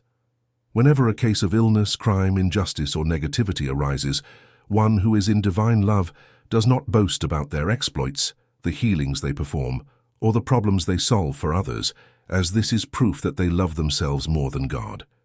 When you are treating yourself or someone else, there will come a moment when you will feel peace. This is what Master Fox calls the descent of the Holy Spirit. When you feel the Holy Spirit, stop asking or treating, Wait with faith and peace, for it means that the treatment has already taken effect. Often, you will feel the urge to sigh. This is a sure sign that the treatment has reached the person being treated. Intelligence is the fourth main aspect of God. It is not merely intelligent, but is intelligence itself. God is everywhere and is intelligence. So everything contains intelligence. Meditate on this to reach an amazing conclusion. Not only are animals and plants intelligent, but also inanimate objects. They are composed of atoms, and each atom is intelligent. The nucleus of the atom is light. This light is intelligence. It is God. It is energy. It moves, circulates, feels, adheres to what suits it, or repels what does not serve it. It obeys the law of attraction, which, in religious terms, is love. The atom is thus composed of the two main faculties or conditions, as you wish to call them. The universal aspects of intelligence and love, the father and the mother, the positive and the negative, you will find later in the law of generation. The substance of everything that exists is intelligence, this atomic energy that is God. We do not see intelligence, it is invisible, but we see its effects, like all aspects of God. When things in your life are not going well, treat them by reminding them that they are intelligence, and you will see them repair themselves. No matter what it is, your body, your organs, your electrical appliances, your plants, your animals, or even your clothes, speak to them and remind them that they have divine intelligence and cannot act against it. They were created to attract harmony into your life and cannot disturb it. You will see miracles because if they are damaged, they will respond instantly to any physical treatment they undergo. If we attribute to God every quality of an infinitely intelligent, loving, tender, just, infinite, and all-powerful God, He will manifest to us. The Bible says that God communicates to us, "What you think I am, that will be for you." We must treat ourselves to become more intelligent at least 3 times a week. When children have poor grades in school, we must speak to their higher selves and remind them that it is divine intelligence. They will respond immediately. Children always respond, and when you treat a person, this treatment never fades away. Even in 50 years or more, a better and more intelligent person will emerge thanks to the treatment they received as a child. Bless the intelligence in your employees or colleagues, in your family, in all those who show signs of stupidity, etc. Every organ and every cell is intelligent. When someone shows a lack of vision, hearing, health, bad teeth, hair loss, excessive obesity, let them know that it would not be intelligent to have formed a body that needs everything to exist on this planet, or that would decompose when it is most needed. Speak to the organs and cells and tell them, if you already know this and do not respect it, the harm you do will be returned to you by enlarging the defect. When the human race understands that God is intelligence and is in everything, belief in old age and death will also disappear, as well as disease and ugliness. These aspects of God allow us to think of Him in an intelligent way, and that is how we pray. Every time you think of one of these aspects, you will develop it within you. Every time you affirm them within yourself, they will grow. When a problem arises, remember the aspect with which it is related. Decree it, affirm it, connect with it, and it will be resolved. The individual unit. God is one. You and I are individualizations of the one God. Understand that it is not your body, but your higher self, your Christ, your divine spark, no matter what you call it. What it means to be an individualization of the one God is that your body is a part of your fleshly consciousness that was made to be able to move on the planet Earth. It is only the covering of all that you are. You are the presence of God where you are, which does not mean that you are a ridiculous little personal God. You are like the light bulb in an electric circuit. When it is lit, it emits light without being the only light. The current is present throughout the circuit but becomes conscious in the lit bulb. We could say it this way: by understanding that we are individualizations of God, we cannot become vain. It should give us humility and self-confidence and rid us of fear. God individualizes as man, as angel, as space, as time, as cell, as atom, as sun, as light. Being an individual does not mean, as many think, being separate. On the contrary, it means being an integral part of God. For God can individualize into countless different beings, He who is life. He is individualized wherever there is life. For many, this will be a very new idea, and they need to meditate on it until they understand it. It is not mastered quickly. One must ask for light and avoid jumping to conclusions. When you are suddenly faced with a task that seems too great for you, you must turn to the aspect of God as unity and believe that God acts through you. If you understand this, you will see how wonderfully you will handle it. Thus, the matter becomes our matter, one with God, instead of being exclusively mine or yours. Man is the instrument. God is the actor. God is spirit. What is spirit? It is something that, although invisible, cannot be destroyed, damaged, hurt, or degraded in any way. Spirit cannot age, die, deteriorate, or become tired. It cannot know sin, resentment, or disillusionment. It is the opposite of matter, but when spiritual conditions are recognized, matter adapts to them. That is, matter deteriorates while spirit does not. The spiritual is not subject to disintegration or discord. Thinking about spirit brings renewal to the mentioned condition, because spirit is the opposite of matter. You are spirit. You will not really die. Matter is, of course, not an illusion. It exists and disintegrates, but it is not your truth. It is merely a means of mobilizing spirit on earth. It obeys the orders given to it with love, because the cells are intelligent and are entities under the governance of the elemental of your body. What has integrated and disintegrated you since the first time you incarnated on this planet? Love it. Speak to it. Thank it for its selfless service through so many thousands of years. For the elements perform their task, and all they wait for is gratitude and love from the one for whom they carry out their mission. You are superior to all of this, matter, elements, cells, etc. You give an order when you think or remember that everything you see contains God, perfection. When you finally understand that everything is a spiritual idea, that is a creation of God, even the false creations called human creations are made with a divine substance that man molds through thought. That is to say, when you know the truth, whether it is a damaged organ or any negative condition, it receives the order to manifest the spiritual truth and conforms to it. These orders can be given to everything, both animate and inanimate, from your body and circumstances to your shoes, your watch, your house, a chair, a phone, a television, etc. Inanimate objects are spiritual ideas given to man through his mind, which is part of the divine mind. They must strive for perfection, because they came from the divine mind for the well-being of man, the Son of God. Those who are not familiar with spiritual laws will feel strangeness towards these data. Don't take my word for it, check everything. And if you haven't read the previous booklets, read them chronologically to understand what you are reading. The seventh main aspect of God is principle. What is principle? Let's consider a few examples you already know. Water seeks its own level. This is a principle. All the water on earth does not curve or break when you tilt a glass of water towards the ground. Water remains horizontal, so it seeks its own horizontal level, and that never changes. You cannot force it to rise up a hill vertically. You can mechanically push it to reach a higher level and lift it in stages to the top of the hill. You can let it fall from a higher level to a lower one, but at any level it remains horizontal. That is its level, and it conforms to it. Matter expands with heat. This is a principle, and that's why it never varies. The angles of any triangle always total 180 degrees. These principles have been true for billions of years and will remain true for billions of years to come. They will never change. Everywhere God is the principle of perfect harmony. Therefore, what the Creator God does must be in accordance with perfect harmony. If we do not see it this way, the fault lies in our inner or outer vision.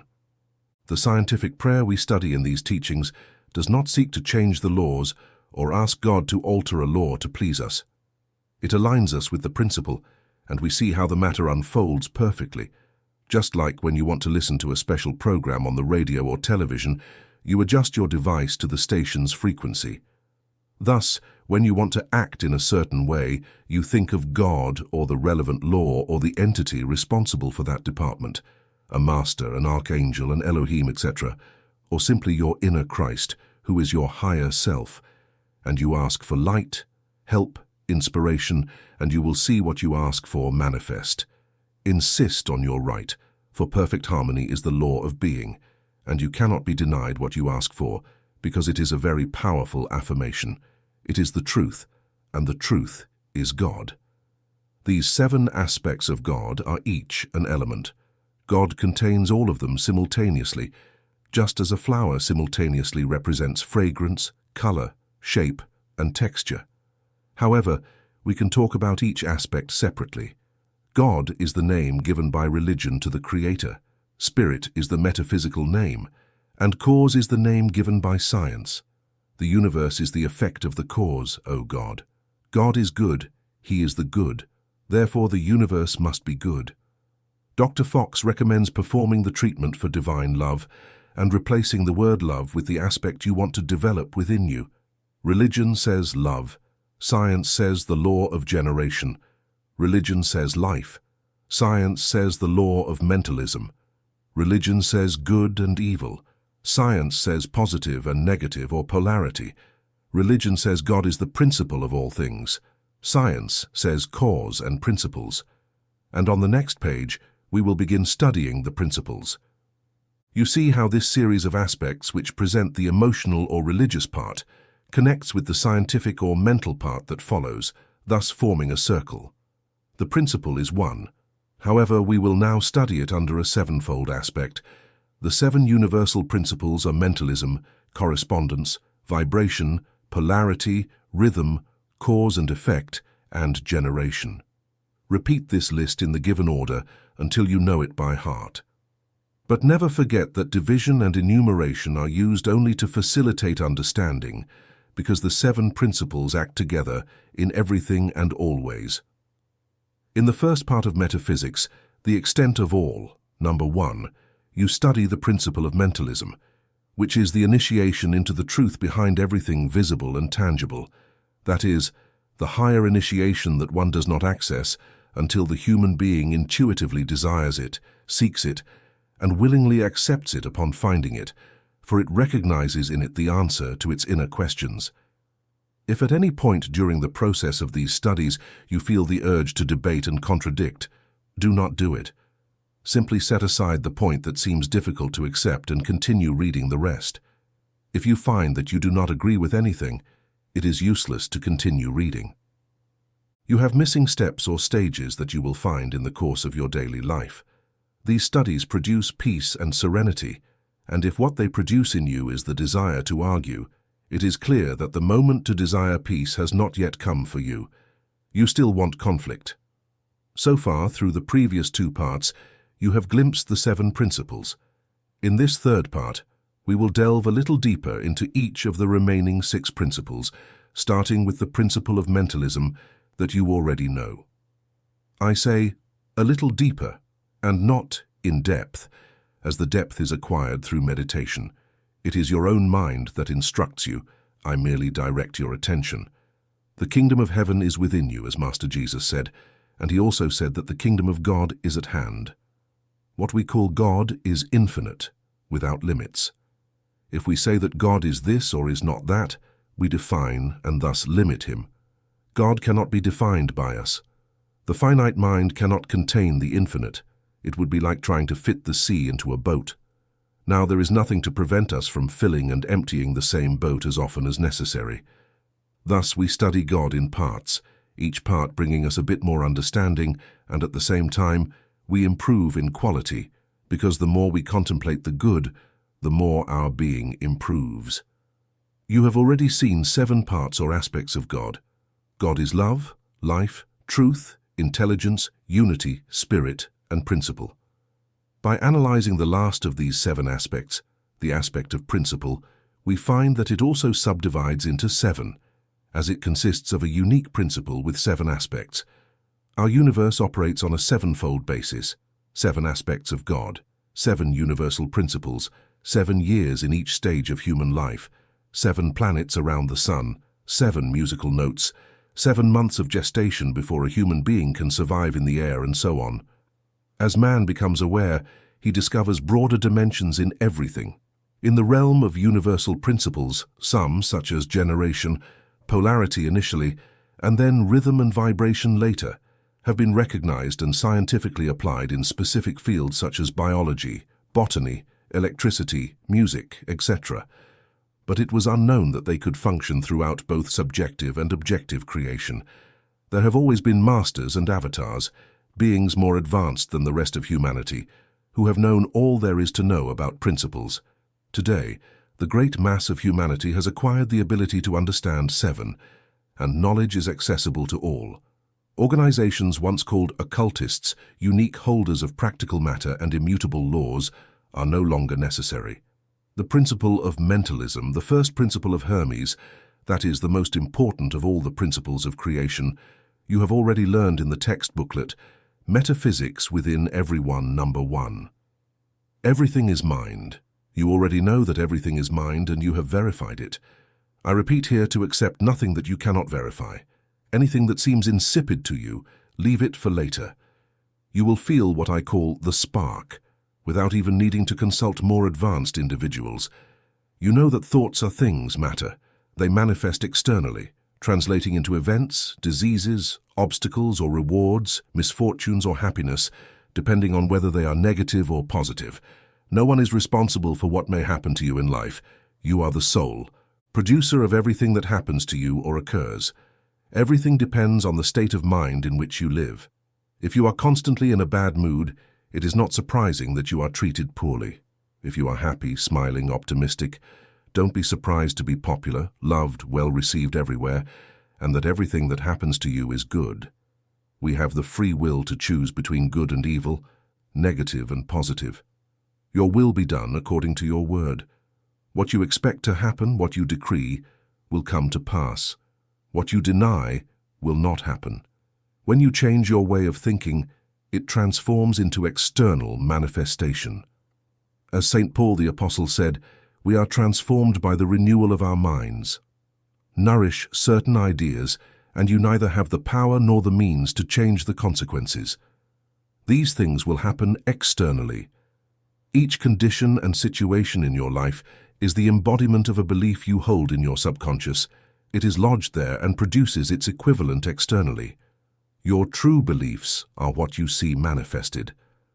But there is a significant difference between what you truly believe and what you believe, and what you think you should believe. It is not difficult to distinguish between these three things, as you will not see what you truly believe manifest. You can judge for yourself. You have often heard that we are made in the image and likeness of God. This means that we are creators like Him. God created the universes with His mind. We create our world with our mind. The world we live in is neither good nor bad. Everything is judged through the prism through which we see it. Let me give you the following example. Think of a lamp. Imagine it with a 100-watt bulb. Now imagine you are wearing green-tinted glasses. Pure colors are dimmed. The eyes are darkened. Everything is obscured. Now change the lampshade to red. Everything has changed. Greens are dimmed. Reds are revived. These are the same objects but viewed with a different perspective. You know that behind this lampshade is always the 100-watt white bulb. What you see is not a lie.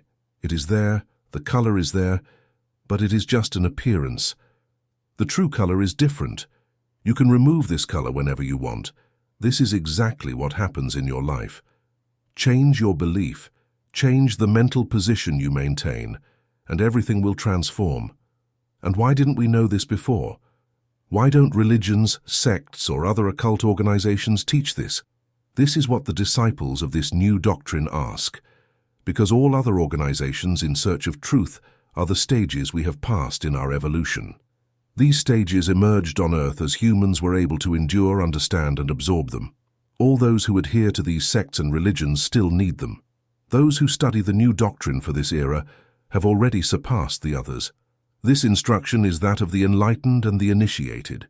It is what the wise astrologers, the Magi kings who visited the child Jesus in Bethlehem, and the great priests who were companions of Moses taught.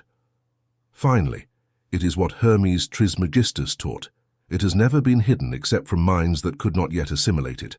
Today, the majority of humanity is mature enough to digest higher teachings, starting with metaphysical psychology and hermetic principles, and later, what we will provide in due time in a clear and simple manner.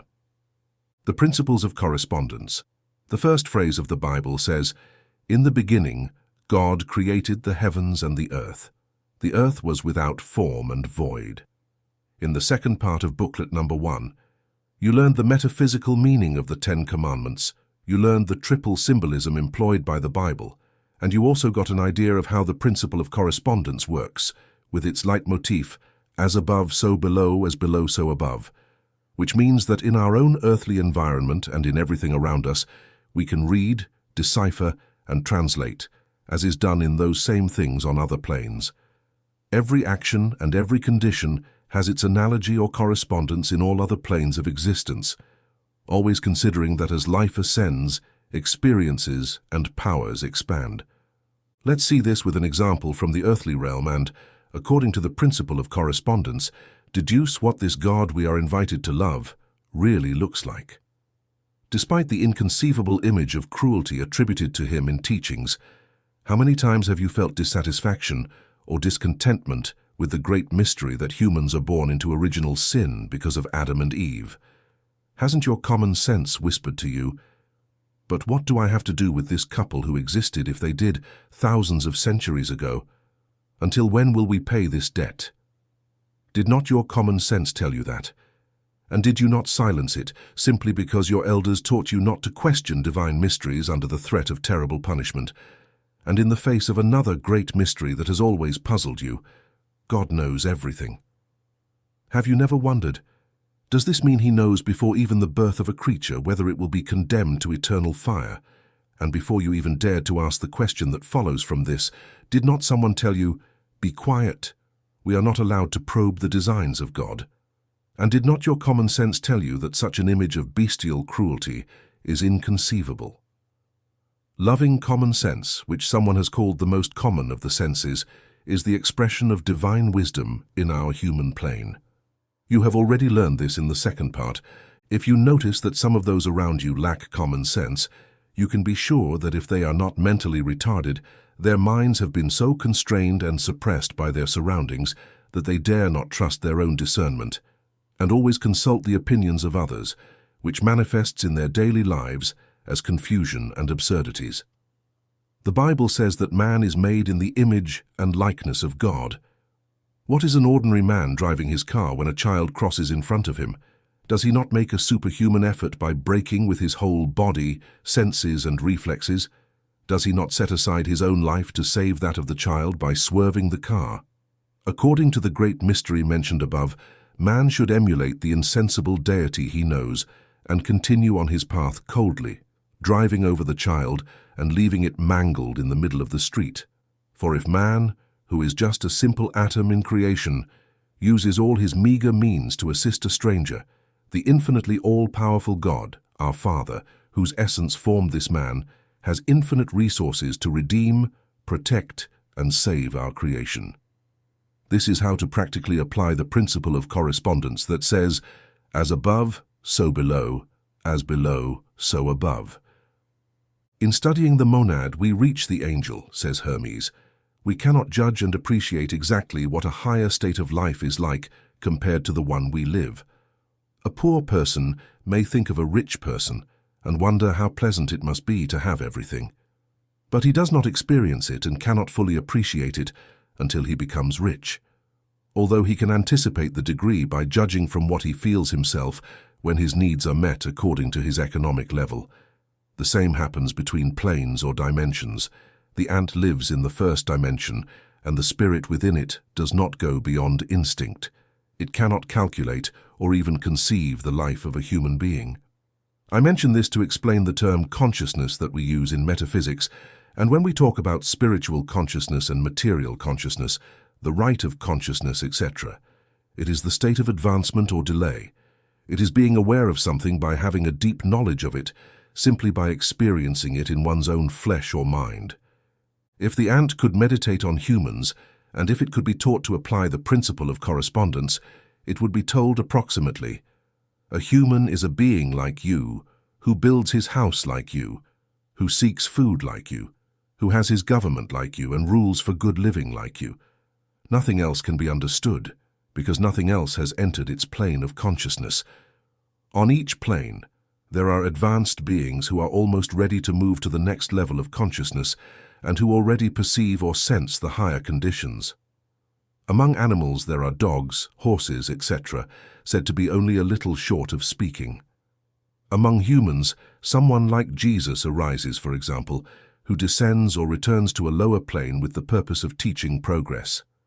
We are already between the planes, living and learning the conditions of the mental plane toward which we are progressing. It is said that we are already developing spiritual consciousness, meaning that we are becoming aware of things unsuspected by the vast majority who live in material consciousness. That is why most people reject the idea that flying saucers could be spacecraft piloted by superhumans, who come to observe us, just as we would stop to observe a bird in its nest incubating its eggs. They do not wish us harm. They are simply curious. As below, so above. Principle of vibration. This is the third Hermetic principle. Its leitmotif is, everything is in motion, everything vibrates. Let's start by thinking about an airplane propeller when it is stationary. We see the blades, the wooden paddles, fixed to an axis. Suddenly they start moving, accelerating, and after a while we see nothing, they become transparent. This is what happens with a high frequency. That is why we do not see disembodied spirits. They live among us but on a different vibrational frequency than our physical bodies. Conversely, the immobility of a rock, which also moves in its own vibrational frequency, is because its vibrational frequency is excessively slow. Positive thought vibrates at a very high frequency. Its colors are bright, clear, and luminous. Negative thought vibrates slowly, and its colors are opaque. The more negative the thoughts, the darker they are, and the lower the tone of their sound. Positive thought, just like the spirit polarized on the positive plane, cannot be dominated by a low vibration unless there is some negative notion or idea held by a part of the individual, or unless the individual allows their thoughts to become negative. Jesus said, "The God of this world comes to me and finds nothing in me." By this, he seems to say that the God of this world is the negative pole which rules in most minds. The positive pole, as we have established, is of high vibration. The negative pole is of low vibration. Low sounds have a slow vibration, high sounds have a high vibration. Dark colors have low frequencies, and bright colors have high frequencies. Everything material is always in circular motion, revolving around something greater, with the planets orbiting around the sun. This is the universal pattern for all that is material. Hermeticists have always taught the vibratory movement of light, heat, magnetism, cohesion, which is the principle of molecular attraction we commonly call love, as well as this great mystery called gravitation or gravity. Today everyone knows the relationship between movement and sound, although this has not yet been studied on our earthly plane, meaning that no one considers it yet to be of great importance. Who has not perceived the humming of a fan spinning at high speed? Rotation produces different musical sounds. A passing airplane emits a musical sound from which several other sounds emanate. These are called harmonics, as musicians know. When a musical note is struck, any note, let's say on a piano, two other notes in higher octaves resonate. The resonating tones are a third and a fifth note of the struck note. This harmonic combination is called a major chord. Generally, the human ear does not perceive sounds that exceed a certain frequency. When something rotates and emits a sound that increases in speed, beyond the frequency imperceptible to humans, degrees of color begin to appear. From dark red, the color becomes increasingly bright, then moves to orange, then to yellow, then to green, then to blue, then to indigo, and finally to violet. If the speed increases, the color becomes white, and beyond that it manifests in rays called X-rays, then electricity, and finally magnetism. Later we will be in mental and spiritual planes. Einstein said that the more he studied electricity, the closer he came to finding the mind. For humans, these things are still inexplicable. They belong to the astral planes where our astral, etheric, emotional, mental, and spiritual bodies reside. States of mind vibrate and emit these vibrations into space as sounds and colors. All mental states are projected outside the body that creates them, hitting similar bodies like musical instruments, and these vibrations affect other minds positively or negatively, amplifying the vibrations of anger that are magnetically attracted to others who are also angry, which mutually amplifies them, and the emotional state worsens, potentially even leading to crime. When individuals are not accustomed to controlling their thoughts and ideas concerning God, the wise masters, the higher self, or anything noble and pure, they have very high vibrations. These rise above all lower vibrations, capable of healing diseases, solving problems, etc. Principle of polarity. Everything is dual. Everything has two poles. Every pair of opposites, similar and antagonistic, is the same thing. Opposites are identical in nature, but different in degree. Extremes touch. All paradoxes can be reconciled. This fourth great Hermetic principle reveals that all manifested things have two aspects, two poles, which are a pair of opposites with countless degrees between the two extremes. The ancient and eternal paradoxes that have troubled minds, such as everything is and is not at the same time, thesis and antithesis, are identical in nature, and extremes touch, are explained when this principle is meditated upon. The law of polarity explains that what exists between diametrically opposed things is merely a matter of degrees, and asserts that each pair of opposites can be reconciled by applying this law. Let's examine this principle on different planes. On the physical plane, we see that heat and cold are of the same nature, the difference being only a matter of degrees. The thermometer indicates degrees of temperature, with the lower pole being called cold and the upper pole heat. Between the two, there are many degrees of heat and cold, with the higher degree being warmer compared to the lower, which is colder. There is absolutely no fixity. Everything is a matter of relationship and degrees. There is no point on the thermometer where heat stops and cold begins. It all comes down to higher or lower vibrations. The terms themselves, high and low, that we use are merely two poles of the same thing. They are relative.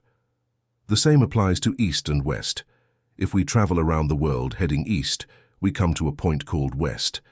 If we travel far enough north, we quickly find ourselves heading south.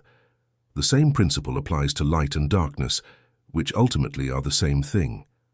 Where does darkness end, and where does light begin? What is the difference between large and small, hard and soft, white and black, positive and negative? The musical scale is an example. Starting from C, we find C. The same principle operates similarly on the mental plane. Love and hate are considered diametrically opposed and irreconcilable. But if we apply the principle of polarity, we find that there is neither absolute love nor absolute hate, different from each other. Both are merely terms applied to the two poles of the same thing. Starting at any point on the scale, we find more love and less hate if we move up it, or less love and more hate if we move down. There are many degrees of love and hate, and there is also a midpoint where pleasure and displeasure mix in such a way that it is impossible to distinguish them. Value and fear are also subject to the same rule. Pairs of opposites exist everywhere. Where we find one thing, we also find its opposite. This allows for the transmutation of one mental state into another by following the lines of polarity. Different things cannot transmute into one another, but those of the same nature can. For example, love cannot transmute into esteem, but can transform into hate, and vice versa. Value can transmute into fear, and vice versa. Hard things can become soft, and so on. Transmutation always occurs between things of the same nature, but of different degrees. Regarding a coward, if his mental vibrations rise along the line from fear to value, he will fill with courage and scorn danger. Similarly, a lazy person can become active and energetic simply by polarizing along the line from laziness to diligence. Once the principle of polarity is understood, it becomes immediately evident that the mental changes we wish to see in our enemies, friends, children, employees, etc., are possible by applying the law. It's like causing a slip along a scale. It's not about transmuting one thing into something completely different, but simply changing degrees of the same thing. Mental states belong to countless classes, each having its opposite, and along its own line transmutation is possible. Mind and matter are poles of the same thing, with intermediate states or planes being merely a matter of vibrational degrees. These two poles in everything that exists are classified by their vibrational degree, that is, their frequency, as positive and negative. Thus, love is positive, hate is negative, faith is positive, fear is negative, activity is positive compared to inertia, and so on. In addition to changing the polarity of our own mental states through the art of polarization, the phenomenon of mental influence in its multiple phases shows that the principle can extend to encompass mental influences. That is, mental states can be induced by others, and it is then possible to polarize an environment, a situation. Most results obtained by mental treatments are achieved by applying this principle. We, students of metaphysics, never employ this principle in any sense other than that of good, for as we will see later in the principle of rhythm and that of cause and effect, which are the laws of the boomerang, what we do to ourselves returns in kind sooner or later. The practice of this principle allows us to better understand our own mental states as well as those of others, and assures us that these states are purely a matter of degrees, enabling us to elevate lower vibrations at will by changing polarity and becoming masters of these degrees instead of their slaves. This law allows us to intelligently help others by polarizing situations. For example, by recognizing and awakening the Christ within our fellow beings. It is simply a matter of remembering that the higher self, the true self, and the truth of the neighbor is perfection. In New Age terminology, this is called the immaculate concept. The more you practice this, the less you will notice the faults you have seen or see in others. There will come a time when it will not affect you at all, because you will feel perfectly secure knowing that this neighbor and brother manifest only a lie, and that you are raising your vibration toward the positive by knowing this. The vibrational frequencies of a trained metaphysician often manage to transform an environment simply by their presence. With just a glance, a smile, their peace and joy, they polarize mental states with a few positive words, transmute the dominant negative concepts in the atmosphere, because they change the mood of those present, filling them with hope where they were previously desperate. In this sense, Jesus' power was so great that seeing the sick healed in his path, he would say to them, "Go and sin no more." The degree of realization that the student or practitioner possesses in recognizing the immaculate concept in others, above or despite the appearance they manifest, either completely heals or improves the condition, depending on their own faith. Remember that faith is knowledge. The metaphysician knows that illness is an appearance produced by a mental form, the creation of the individual, and is a result of ignorance and credulity. They know that eternal truth is life, and that an illness manifests because this brother believes in the reality of the mental form they have created. The Gospel says that they are bewitched by their own creation. We would say it is the belief in the permanence of their own creation, living according to the principle we are studying. We already know that it is possible to polarize, to transmute one's own creation by shifting the mind up the positive line, thinking about health and life. Life is life. It cannot transform into death. One can think about death and produce it, but by thinking about life, one transmutes death into life. Life is indestructible. It is destined for itself, unless human minds block its path with their false beliefs. Against what you choose, no one can act except yourself. If you prefer to place yourself at the negative pole, you will have everything that belongs to it. If you prefer the positive pole, you will have everything that belongs to it. At the positive pole belongs the smile. At the negative pole belongs the frown. If you want to change poles in the midst of a negative manifestation, smile, declare the good present in the manifestation, bless it, and add, "And I want to see it." That's it. You will see the black transform into white, the sad into joyful, the bad into good. Try it. Polarize all the situations that present themselves to you, all the environments you enter, all the people who talk to you, and you will hear them exclaim, "I feel so good." Polarize your children, friends, employees, students, and you will be what Jesus called the salt of the earth. What is undesirable transforms by changing its polarity. If you cannot do it quickly yourself, do it gradually, from condition to condition, from pole to pole, from vibration to vibration. First, you must acquire the art of changing your own polarity to be able to change that of others, bringing good with you.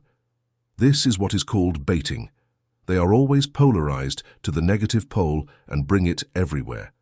To master the art of polarization, you must practice it as you would anything you wish to master. The principle of polarity is the truth. Results depend on the student's practice. Law of rhythm. Everything flows and recedes. Everything has its periods of advancement and retreat. Everything rises and falls. Everything moves like a pendulum. The measure of its movement to the right is the same as that to the left. Rhythm is compensation. This principle contains the truth that everything manifests in a determined back and forth movement, an average oscillation, a flow and reflux, a movement similar to that of a pendulum from one pole to another. According to the principle of polarity, with which rhythm is closely related, rhythm manifests between the two poles of everything. But this does not mean that the rhythmic oscillation reaches the extremes of each pole, as this happens very rarely, and it is very difficult to establish the extreme polar opposites in most cases. However, oscillation first occurs toward one pole, and then toward the other pole. There is always an oscillation, an advance and retreat, a rise and fall manifesting in all things and phenomena of the universe. This law governs everything, from suns to worlds, from minds to matter, from animals to plants, etc. We see it in the history of life, in all things, in the rise and fall of nations. This means that on all planes, this principle is in operation. For example, on the spiritual plane, there is always an emanation followed by an absorption. We emanate from God, are born, descend into material consciousness, and then die as absorbed into spiritual consciousness. It is our great rhythm, an ascending rhythmic evolution in our birth and death. It is the breath and aspiration of Brahma, according to the Brahmins. Universes are created, reach the lowest point of materiality, and then the oscillation of return begins. Suns are born, reach the peak of their power, and then the process of regression starts. After countless eons, they transform into great masses of inert matter, waiting for a new impetus to begin a new cycle of solar life. These are the great rhythms, but we see the principle in everything. For example, in the great philosophical movements of all kinds, political governments are born, grow, reach maturity, decline, die, only to be reborn again and again. Everything repeats over and over, like the pulse, which is the smallest rhythm we can see or feel. Day and night, the seasons, nothing is stationary. Everything has its own rhythm. We also see it in all phases of human activity. The tides of life rise and fall according to the law. Thus, we begin something with great enthusiasm, without knowing when or why it diminishes, then returns. And so, this principle guides us, for like all laws, it is immutable and always in action. Learning to use it, just as we do with the laws of materialism, cause and effect, or polarity, allows us to master it to a certain degree once we understand it. The level depends on the mastery of this principle. We learn to use it instead of being used by it. We learn to polarize ourselves to the point where we want to stay and to rise above the pendulum oscillation. Anyone who has acquired a certain degree of self-mastery performs this to a certain extent, consciously or unconsciously. The master does it consciously, and by mastering the law achieves a degree of balance, stability, and mental firmness that is almost inconceivable to most who go back and forth in a continuous undulatory movement, always driven by their own rhythm. We know that there are two planes of manifestation of mental phenomena, that is, two planes of consciousness, one higher and one lower. So if we rise to the higher plane, we escape the pendulum oscillation, which manifests only on the lower plane. In other words, the pendulum oscillation occurs in the unconscious plane, and our consciousness is not affected. We call this neutralization. Its function is to elevate the self above the vibrations of the unconscious plane of mental activity, so that the negative oscillation of the pendulum does not manifest in consciousness, and thus does not affect us. It is like rising above something and allowing it to pass below. One who knows and practices the law polarizes themselves to the required pole, and by a process similar to refusing or denying participation in the retrograde oscillation, remains in position and allows the pendulum to oscillate in the unconscious background. Law of cause and effect. The mind is a motor. Thoughts are a force or energy generated by the mind. This energy emanates from our mind in vibrations, in waves, which by the grace of the law of rhythm return to us, bringing back the future we have sown. I have just told you that the future is analogous to what we have sown, meaning that if you do good to someone or speak well of someone, these words or acts emit colored vibrations. This color attracts vibrations of the same color, and they return to you, amplifying the good you have done. Beautiful things, miraculous things happen to you, and you say, "What a coincidence. Look what happened this morning, it's wonderful." There are no coincidences, they cannot exist because there is no law of coincidence, only exact laws called principles, as they are immutable. The principle of polarity fixes what you do and say on one of the two poles, positive or negative. That is, what you think, say, or do is positive or negative. There is no third pole. If you think or speak ill of someone, it is negative. You have sown it in the negative pole, and it emerges as grey or black depending on the amount of harm it contains. It collects on its path an amount of energy of the same colour and returns to you with force. You experience a shock, an accident. It will always be something unpleasant. Here is the explanation of what happens to you if you criticize. You will be criticized. If you harm someone or something, you will be hurt, or something of yours will suffer. If you are unjust, this injustice will be returned to you with the same severity. The causes you sow must produce their effects before you are released. If you sow discord, you will reap discord. If you sow kindness, love, or help, you will reap kindness, love, or help.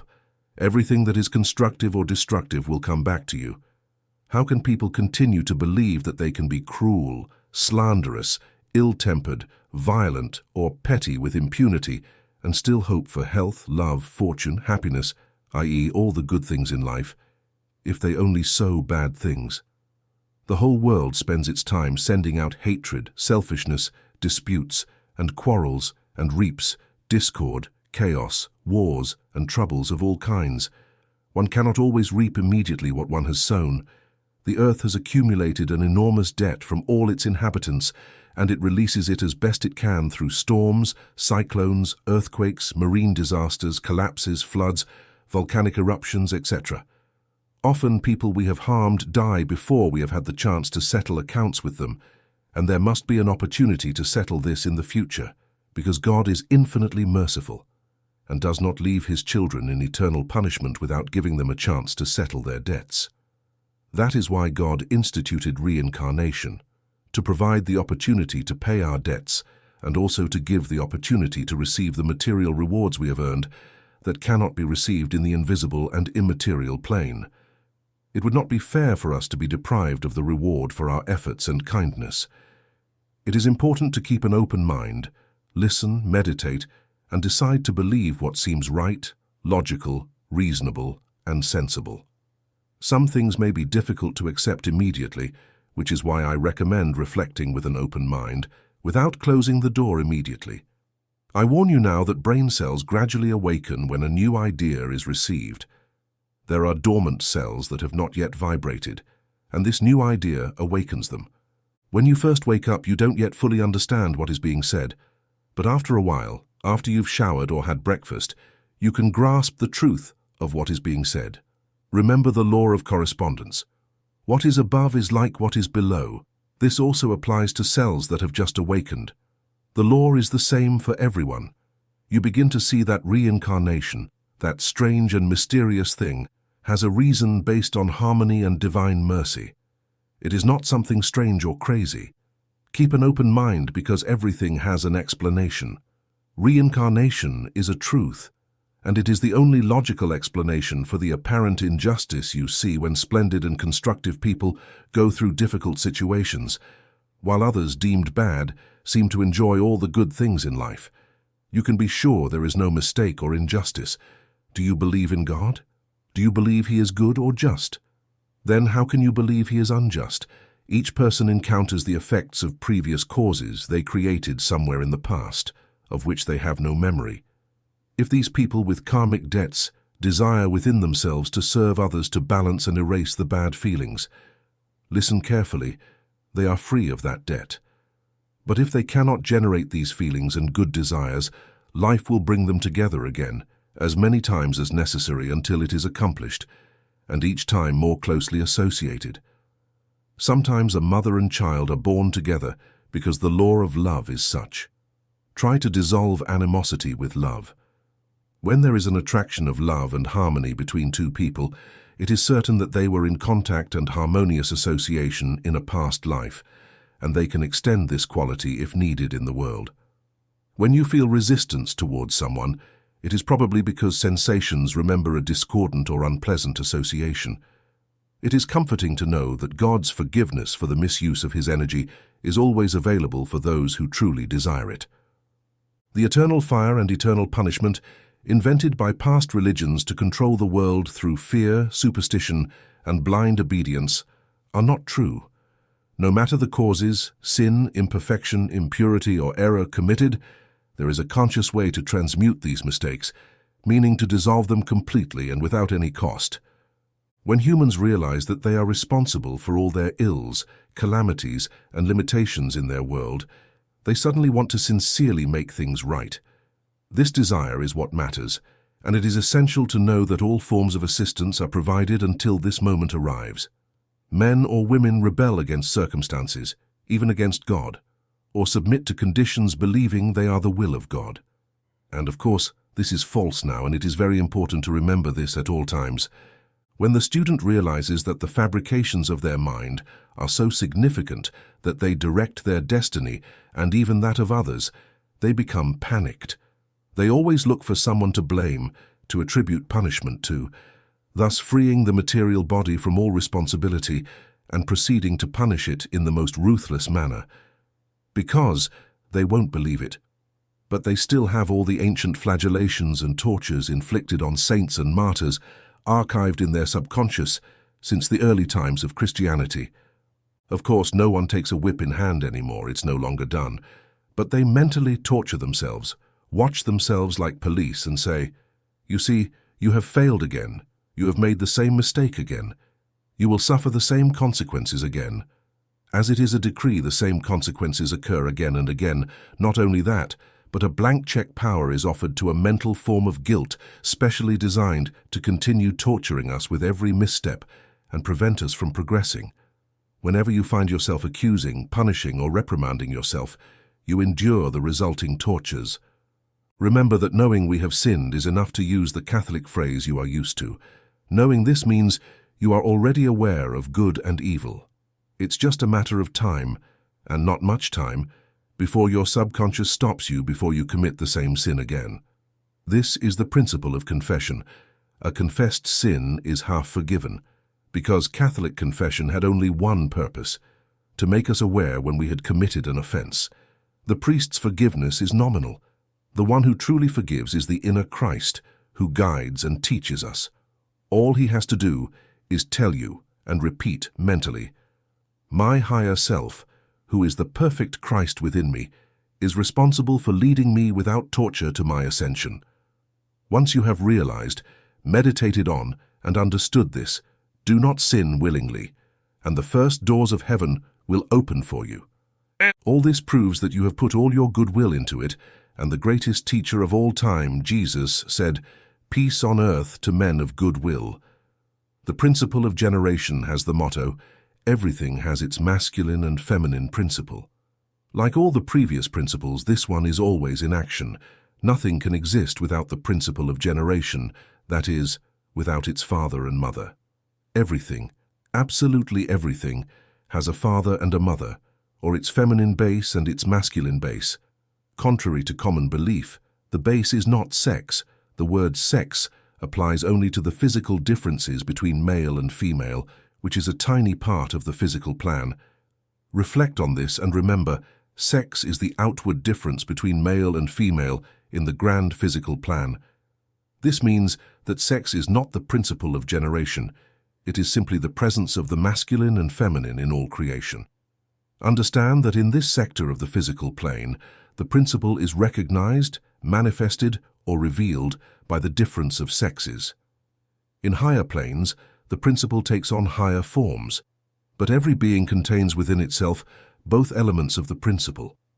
The world has gone through thousands of conjectures about the truth, which then transformed into theories, teachings, sects, cult organizations, and religions. Everything you hear about sects practicing harmful teachings is nothing more than a perversion of the great natural principle of generation. All this is outdated and obsolete. The truth is always simple and natural. For the pure all things are pure, for the corrupt all is corrupted. The word genre means to create, conceive, produce, while the word sex is limited to organic life. Science has not yet accepted this principle as universal, nor will it even conceive it, as science is situated in the opposite field. One who is mounted on a horse does not see the legs that make it move until they dismount and objectify it. They will not see these legs moving. Thus, both science and religion ignore that one represents the father and the other represents the mother. Science is the proof of the existence of the father, that is, intelligence. Religion is the proof of the existence of the mother, that is, love. God is love and intelligence, mother and father, negative and positive. These are the two aspects of the Creator. It is absurd and ridiculous that science and religion continue to consider themselves enemies, father against mother, and vice versa. Science mocks religion, and the latter censors, criticizes, and blames science. In this golden age, the age of Saint Germain, they are discovering each other mutually without yet having exact knowledge of each other. Metaphysics gathers and explains this truth. Our great teacher, Meth Fox, called this teaching scientific prayer. It is important to clarify one thing. Religion is one thing, and the church is another, and most humans do not know the difference and confuse the two, sometimes referring to religion and sometimes to the church as if the terms were identical. Religion is the set of truths based on universal love, charity, filial and fraternal feelings, in practice encompassing the imperative love one another and love God above all and your neighbor as yourself. The word religion means something that is doubly bound, connected by cohesion, and that is all it is. This cohesion is achieved through love. As we have previously stated, the law of attraction, adhesion, and cohesion is the name that intelligence, science, the Father gives to love. Love is the term that the heart, the mother, gives to the law that attracts, unites, and adheres with such power that nothing can separate. All that derives from it, fervor, devotion, charity, etc., are typical characteristics of the mother.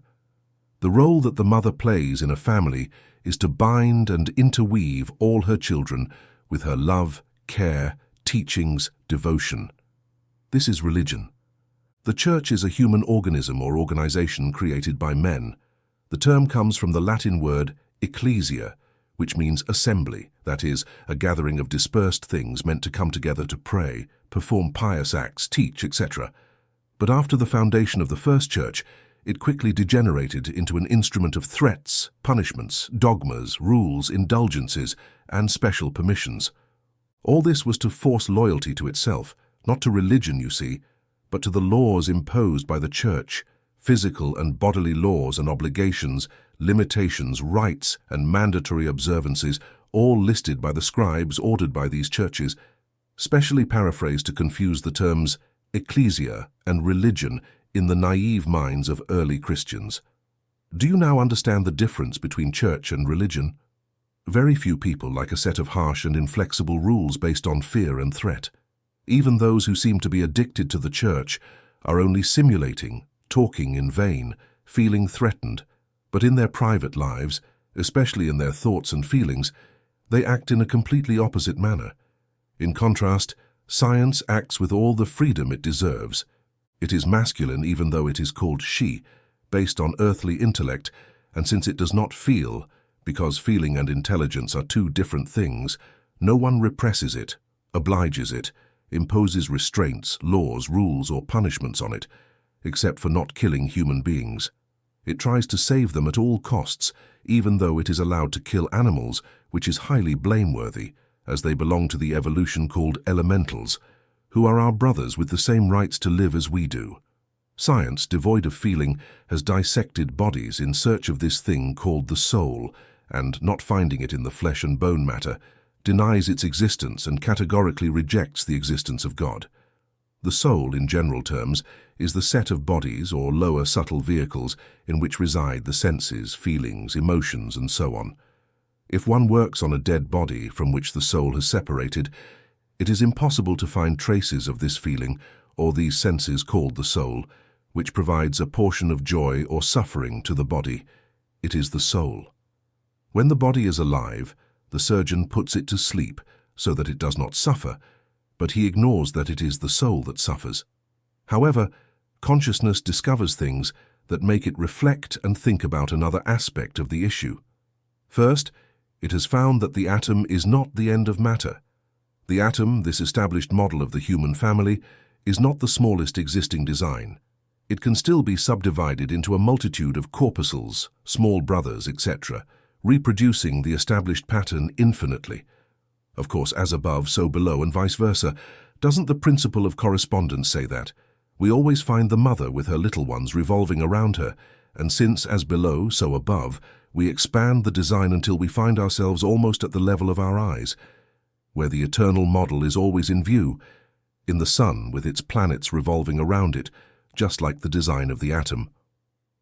Science, somewhat confused with so much evidence of the feminine and masculine poles, initially stumbled by giving feminine names to these manifestations, first calling the negative pole the feminine and the positive pole the masculine. But over time, it was discovered that there is nothing more opposed to the weak negative than the feminine, which precisely generates new forms and energies.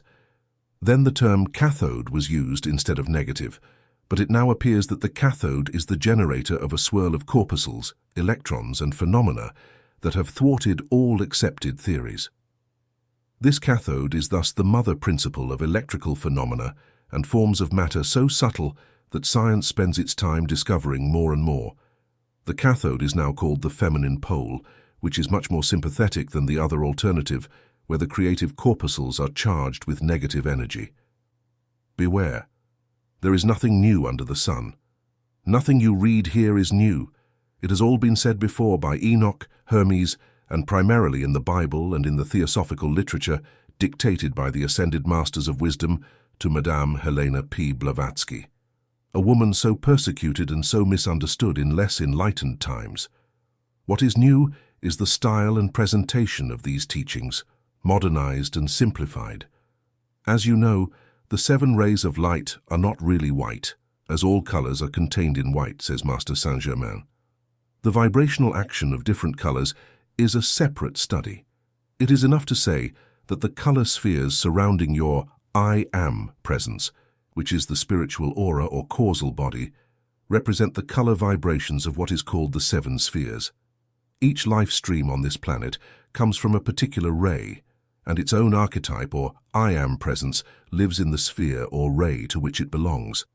But understand that this individual presence is not bound or confined to any sphere. It can visit any sphere it wishes. The non-ascended individual responds or vibrates favorably with the color of the ray or sphere to which it belongs, and can, by observing its own habits and tendencies and meditating on its own presence, know the correct position it has a right to in the kingdom of God. It will also find that it is almost irresistibly attracted to a certain color more than to others, which is confirmation.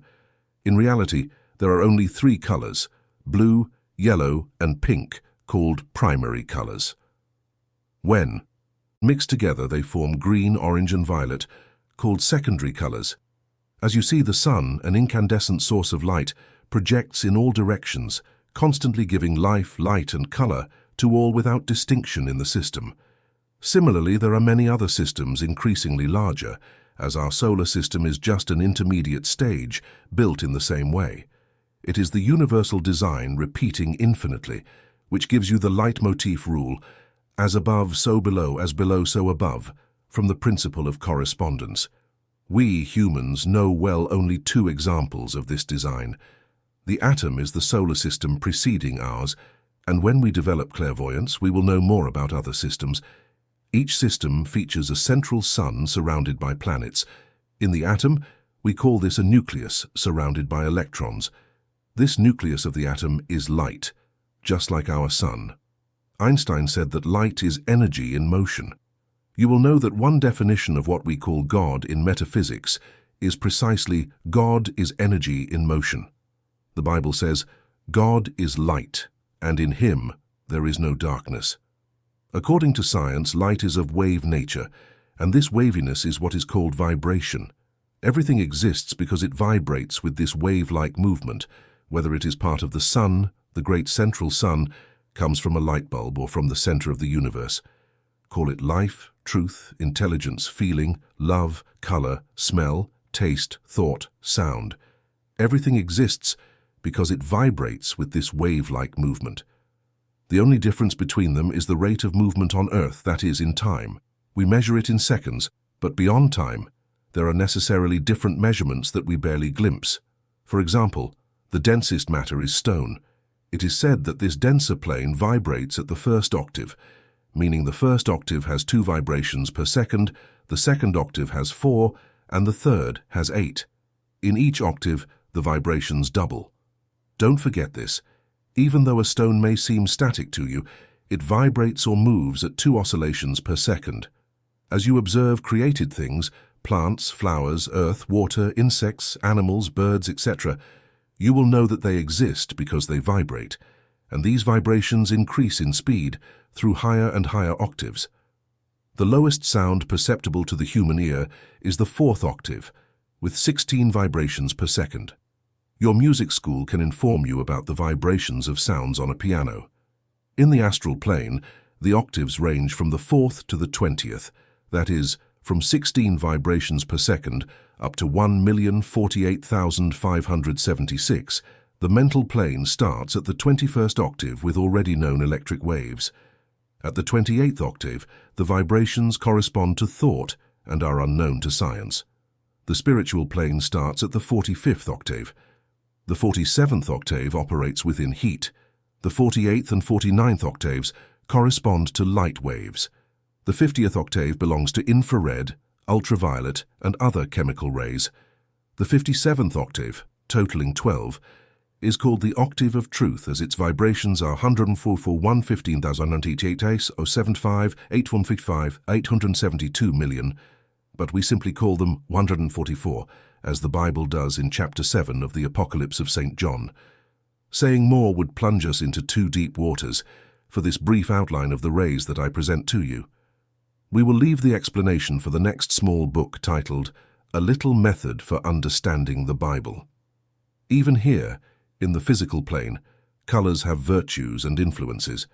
For example, red is stimulating, yellow is joyful, green is soothing, and blue is depressing.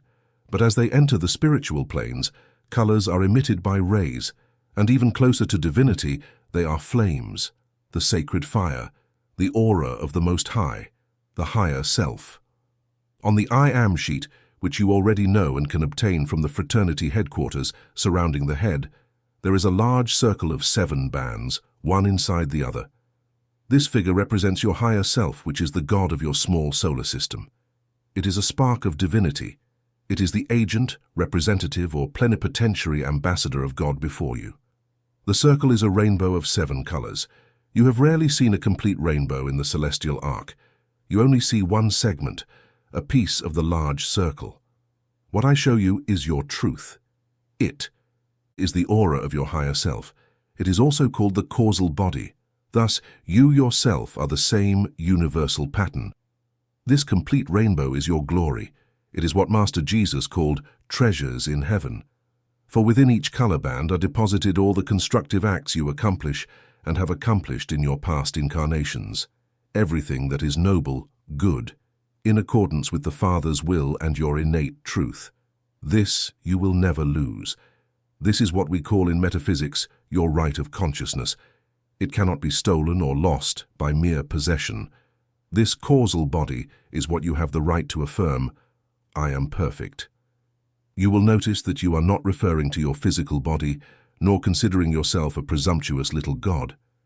You are speaking of your truth, and each time you think of it and put it into practice, your two systems come closer. Your higher self and your lower self.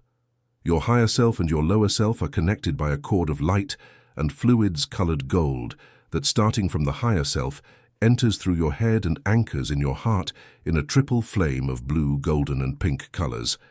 Man is unaware of this, and thus his triple flame rests in a hermetic cell until he is taught or someone intentionally awakens it through a treatment in which he directly calls the Christ into the heart. This small flame that pierces the capsule and begins to burn and influence the individual is what we call in metaphysics the inner Christ. They are two living entities. Although separated, they form, with earthly consciousness, a single being. You can and should address these two entities, speak to them, love them, invoke their divine protection, for they are perfect, as you already know, and together they form the self that you constantly name and must speak of in the highest and most beautiful terms. As you see, this is the eternal Trinity. You are never alone. This Christ in Master Jesus is the one who said, "My son, I am always with you." The more you think about it, meditate on it, and invoke it, the closer you will feel it. Give it all your adoration, and always remember that when you make very high affirmations, you are speaking to the truth, because you are referring to your truth, to your triple flame. The colors in the circle or causal body are in the following order: first blue, just next to the head, then golden yellow, then always outward pink, followed by a white band, and finally the violet band on the forehead from which the 7 rays emanate, one for each color, through which it radiates its virtues, that is, your virtues wherever needed. Thus is the macrocosm. Each of us is a microcosm. The virtues of each color are as follows. Blue represents the will of God in the macrocosm, will as a virtue within you, power, faith, goodness, happiness, balance, and peace. Golden yellow, the second person of the Trinity, represents intelligence, wisdom, illumination, understanding, and peace. Pink represents divine love, adoration, opulence, beauty, and peace. All rays emit peace. White represents purity, art, peace, and achieves resurrection and ascension. Green represents truth, health, healing, music, consecration, concentration, and peace. Ruby gold represents grace, providence, supply, or daily bread, and peace. Violet represents forgiveness, mercy, transmutation, and peace. Once you have learned these virtues well, you will be able to instantly invoke the entities that govern them and ask them to surround with their light anyone you wish to help. You will, of course, also need to learn the names of these entities, which I will provide immediately. The government of the cosmos by the law of correspondence, as above, so below. The invisible world or higher planes, the cosmos, or however you wish to call it, has its government with official leaders, directors, and legions of servants. All these beings have lived and evolved in the lower spheres, just like us, and continue to evolve, as even the highest beings of light we know continue to rise in rank and move from one function to another. They are not idle in these worlds, nor sitting on a cloud contemplating God and playing music. The activities of the great white humanity are so diverse and vast that it requires hundreds of ascended masters to direct the multiple lines of force that ensure the progress of the human race. It would be impossible for a single ascended master to completely govern and execute the diversity of activities of the mind and heart of God. A moment of reflection will show the logic of this statement and the impossibility of such a service by any individual. If a single individual could provide the means to elevate a planet and some 10 billion souls to the Christ-like state, don't you think that the avatars who have lived and embodied Christ-like power would have done so? Buddha came and went, then Jesus left the field open to other lives that offered their energies and talents from their individual worlds for this evolutionary plan. In our octave, the Great White Brotherhood was founded by Lord Sanat Kumara, who you already know is the one who has kept the Earth in orbit for so many centuries, waiting for someone to do so, with enough light to elevate the consciousness of the children of this planet until they become lords of the flame and can then teach other members of the race to emit their own light. It is the nature of God to allow his children to be co-creators with him.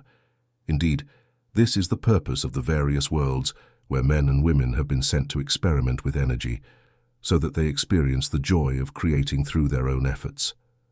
The directors of the rays, the masters of wisdom, have already warned that you will encounter names that will surprise you, as you believe they belong to mythological or simply poetic characters created by human imagination.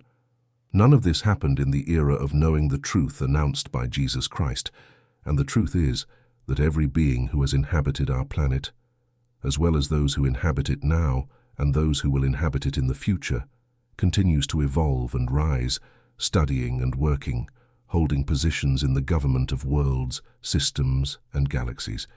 Remember that what you cannot accept, let it pass and continue to move forward. Each ray is directed by an ascended master, almost all of whom are from the human race, an archangel, the hierarch of angelic evolution, an Elohim, the hierarch of elemental evolution, and many other entities of light and legions of servants, whom we call angels on earth, executing the orders of the directors. The Elohim were those who created the planet Earth. You may have noticed that some Bibles begin the Genesis account with the phrase, "In the beginning, the gods created the heavens and the earth," while others say, "In the beginning, the Elohim created the heavens and the earth." And Catholic Bibles say, "In the beginning, God created the heavens and the earth." What Moses established is, "In the beginning, the Elohim created the heavens and the earth," which is consistent with the teaching received for the new era. But the Elohim are gods of the elemental realm, and they are the ones who construct all forms. The blue ray, the first ray, represents the will of God, directed by the ascended master Moria. This master is originally from the planet Mercury, but has reincarnated several times among us.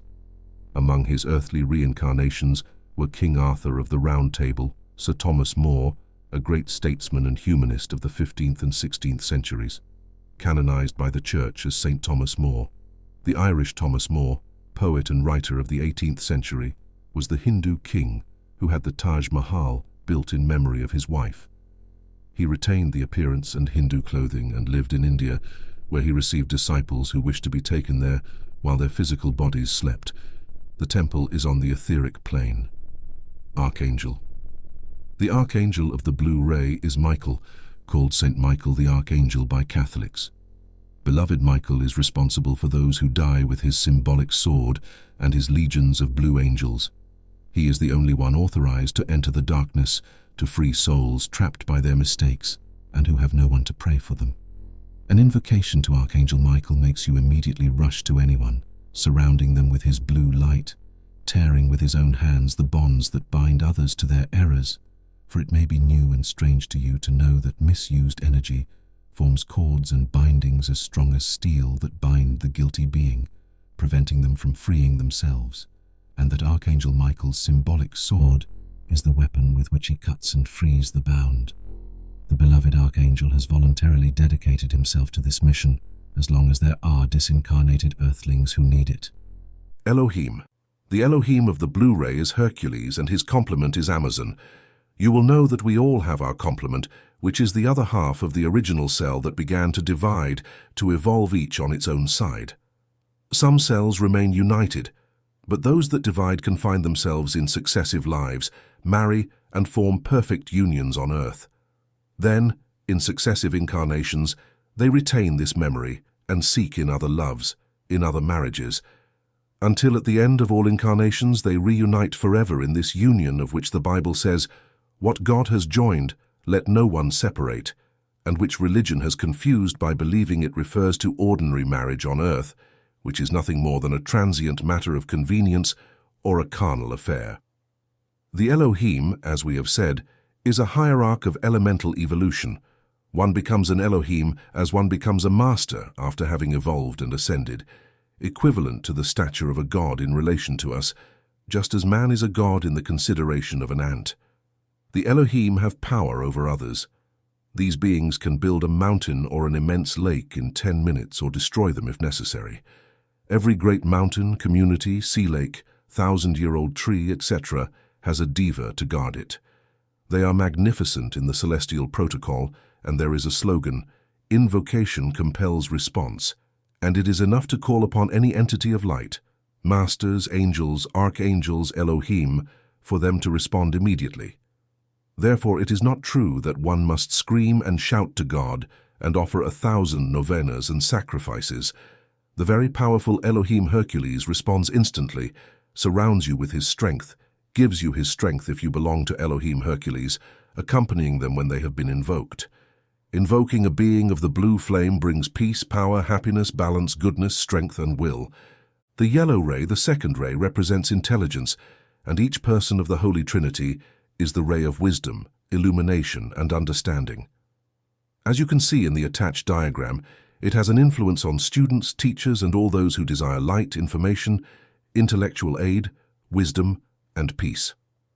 Ascended Master. Until recently, its director was Ascended Master Kutumi, but he has been appointed global instructor alongside Ascended Master Jesus, and the position has been entrusted to the Ascended Master above.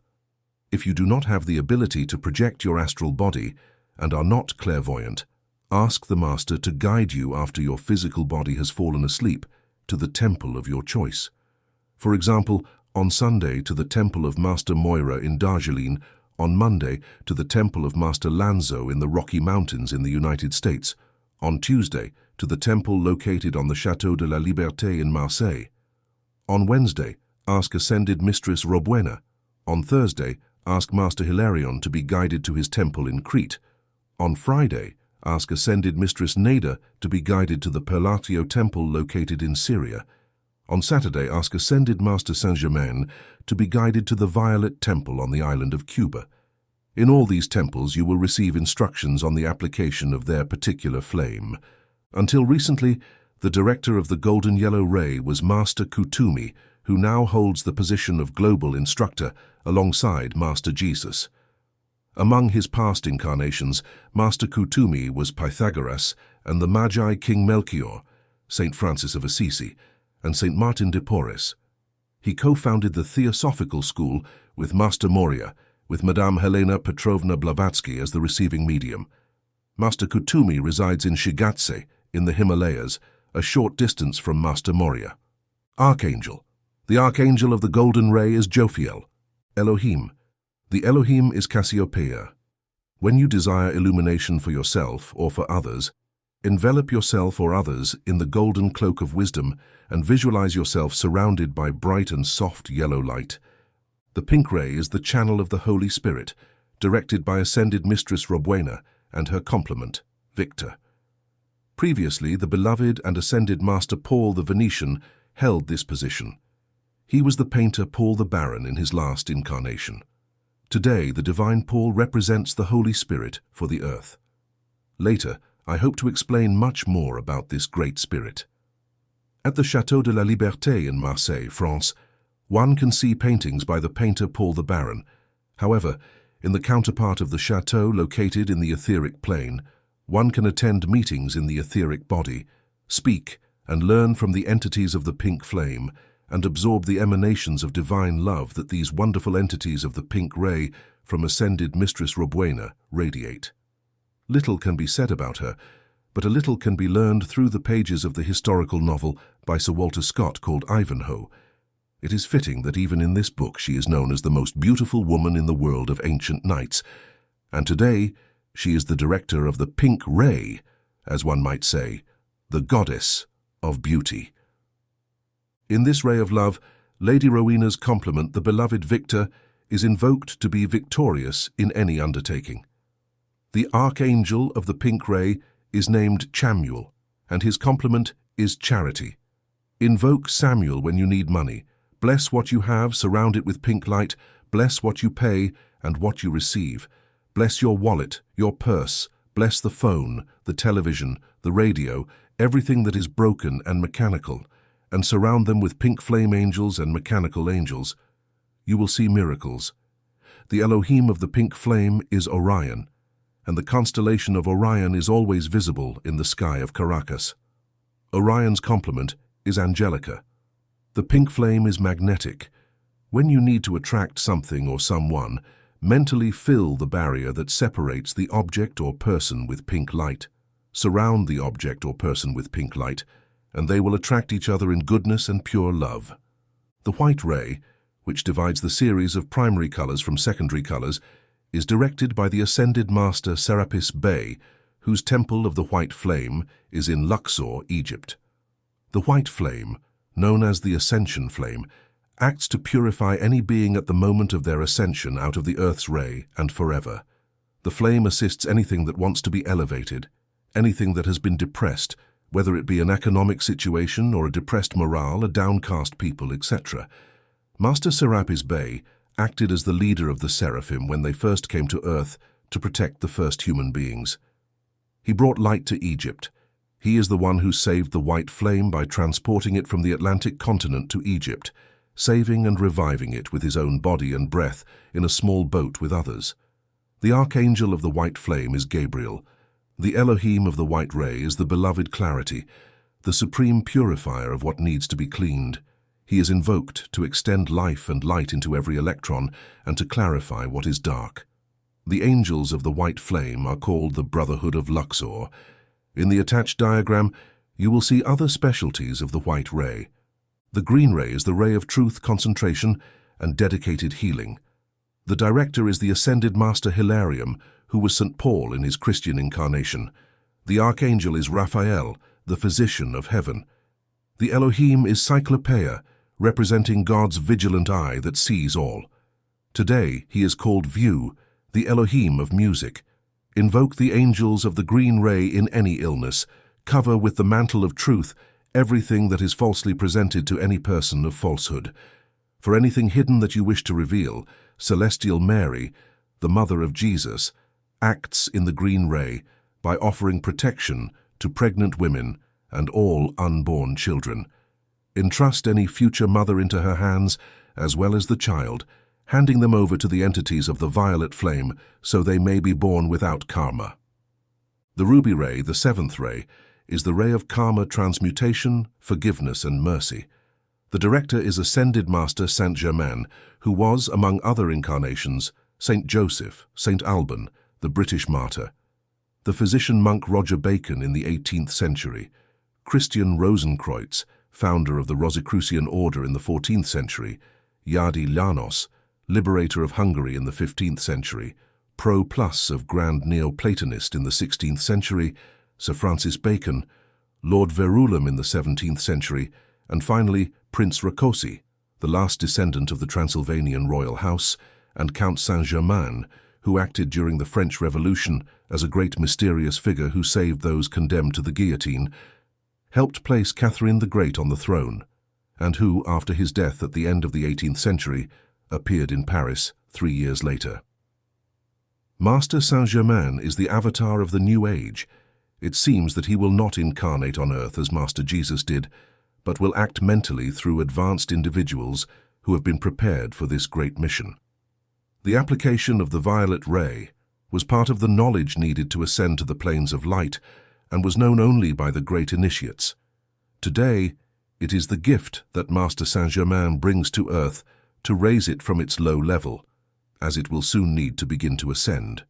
The planet will occupy the orbit of Venus, as Venus will take the circle where Mercury travels, and Mercury will be absorbed into the Sun's aura. It is not that it will disappear.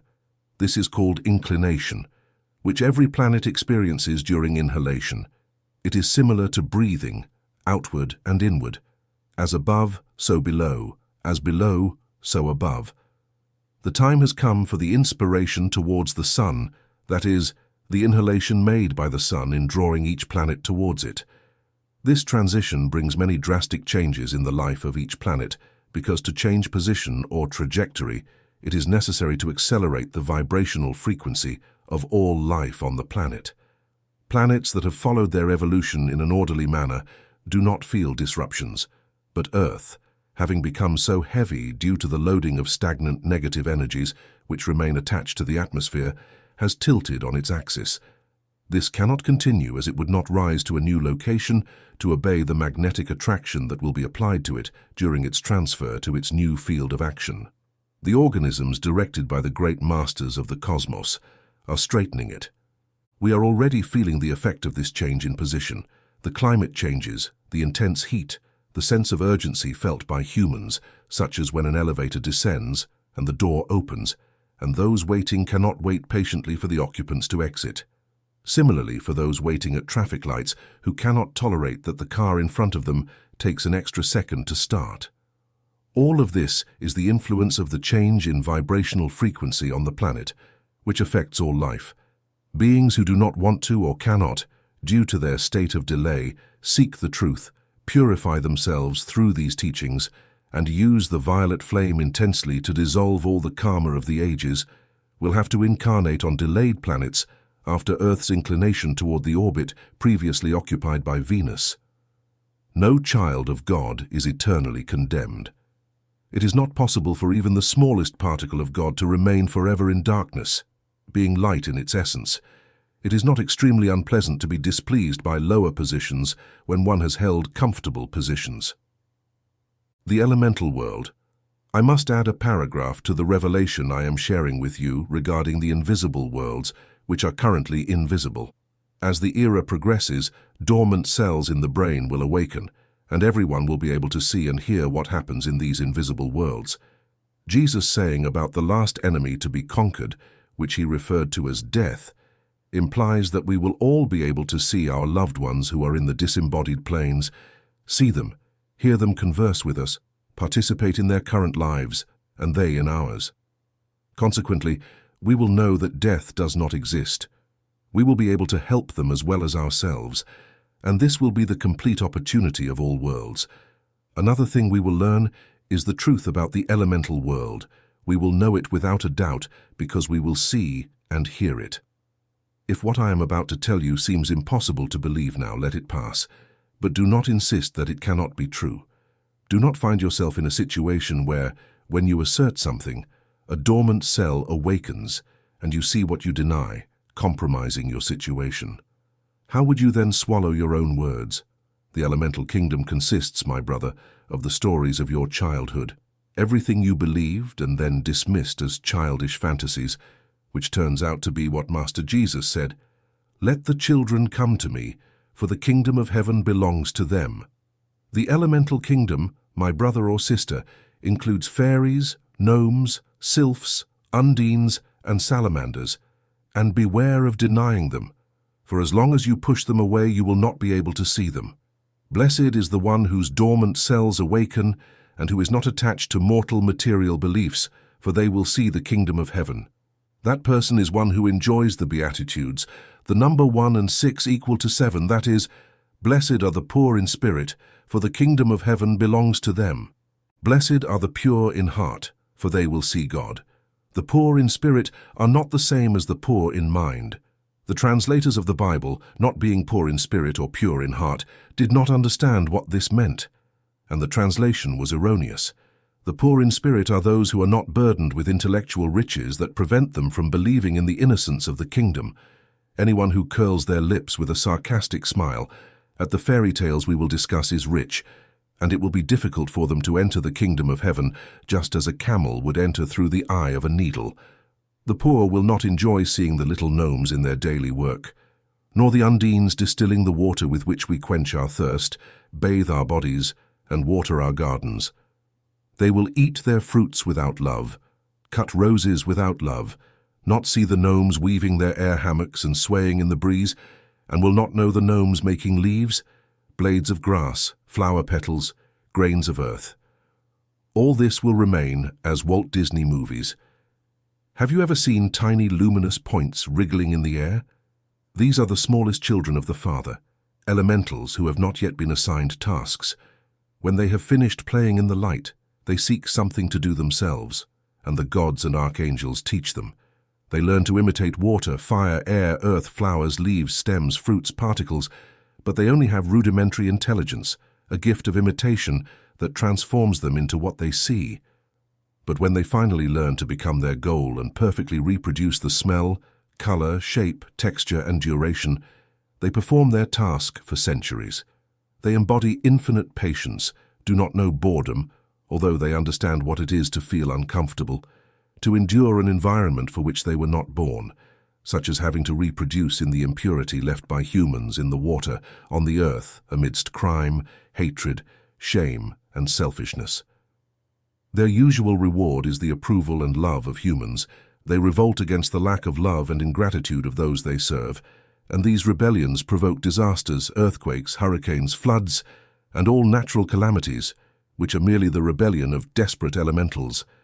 Love them, praise them, express your gratitude to them, especially to the elemental that has the task of reforming your body in each incarnation and keeping it in good working order, so that you are not among those who participate in future natural disasters, and so that the elemental of your body loves you and takes good care of you, ensuring you remain healthy and beautiful.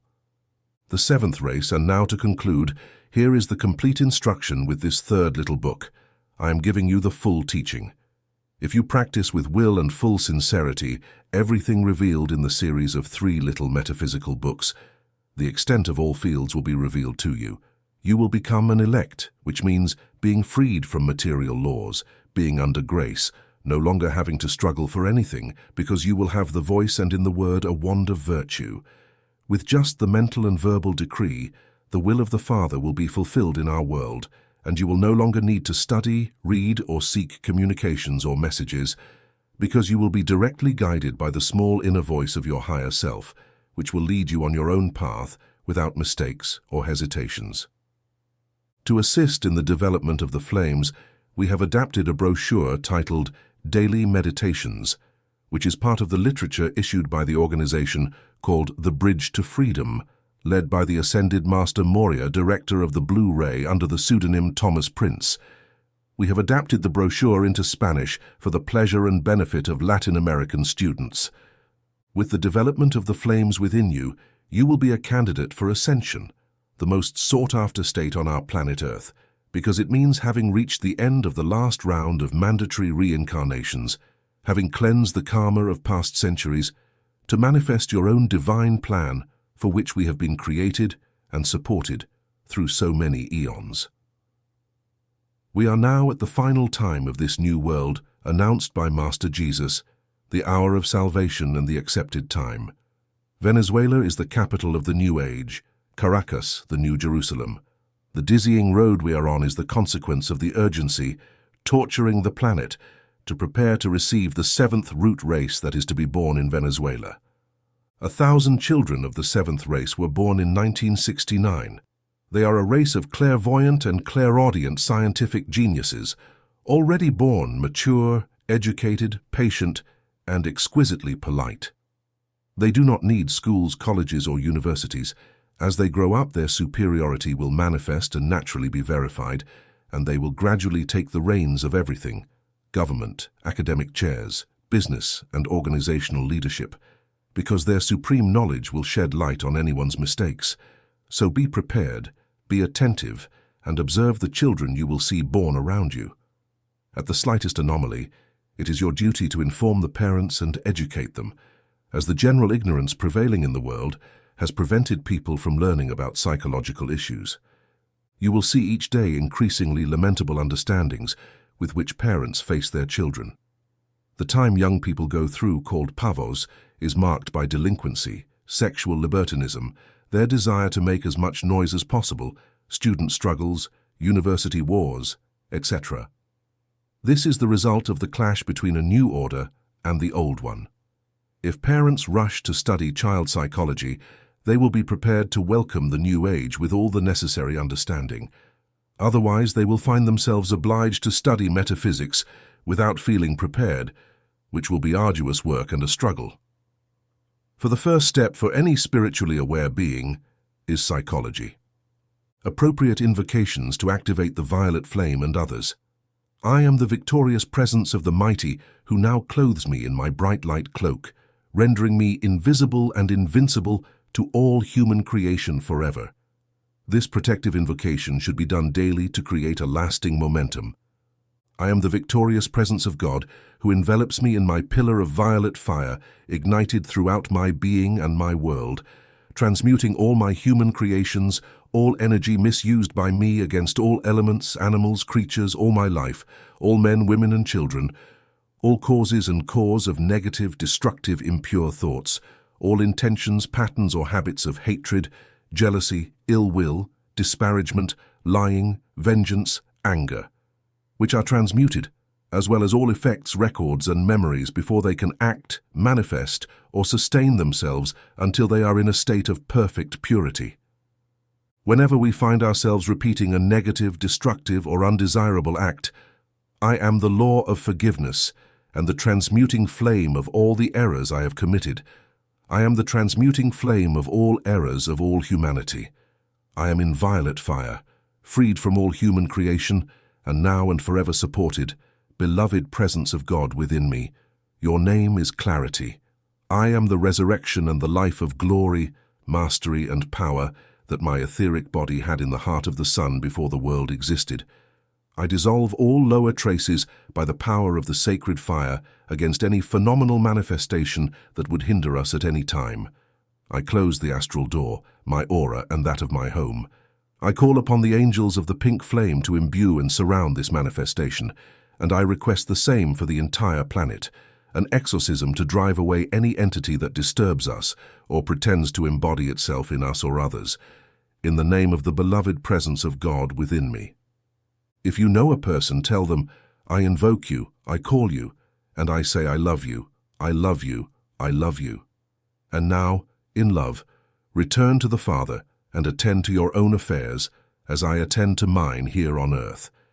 Thus it shall be for those who leave the earthly plane daily. In the name of the beloved presence within me, I invoke the beloved Archangel Michael in favor of every man, woman, and child who disincarnates during this 24-hour period. Cut instantly the magnetic ties that draw them to the earth, to passions and appetites that might keep them attached to the earth. Send your angelic cohorts to envelop them and swiftly transport them through the flow of the earthly atmosphere to the realm of light and peace, and prepare them to appear before the karmic tribunal in their snow-white garments.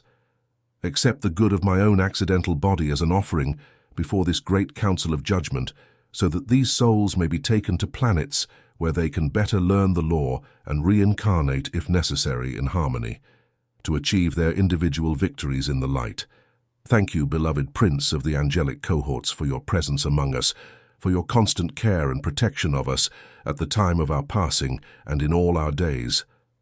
For all the tormented in the lower planes of darkness, beloved presence of I Am within me and within them. In the name of the beloved Master Jesus Christ, I invoke the angels and entities of the blue flame. Father, forgive them, for they know not what they do. Cut the ties of all those who are in darkness and who have no one to intercede for them. Beloved Prince Michael, take them to the planes of study, peace, light, and grace for those who are about to die.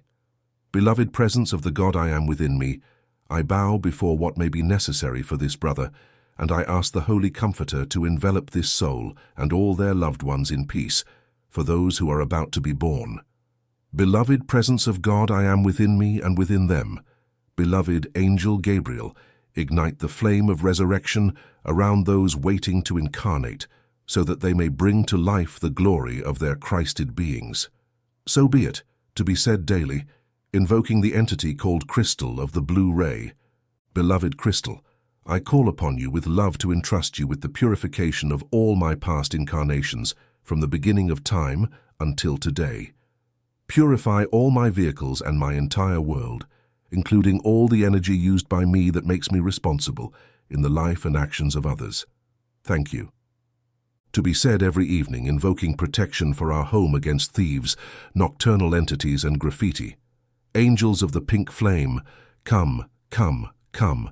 Ignite the pink flame of divine love around my home, my windows, and my doors. Cover my neighbors, my loved ones, and all those who touch the edge of this mantle, so that they may feel the divine love and lose any desire to harm others' property. Thank you. To prevent damage caused by third parties, and to do good to those who ask us, loving presence of God within me. In your name, I address Christ and speak to him directly. I remind you that you are a perfect child of God, generous, noble, just, and honorable. I greet and acknowledge you, and I remind you that you do not want your lower self to behave in any way contrary to the immaculate concept. Thank you, for I know you are bringing order to your temple to uncover lies and resentment within us or in others. In the name of the beloved presence of God within me, I cover this situation with the mantle of truth, green flame, and I desire to see it. Thank you, Father. In any situation of disharmony, I bless the good in this situation and wish to see it. Thank you, Father. With this book, you should use the one on daily meditations on the flames that we have adopted from the organization, titled The Bridge to Freedom, led by the Ascended Master Moria, director of the Blu-ray.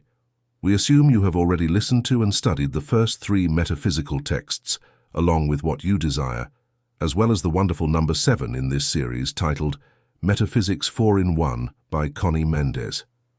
To fully understand these New Age teachings and fully benefit from their content, it is recommended to start from the beginning, which is the principle of mentalism, as the entire universe, all creation, is based on this principle, and without knowing it we walk in darkness.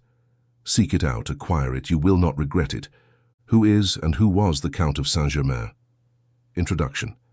In this modest work, the author does not claim to provide the ultimate truth about the Count of Saint Germain or the Ascended Master Saint Germain, as both are the same person.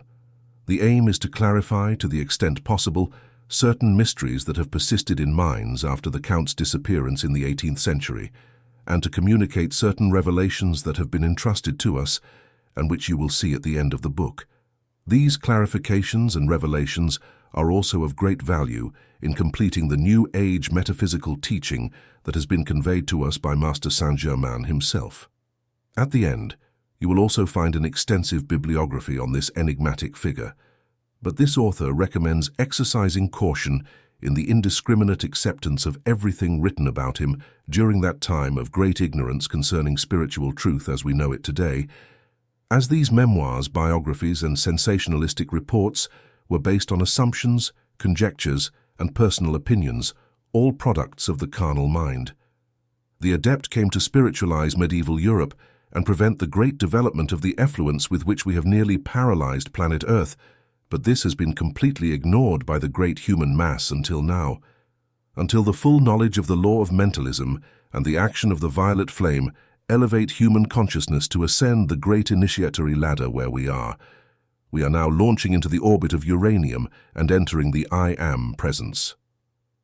First part. Who is and who was the Count of Saint Germain? Chapter 1. Much has been written about the fabulous, enigmatic, and mysterious Count Saint Germain, the wondrous man who graced the European stage in the 17th and 18th centuries.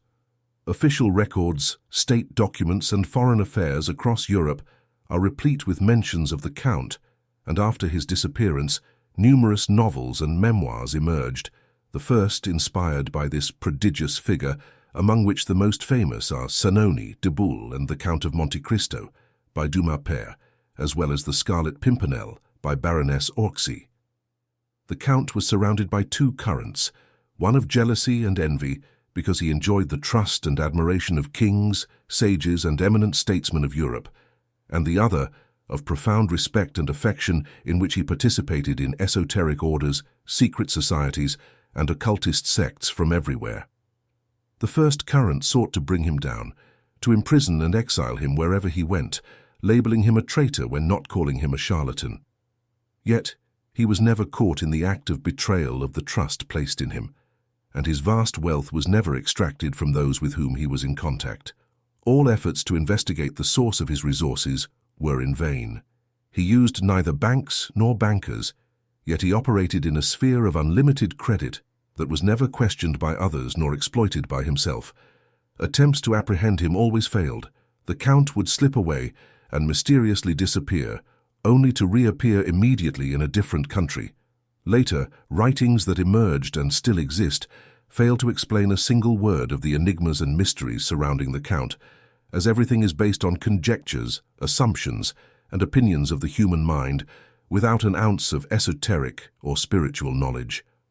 The simple truth about Count Saint Germain is that he was an enlightened being, an adept, a special envoy of the white hierarchy, tasked with fulfilling multiple missions with countless obligations. History blindly repeats that he was born on May 26, 1696, the son of the last ruler of Transylvania, Ferenc II Rákóczi, and Princess Carlota Amadea of Gezi-Reinflis, at the Rákóczi castle in the Carpathian Mountains. Pursued by Charles VI, who deposed him, Ferenc II wanted to protect his son, Prince Rákóczi, and after spreading the false news of the young man's death, he sent him to his estates in Florence, under the guardianship of Jean Gaston, the last of the Medicis. The prince was a very intelligent and spiritually advanced young man. At the age of 14, he distinguished himself in the Italian Masonic movement brand while studying at the University of Siena. His father was a highly loved patriot of his people, but was exiled to Rodosto, Turkey, where he was surrounded by a small court until his death in 1735. The prince attended his father's funeral and was then sent on a diplomatic mission to Transylvania by the Sultan. Little is known about the prince during these years. Hungarian history does not treat him sympathetically when it labels him the son of a German who never lived in Hungary, who grew up far from the Rákóczi tradition, as a stranger in his father's village. That same year, he is again accused of his father's premature death. It is important for the student to notice all apparent contradictions to assimilate what the evidence suggests. Although the prince manifested as a spiritually advanced young man, he never provided any proof of the faculties he would later deploy. However, in 1735, upon his father's death, strange maneuvers began to be observed, with no possible explanation for witnesses. For example, at the very moment Ferenc II dies, his son, Prince Rákóczi, is seen in the Netherlands in contact with a prominent Rosicrucian and president of the Royal Society of London. While the Sultan uses him in Turkey, the prince is a guest of the Shah of Persia. Historically, the prince publicly dies a year after his father. After that, he travels to Scotland, where he lives mysteriously until 1745, then moves to Germany and Austria for industrial missions. He then goes to study alchemy in India and does not reappear until 1758, when he comes into contact with Marshal de Belle-Isle of the French army. But throughout all these years, he acts under different names: Marquis de Montferrat, de Villamar, Chevalier Chanin, Chevalier Weldon, Monsieur de Sougmont, and Count Sol Tikoff. The time has come for him to begin his mission in Paris, and he makes himself known to Marshal de Vie under the name of Count Saint Germain. Marshal de Belle-Isle brings him to Paris and introduces him to Madame de Pompadour, who in turn introduces him to the King of France. Thus begins the bewildering magic of Count Saint Germain, who disappears forever, although history recounts that to justify his noble lineage to the king, he secretly revealed his birth and origins, which was immediately accepted by His Majesty. Chapter 2. Born as Prince Rákóczi in 1696, when he arrived in Paris in 1758, he was 62 years old, but appeared only 30. The world saw him as a young nobleman with exquisite manners, great dignity, and unrelenting courtesy. He was of average stature, slender, with a remarkably well-formed body, delicate hands, small feet, and graceful movements. His hair was dark and fine, and his eyes were brown. In one of his biographies, the Countess of never ceased to praise his eyes, saying, "I have never seen eyes like these." Everything about him revealed his belonging to a very ancient and noble family. He was modestly dressed, with impeccable tailoring and top-quality fabrics. He always wore very fine silk stockings. He was considered immensely wealthy due to the magnificence of his jewelry. It was said that he had unlimited credit at all the banks in the world and lived in luxurious splendor. It was said that he displayed 2 standing footmen and 4 liveried servants dressed in tobacco with gold braiding. His extensive collection of jackets, which he changed frequently, was commented on, as were his buttons, buttonholes, watches, rings, and chains.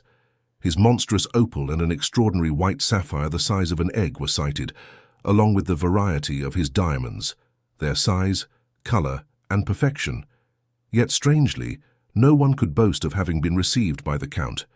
He attended parties, but no one had ever seen him eat or drink. Count Saint Germain always exhibited the same presence, refinement, and culture as nobles of rank and education, as well as a fascinating conversation and versatility in changing tone and subject that made him always refreshing, unexpected, and inexhaustible.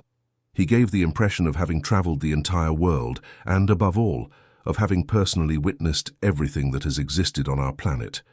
The Count was undoubtedly a consummate diplomat, an artistic genius, an excellent musician and composer who played the piano brilliantly like Paganini, who sang with a magnificent baritone voice, and who painted and sculpted like the great masters.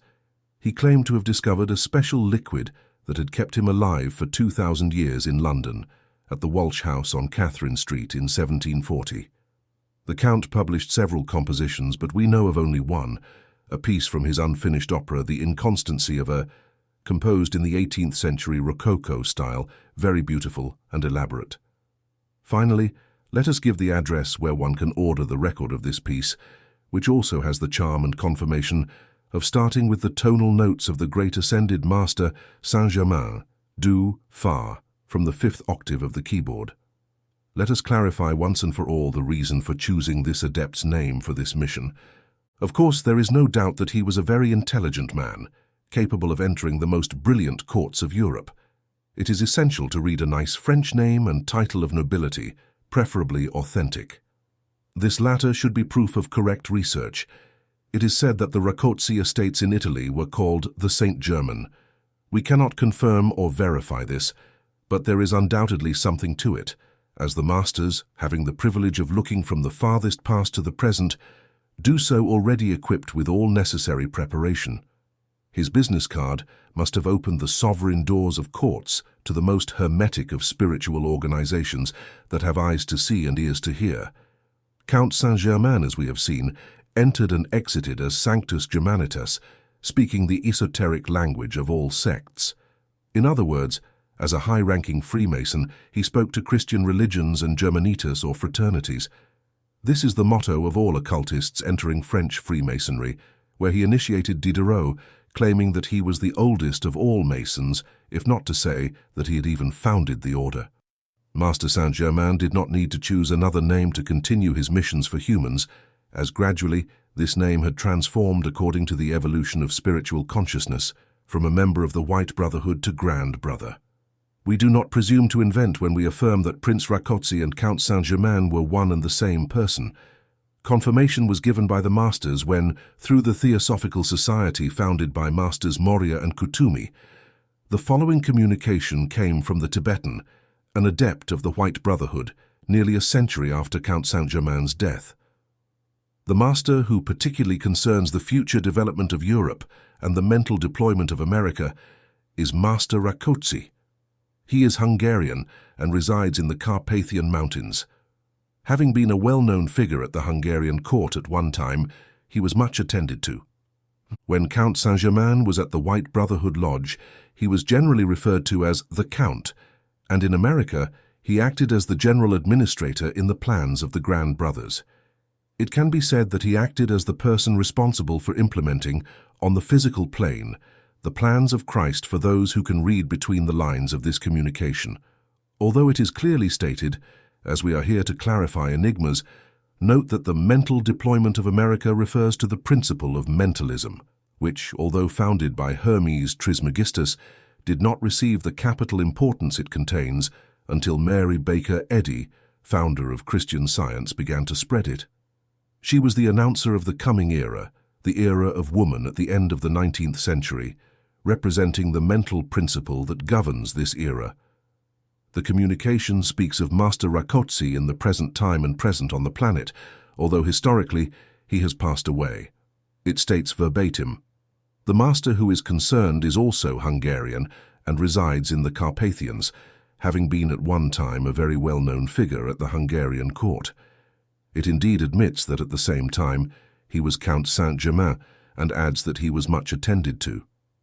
The essence of the communication affirms that Prince Rakoczy was called the Count in the White Brotherhood, merging the two entities without concealment. Then it admits that the Count is the instrument of the ascending troop on the American continent. And finally, it hints at what, at the time of the communication, had not yet been disclosed. That Master Saint Germain would be the avatar of the age of Aquarius, embodying the Christ of the age, as he had manifested in the previous era. Adepts do not need to reincarnate to move about on Earth and among humans. If they need to enter our atmosphere for a short period, they make the etheric body dense and thus visible to our physical eyes. Or if they must undertake a long-term mission, say for a few months or years, they occupy a borrowed body, which requires much less energy than the previous system. Transfiguration, that is, occupying a borrowed body, is the transfer of a spirit or ego into the body of an initiate, who is willing to relinquish their body either during their lifetime or at the time of their death. This body must be absolutely healthy, and the ego inhabiting it must be advanced, as the high vibrations of the spirit occupying it are very different. The transplantation is done gradually. It is presumed that the master occupied the body of Prince Rákóczi at the time when he was declared dead. It is possible that he thus appeared to those around him. It would not be unusual for the master to have pretended to die, as we know he did so on 2 other occasions. The adept who occupies a borrowed body has the power to reform the atomic structure of this body to suit their own needs. That is why Count Saint Germain did not need to eat or drink. Since he had access to the universal substance that obeyed instantly and unconditionally to the commands of a master, Master Saint Germain himself admitted to having occupied about 40 bodies at different times and for different purposes or missions on Earth. We know that one of these bodies was that of Saint Joseph, husband of the Virgin Mary, a mission of great delicacy and mystery. There has never been, to our knowledge, after more than 12,000 years, a complete truth known about it. Another borrowed body was that of Admiral Christopher Columbus, destined to discover the new world announced by Master Jesus, where so many new dimensions and consciousnesses were to develop without losing his way or shipwrecking. We know from an ancestor of this author, a close friend and travel companion of Columbus, that they were both occultists, which suggests they both possessed an advanced level of knowledge, and that Columbus could very well have lent his body to the adept who led him to success in his voyages while fulfilling the plans of the White Brotherhood, as evidenced by planetary archives in Royal Teton in North America and Machu Picchu in South America. A third occupation seems to have been that of the liberator Simón Bolívar, as Master Saint Germain's actions have always been in favor of the liberation of human beings, nations, ideas, and souls. This feat of Bolívar, with all the glory and importance attributed to him and that he deserves, has not been fully accepted. Climbing the snowy peaks of the Andes Mountains without paths, weapons, or professional soldiers was a series of miracles characteristic of Count Saint Germain and Master Saint Germain. Chapter 3. The extraordinary memory of Count Saint Germain astonished everyone. He could repeat entire pages after a single glance. He spoke without any German, English, Italian, Portuguese, Spanish, French, Greek, Latin, Arabic, Chinese, Hebrew, Chaldean, Syrian, Sanskrit accent, and read Babylonian cuneiforms and Egyptian hieroglyphs, all with absolute mastery. The Count was extrapodal in life. He could write simultaneously with both hands. Both halves of his brain were independent. He could write a sonnet with one hand and a love letter with the other. Although he never flaunted his occult powers, the Count acted spontaneously as a white mage, a Kabbalist, a Hermeticist, an alchemist, an illuminist, a Templar, a Gnostic genius, a Freemason, and a Rosicrucian. He was clairvoyant, clairaudient, and travelled astrally, etherically, and cosmically. Sometimes he would disappear for 3 days, entering into a deep sleep without awakening. He had the disconcerting habit of entering the king's chamber without passing through the doors, appearing and disappearing without concealing his ability. At meetings he entertained by detailing his encounters with Cleopatra, Jesus Christ, the Queen of Sheba, Saint Elizabeth, the courts of values, Santana, ancient Rome, Russia, Turkey, Austria, China, Japan, and India. At times he would imitate Francis I, and at other times reveal the high secrets of Louis XIV. And he spoke of all this with more assurance than the actual chargé d'affaires of each character. Once, when recounting a very ancient episode, he paused with a slight air of confusion and said to his footman, "It was like this, wasn't it, Roger?" And Roger replied, "Count, you forget that I am only 400 years old. This must have happened during the time of my predecessor." This raises the question, where does Roger fit into the theory of birth at the Rákóczi castle? Of course, all these wonders are categorized by ordinary humanity as either white or black magic, depending on whether they are good or bad. But since everything has a perfectly natural explanation, and humans inherit the same right to the inheritance of the Divine Father Creator, it is good that the mystery of each of the previous enigmas is clarified. When a human reaches their last incarnation on Earth, they are said to be a candidate for ascension. Ascension occurs because the person has freed themselves from all attachments to the planet Earth and their family, and by managing to rid themselves of all negative energy, they fill their cells with light. At that moment, the Magna Presence I Am attracts them and removes them from the Earth, thus overcoming earthly gravity. At that point, the individual has the option to choose glory or continue to help their fellow humans. This is the moment when the subconscious empties its contents and the ego remembers all its past incarnations without any embarrassment. Furthermore, it recalls all its acquired skills and all the languages it has spoken throughout its existence. It can access its celestial treasures, meaning everything contained in its causal body. But if the ego prefers to ascend to glory, it must relinquish all it has accumulated for the benefit of humanity. Extraordinary memory is thus nothing more than the natural ability to look back and read as if it were a book, or to see as if it were a film, everything that comes to mind from the past, without the veil of Maya. The ability to appear and disappear without passing through doors is a characteristic of the astral and etheric bodies. Knowing how to project these bodies outside the physical body can be achieved through the study and practice of physical body life. The latter is left asleep in a bed while one travels. It is very useful to first know that simply thinking of a place or person brings you there or makes you be with them. Regarding Roger, he may be the strongest evidence that the two occupied borrowed bodies in this century. Roger presented himself as the initiated pupil and inseparable servant of the Master. Chapter 4.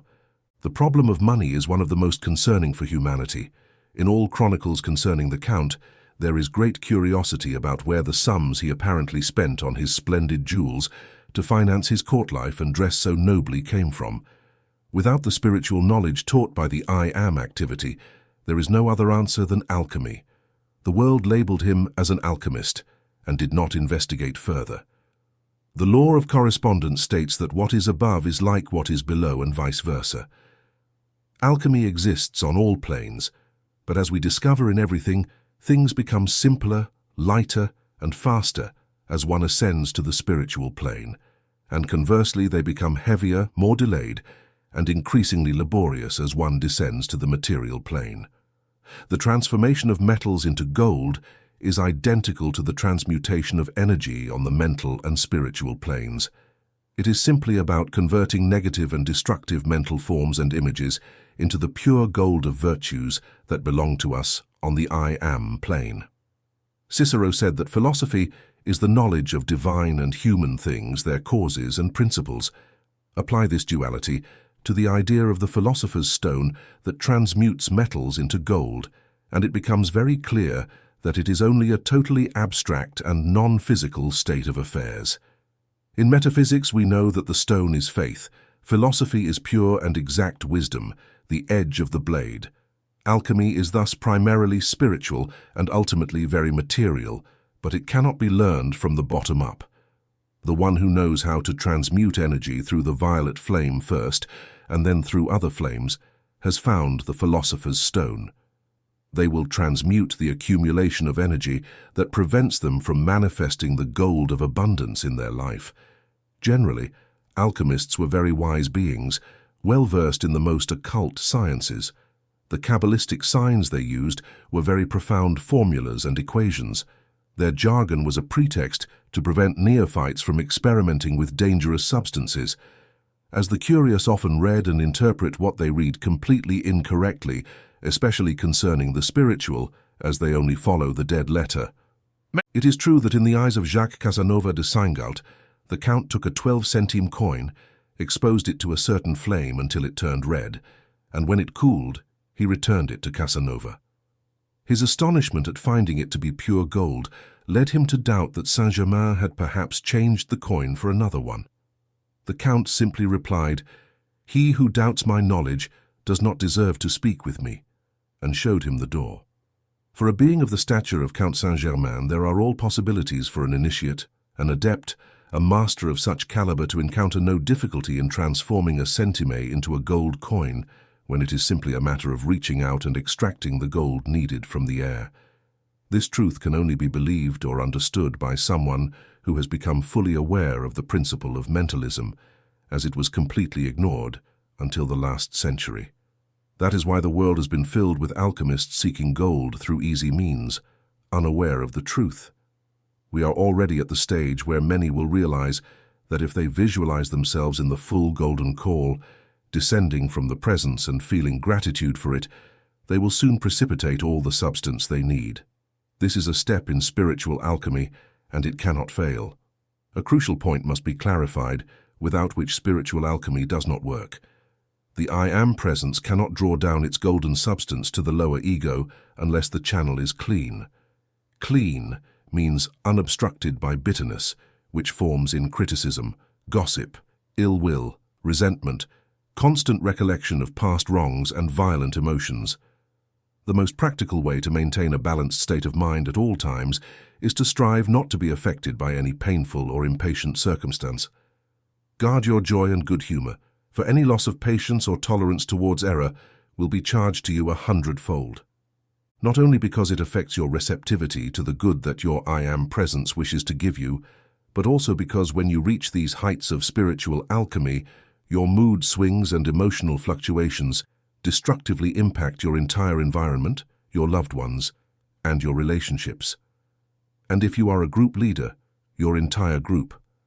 To avoid this danger, it is better not to attend sad, negative, and dramatic events. A person at this level does not need to visit the sick, perform energy work with their hands, or directly address any type of problem. Their universal treatment of the I Am reaches all latitudes, so it should be done from a distance, as often the practitioner will find that their vibrations are too strong for the sick person. In Chapter 5, Baron Carlos, Duke of Sleepsuite, a relative of Prince Rákóczi through his mother, Princess of Hesse-Rheinfels, was a very advanced occultist, an intimate friend of the Count, and perhaps the only one to know the whole truth about him. The death of Count Saint Germain at the Duke Carlos's castle in Neckenford, Sweden, on February 27, 1784, is as false as his birth in Transylvania. But this was not the first time the master had vanished without leaving a tomb or gravestone, as we will see further on. For some reason, Voltaire wrote in a letter to Frederick the Great, "Count Saint Germain is the man who never dies and who knows everything." Duke Carlos burned all the Count's papers after his disappearance, leaving only the manuscript of the Very Holy Philosophy, the only book he wrote. Count Saint Germain intrigued Madame Blavatsky 2 centuries later by making a comment to the Theosophical Society. It is not absurd that such a famous man as Saint Germain was buried without pomp or ceremony, without official supervision, and without the police register that always intervenes in the funerals of men of rank. Where is this data? There is not a single document containing it. Add to this the fact that the Count was seen many times after 1784, a very important private conference with Queen Catherine of Russia in 1785. He appeared to Princess Lamballe just before she was beheaded, to Jean du Barry, the king's lover, also just before his execution during the Reign of Terror in 1793. Count Chalon said he conversed with Saint Germain in 1788 in St. Mark's Square in Venice, the night before he left for France. During the present century, in the 1920s, Bishop Leadbitter of the Liberal Catholic Church was walking in Rome when he met Master Saint Germain, dressed as an Italian gentleman, and they conversed for more than an hour in the garden. In the books of the Saint Germain Foundation titled Mysteries Unveiled and The Magic Presence, there are many instances where the Master appeared, vanished, lived, conversed, and taught high-ranking figures of the said foundation. However, no one has seen him for some time, as a new ascension has been offered to him towards a higher plane where he enjoys greater freedom for his functions as avatar of the age. However, Mr. Machan recently declared that the Master feels the need for the physical contact he once had, and that the violet flame, once unknown, is now part of our teaching because the Master brought it as a gift to planet Earth. This flame was exclusively applied to egos about to ascend, i.e., in spiritual retreats. Part 2. Who was Master Saint Germain? Reincarnations of the Adept between the years 303 and 1561. St. Alban's, first English martyr. Birth unknown, died in 303. Proclus, Neoplatonist, born in 410, died in 485. Robertos, the indecisive monk, between 1156 and 1211. Roger Bacon, the monk-physician, born in 1214, died in 1294. Christian Rosencreutz, founder of the Rosicrucian order, born in 1378, died in 1484. Francis Bacon, English politician, philosopher and writer, born in 1561. As for the last incarnation before appearing as Prince Rákóczi, it seems that the last incarnation before appearing as Prince Rákóczi did not die. It is said that his tomb is empty. It should be noted that the Master is not associated with any incarnation in a female body, and seems to have never been married in any earthly life. Although Bishop W. Leadbitter of the Theosophical Society claims in his book The Masters and the Path that Master Saint Germain was a reincarnation of Daddy János, a defender of Hungary, this author has chosen to exclude him from this list, although she included him in her book The Wonderful Number 7. This is explained by the fact that the details of his birth and death do not allow for the verification of the authenticity of the claim that a Daddy János told the story of Hungary.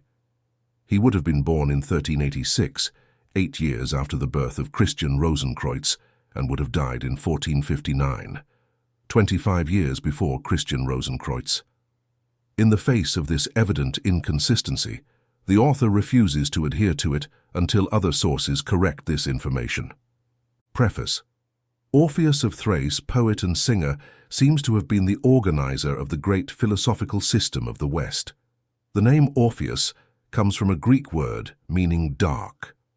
It remains unknown whether Orpheus was an Eastern individual with dark skin who instituted the Orphic teaching, also known as Orphism, a cult practicing rituals in honor of a dark god.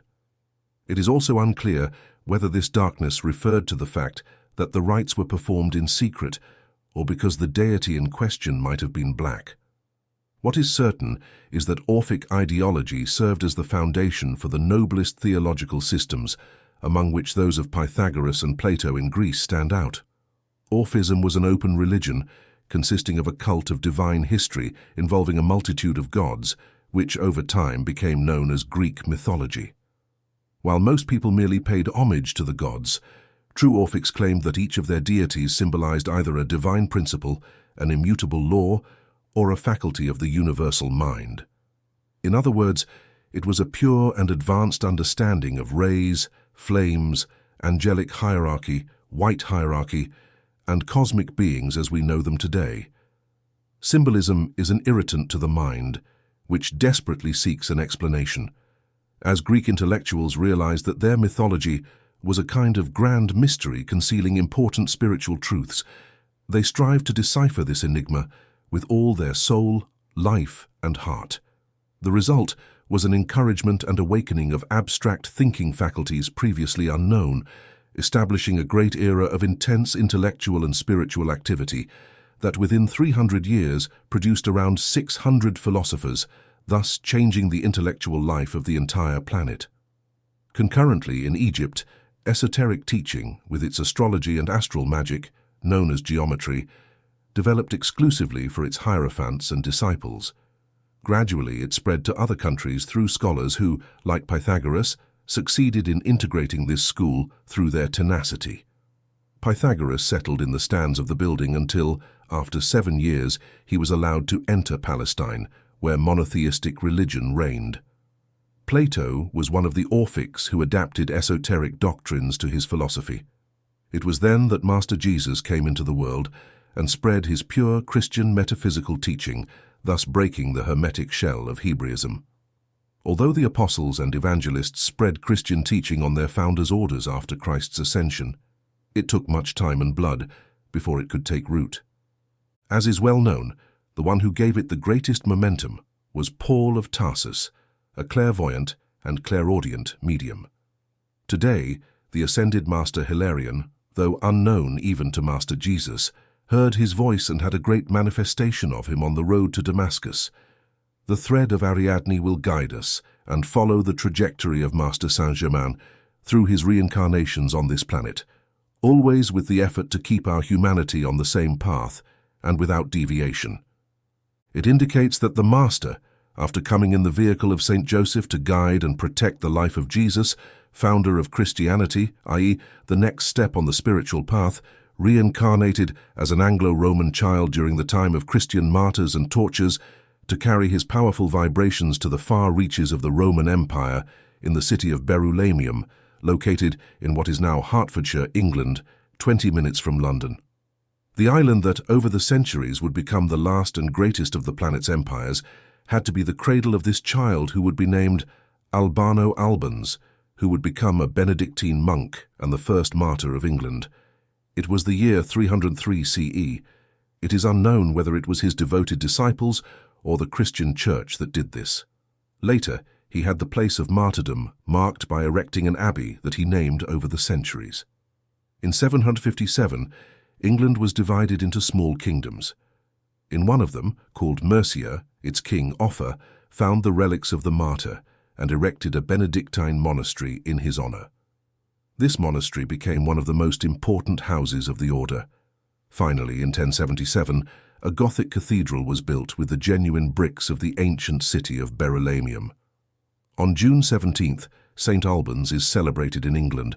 Nowadays, Proclus, the Neoplatonist, is said in high philosophical circles to be the seed of all ideas, even Christian ideas found in Plato. As Christian ideology took shape, the idea declined, what the Church called paganism, i.e., Orphism and esotericism, of which Plato was the main representative. A century after the birth of St. Albans, Proclus was born in Byzantium in 410 BCE. History says that between the death of Plotinus and the birth of Proclus, the growth of Christianity and the decline of the classical pagan world occurred, adding that Proclus came to restore the esoteric tradition. Neoplatonism comes from the Greek word neos, meaning new, i.e., it renews Platonism. Proclus studied in Alexandria and Athens, and he was a disciple of Plotinus, who represents the reform of the idea of the One. Platonism has been renewed several times throughout history, during the Renaissance in the 15th century, at the Cambridge School in the 17th century, and continues to be a fundamental philosophical current in modern spiritual ideas. This Platonism is the mystical desire to expand consciousness to establish direct and personal contact with divine beings. You will be surprised by the similarity between Proclus's Neoplatonism and modern metaphysics. You will clearly see that the master returned to strategic places to correct the path whenever it twisted, or to point out new routes to those seeking them. Neoplatonism said, "Unity is a reality. Diversity is an illusion. Seek unity behind apparent diversity." Neoplatonism studies universal principles, thus accepting all gods integrated into one God, all men as one humanity. The great Neoplatonist truth is that unity is always one, and with this conviction in the heart and the noblest thoughts, one makes a positive contribution to universal brotherhood. Neoplatonism teaches understanding but not acceptance of the inferior, as understanding brings limitless appreciation. Neoplatonism advises moderation in all things to fully enjoy what one possesses, for possessing too much is to be poor in joy. Neoplatonism teaches that belonging to a sect with dogmas is a limitation in ideas. Sectarianism is a limiting force. Neoplatonism says one should seek the good in all things. It is not that all good is pleasant. For example, it is good to be unhappy when one disobeys a universal law. It is good to receive harm if we have done harm to others. It is good to feel ill if one has disobeyed the laws of health. This is to say that things as they are good. Neoplatonism commands that once the primary viewpoint is understood and accepted, the student becomes a teacher of others. This is why Neoplatonism is particularly practical in our time. Greek intellectuals said that Proclus was a protege of the gods, that Minerva had received him at his birth and had protected him throughout his life. Naturally, like any sect, teaching and religion contain a part of the truth. As soon as there is a division of consciousness, an avatar, master, or prophet comes, always a volunteer, as we said before, to correct what has deviated. Proclus recounted that when he was very young, Minerva appeared to him and advised him to study philosophy. Furthermore, having contracted an illness that no doctor could diagnose, while the whole family was gathered waiting for his death, a radiant young man, whose head was surrounded by rays of light, approached the bed, placed a finger on his forehead, and spoke his name, Proclus. The child healed instantly, and the young man disappeared under such divine direction. Proclus studied, according to the inclination of his own mind. His intellectual capacity was among the highest, and he knew himself to be destined to be Plato's successor. He traveled to Egypt, studied with the famous rhetorician, and then entered the school of the Hierophants, where he was initiated into the mysteries of esoteric religion. In Alexandria, he studied with Greek philosophers, mathematics with Eero, a man of profound spirituality and well-versed in the mysteries of numbers. He then wanted to study Aristotelian doctrine with Master Olympiodorus, who was so impressed by Proclus's abilities that he offered him his daughter in marriage so he would not leave Alexandria. The young woman was, of course, a great philosopher, but Proclus, guided by his divine mentor, continued to prepare his mind in the Platonic discipline. At the age of 20, Proclus went to Athens, the city guardian of philosophy, where he was introduced to Syrian, the most eminent sage of the time, an expert in the doctrines of Orpheus, Pythagoras, and Plato. He then studied with Plutarch, who, although very old and usually not accepting disciples, took Proclus as his student and showed him such affection that he invited him to live with him until his death 2 years later. He left instructions designating Syrian as his successor in Proclus's education. Having already absorbed the minor mysteries, Syrian did not initiate him into Plato's sacred discipline. Thus, Proclus reached his full stature as Plato's successor through an orderly progression and the merits of his own mind. At the age of 28, he was a recognized leader among Platonists and had written a number of works, including a wise commentary on Plato's Timaeus. Proclus did not eat animal meat, but advised others to eat it occasionally for physical strength. He fasted once a month and celebrated the full moon with abstinence instead of festivities, as was customary. He was a proponent of common sense regarding all that should be followed concerning the physical. For philosophy students, he recommended a light diet, as heavy foods and overloaded digestion interfered with the mental mirror needed to establish mystical contact with the deities. Proclus succeeded Syrian as the head of the Neoplatonic school in Athens in 450. From there, he devoted himself entirely to Platonic mysticism. Christians were quickly undermining Greek mysteries, and the hatred they bore him forced him to seek refuge in Asia Minor. After a year of enriching his philosophical repertoire, Minerva commanded him to return to Athens, where he lived the rest of his life. Proclus was tolerant of all religions, participated in all rites and celebrations of different gods, believing that different beliefs honored the same gods under different names. At the age of 75, he had a large circle of friends associated with a Pythagorean brotherhood. He died in Athens, taken by a series of celestial disturbances, including a solar eclipse. The epitaph on his tomb was written by himself. He wanted simple funerals, without the usual mourners. He died in 485.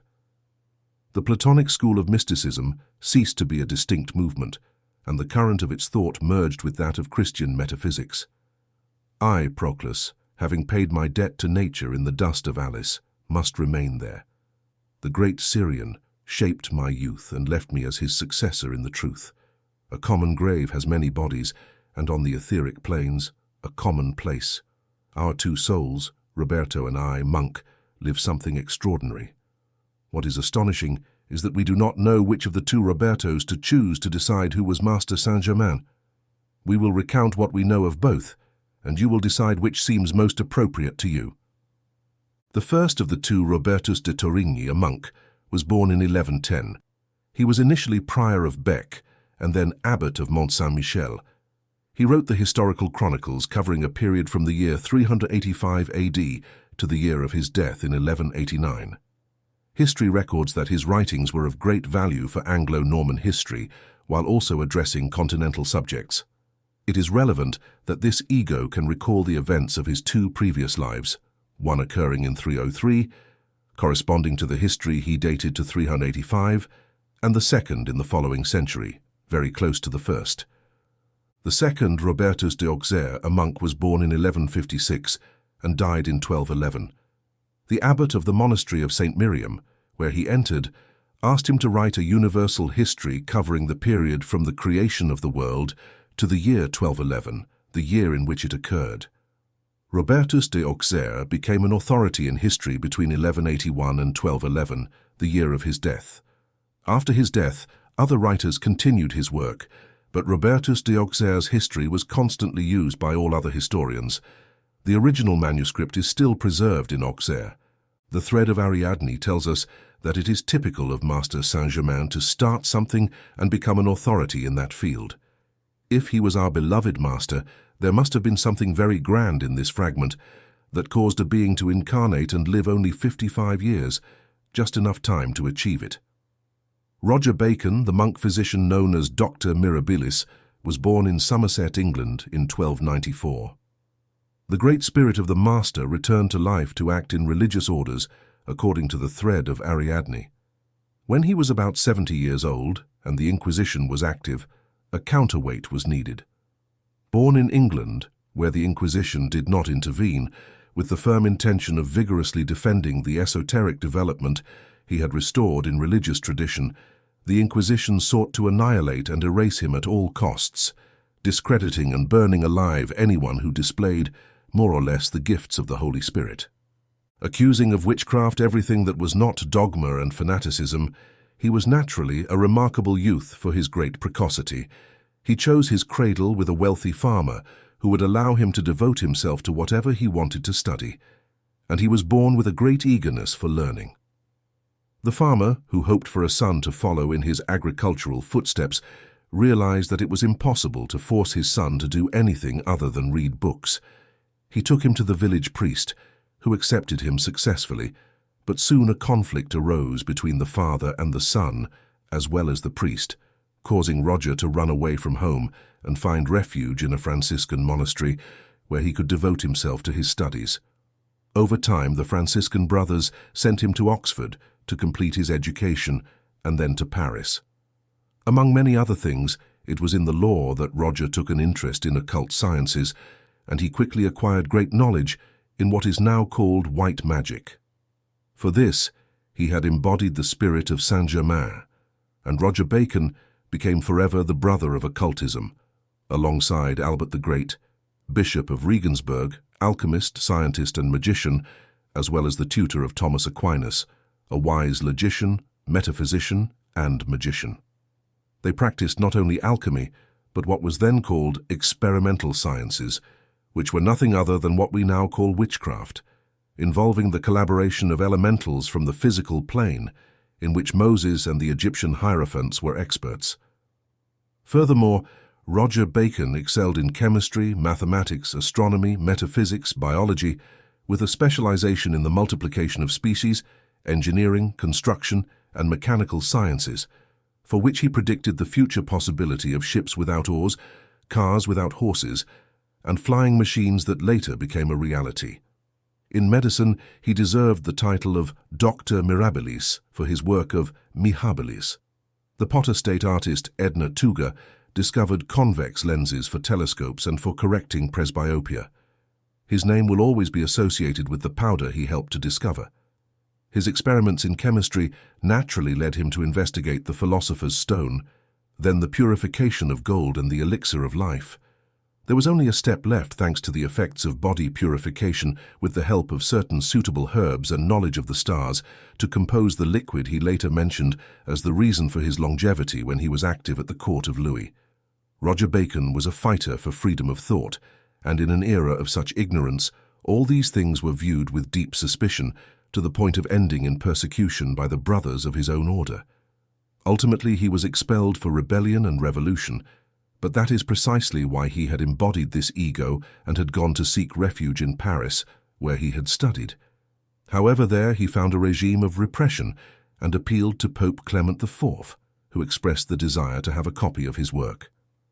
The fiery Franciscan managed to insult everyone, including Albert the Great and Thomas Aquinas, whom he called ignorant and illiterate in philosophy and metaphysics, as well as his fellow Franciscans and Dominicans. No wonder he is our patron and avatar of the New Age. After so many connections with Latin-speaking orders and countries, he no longer wrote in languages other than Latin. Despite major economic problems, he managed to complete his works Opus Majus and Opus Minus, which were well received by Clement IV, and he was allowed to return to Oxford to continue his scientific studies. There he wrote a compendium of philosophy, in which he expressed his horror at the relationship between philosophy and theology. This displeased the ecclesiastical authorities so much that they imprisoned him and burned all his books. For his time, Roger Bacon's intellectual level was extremely high. He was the first to argue that observation and experimentation were essential for acquiring scientific knowledge in the natural sciences, or in other words, that one cannot study psychic phenomena, magic, witchcraft, spiritism, etc., without experiencing them. Once the king was visiting a noble lord at Knoxfordshire, and knowing the reputation of monk Bacon, the king expressed the desire to meet him. The lord of the castle sent a messenger to fetch him from Oxford. Roger politely accepted and told the messenger, "Proceed and announce me, although I predict that I will arrive before you at the place where the king is." The messenger laughed and bet that he would arrive soon, as it was only about 5 miles away. However, the monk left immediately. Shortly thereafter, Roger arrived where the king was, who welcomed him and asked him to demonstrate his skills to him and his court. Roger courteously accepted and replied to the king, "I will satisfy several of your senses, Majesty," and then produced a wand called the Wand of Virtue. He made a few movements in the air, and suddenly beautiful music resonated from the ether. With further gestures, he made a group of dancers appear, who performed a magnificent ballet to the sound of the music. Bacon made more gestures, and a delightful fragrance spread throughout the room.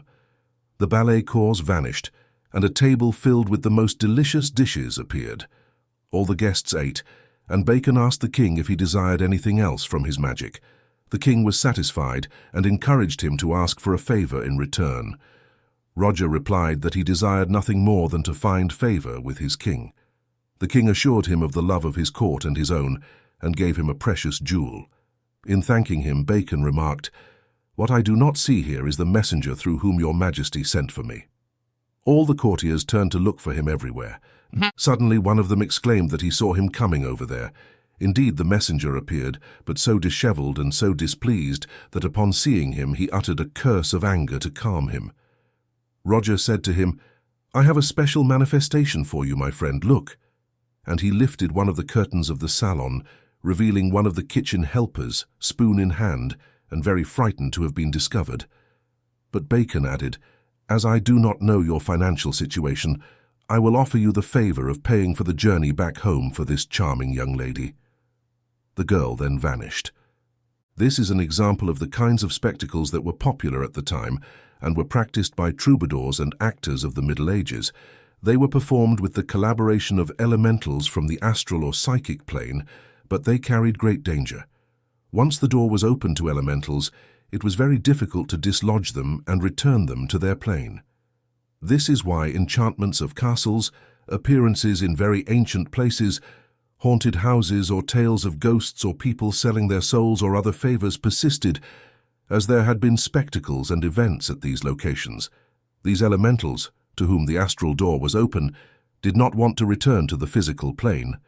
It was nothing more than an elemental presenting itself in a terrifying form and aspect, offering all sorts of wonders to seduce the credulous into opening wide the doors to the physical plane.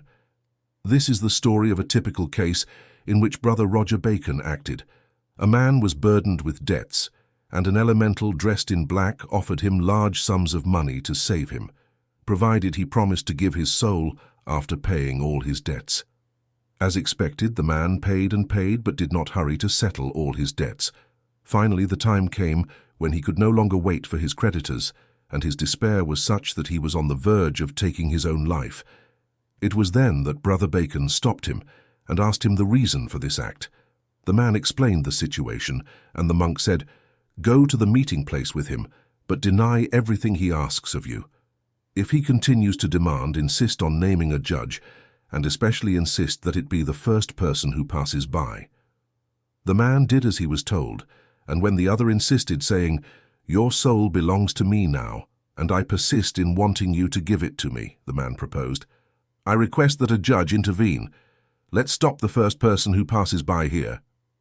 "Very well," he replied, and they waited a few minutes.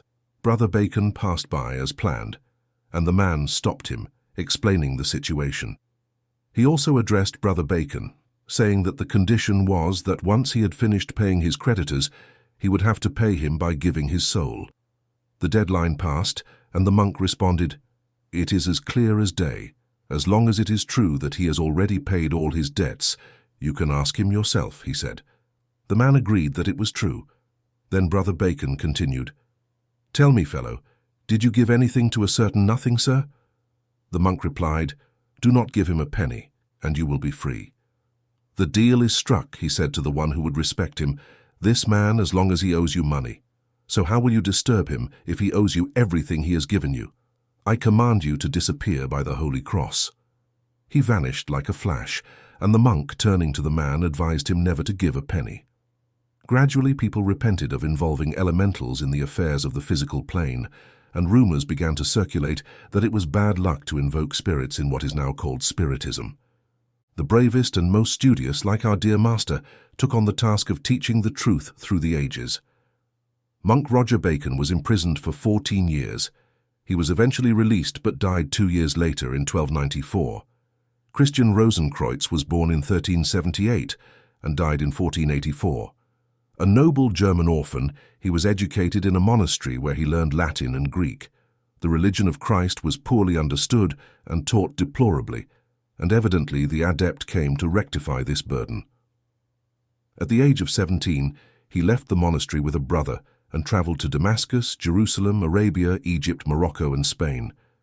To his great sorrow, Christian's brother died in Cyprus, but he decided to continue his journey alone.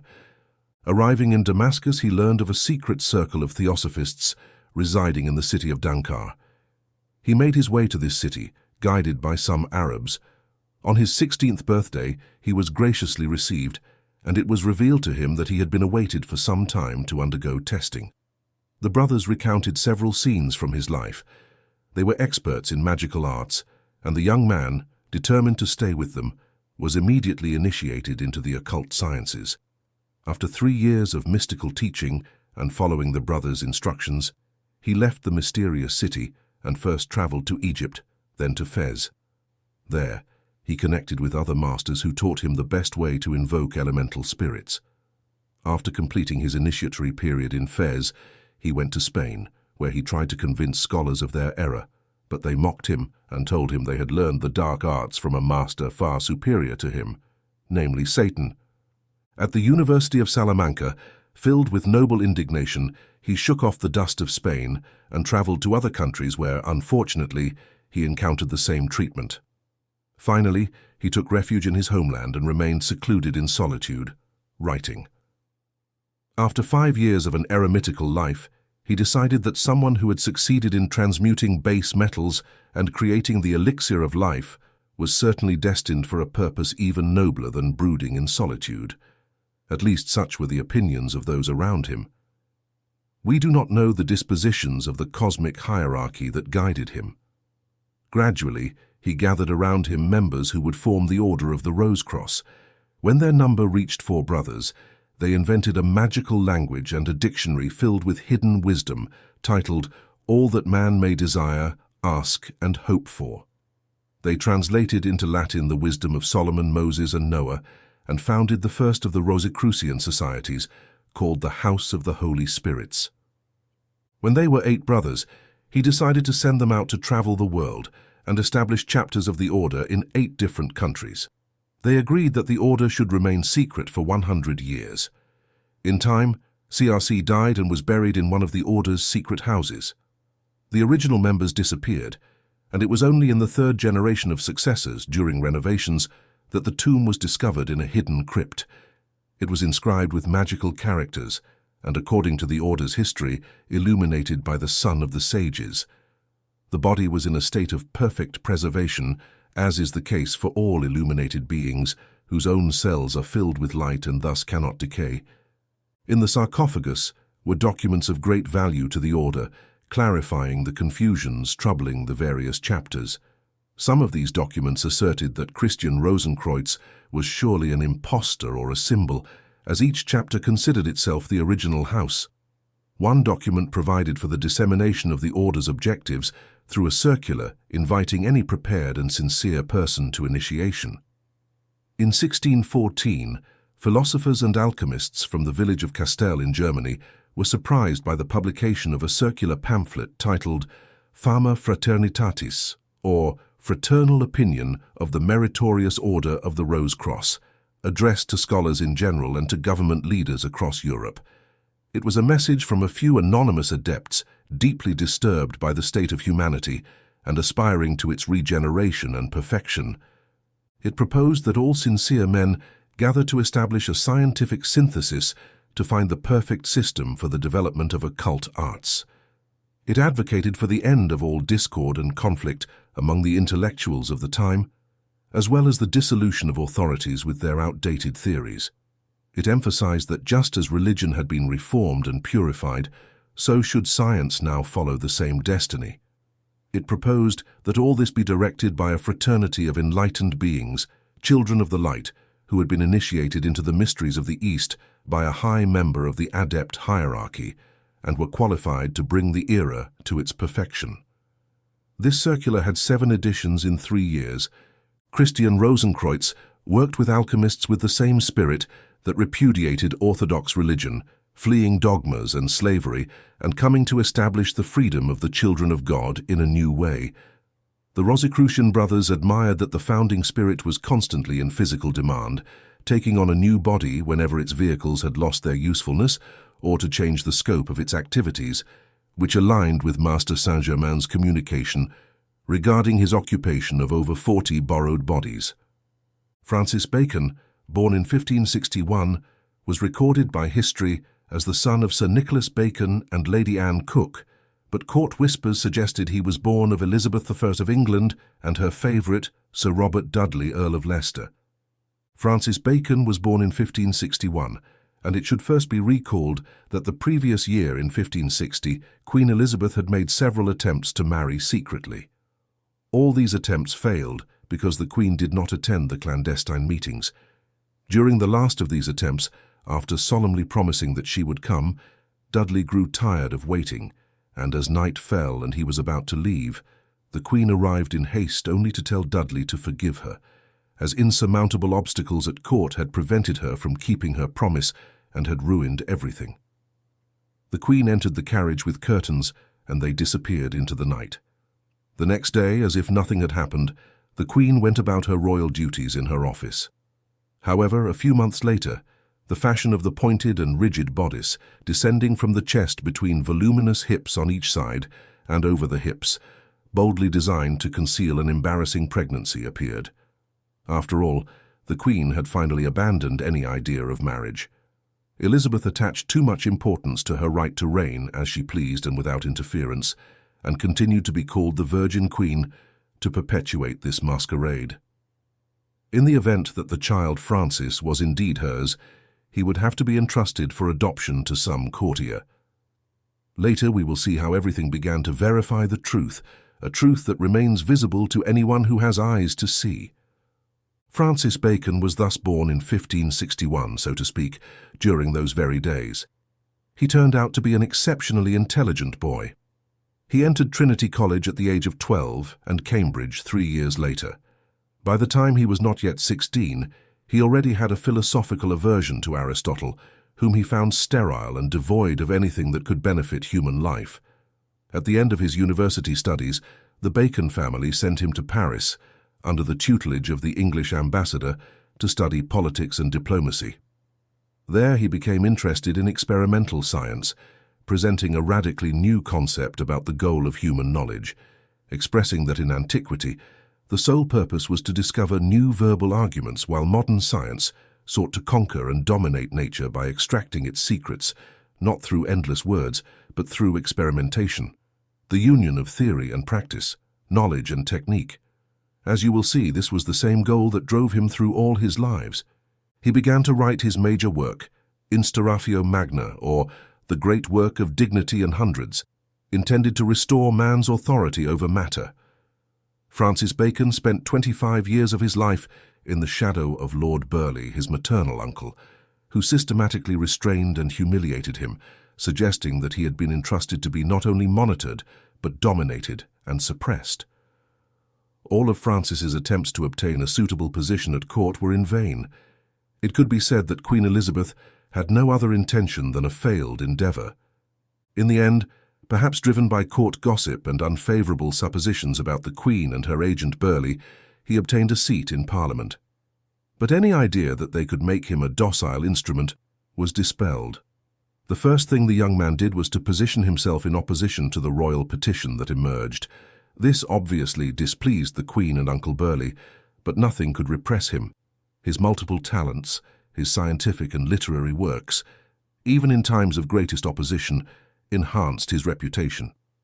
In 1605 he published The Advancement of Divine and Human Knowledge, the first part of his Instauratio Magna, which would offer the world a new system of learning and pedagogy. With Francis Bacon, modern philosophy began to reorganize Aristotelian thought through his Organon, which he renamed Novum Organum. Just as Proclus had restored Neoplatonism, Francis Bacon revived, for the fourth time in the history of human intellect, Platonism and Neoplatonism, liberating the minds of his time from the discordances of Aristotelian theologies. Lord Bacon was a Rosicrucian and became Emperor of the Order.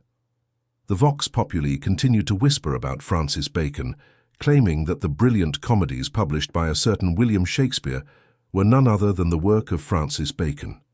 The man who signed the works, William Shakespeare, was the son of a farmer from Stratford, or neighbour. He was not exactly a peasant, having held some municipal positions in that town, but he also lacked the education necessary for his son to express himself in the poetic and erudite terms of Shakespearean theatre. It is easy to deduce that Francis Bacon, using this friendship, might have had his works performed in the theatre through this means. It has been said in passing that this gentleman is the author of an encrypted code that is still the global authority today. Upon the death of Queen Elizabeth, King James III ascended to the throne in England, automatically ending any resistance against Francis Bacon, who was appointed Attorney General and then Lord Keeper of the Great Seal, and finally Chancellor, all within less than 11 years. Additionally, he was simultaneously ennobled under the title of Lord Verulam. 3 years later, he was elevated to the rank of Viscount Scions or Ariadne. The envious were very active. They attacked him, slandered him, and succeeded in having him imprisoned in the Tower of London. Bacon was a supporter of the king's policies, and friends who had served Elizabeth would have preferred to see him remain at the same humble level she had kept him. The king released him and exonerated him, but Bacon withdrew into private life, where he continued to write his Instauratio Magna and comedies addressing social conditions in need of correction.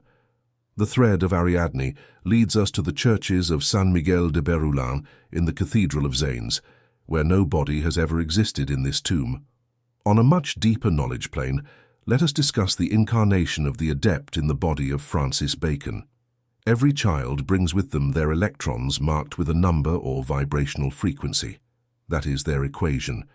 This vibrational frequency is repeated in the sounds that make up their first and last names. The coincidence of the name the mother wishes to give the child is irrelevant. It is the vibration that is recorded in the mother's mind, and drives her to choose the name that matches the child in this incarnation. If, for some reason, the name is changed by the father or family members, the child suffers and will suffer throughout their life from multiple obstacles, frustrations, and imbalances between their path and their character or temperament. Sometimes this results in a severe delay for the individual. Often the person changes their name and manages to realign their incarnation with the path that corresponds to them in order to fulfill their destiny. Electronic forces know nothing of what is called moral conditions or morality on Earth. Only the law of attraction gravitates or acts to bring things to their point of harmony. If the lower ego of Francis were to be born into the most eminent woman of the most powerful empire on Earth, it would cause a cataclysm by imposing a vibrational descent with the name Bacon, which he had carried in 3 previous incarnations. One cannot repeat a stage, and he succeeded without bringing undesirable conditions from the past, where the ego had already graduated spiritually and intellectually. Francis accomplished what he had come to do physically. He suffered from a constant disturbance to the point of having to return to Verulam and the name of St. Albans, which had been assigned to him many centuries earlier. He could have been the King of England, the first metaphysical king, and changed the course of the entire earth subsequently, which could have been the Adept's intention, who had to then return almost without respite. These disruptions occur more often than we might believe possible. Often the maxim that man proposes and God disposes becomes God proposes and man disposes, causing disturbances in his terrible gravity. With infinite patience, the masters and avatars correct and adjust twisted charges. Beyond the law, if that were possible. Who is Master Saint Germain? As we have said before, the Master recently experienced another ascension after delivering to Earth the immense resource of the transformative violet flame, a supreme gift that frees from the karma of purgatory, the punishments that humans inflict upon themselves from all poorly qualified energy and all human creation by the law of the circle. The Master receives his merit, which in this case has been the title of God-freedom. Master Saint Germain has said in a previous communication, "My name has disintegrated with my past, and today I am the son of freedom, and it is my great privilege to promote the cause of freedom on the earthly plane." The God-freedom was not earthly. He originates from the planet Uranus. Uranian beings are androgynous. They do not divide into twin flames or complements to evolve separately. The relationship between the goddess Portia and God-freedom is one of powerful assistance in great cosmic ceremonies. The enlightened esoteric writer David Anrias, in his book Adeptes de Cinq Éléments, Adepts of the Five Elements, provides an explanation for what is often called the moral chaos of these times, that is, the prevailing situation among youth, drug consumption, and homosexuality. In short, Uranian influence drives every human being to intensely seek their opposite pole within their inner being, temporarily, as long as humanity is freed from the accumulation of destructive energy surrounding it, preventing it from seeing the truth. As long as it seeks its whole outside itself, it will interpret this Uranian influence it feels, but does not understand in terms of an opposite pole residing in another being, preferably one of the same sex, instead of finding it within itself. Entering the age, and as has been said, gradually cleansing itself of negative effluvia, humanity will begin to see clearly the truth of being. Regarding the issue of drugs, since the planet Uranus is very advanced, Earth feels its luminous atmosphere. We are rapidly turning towards its orbit.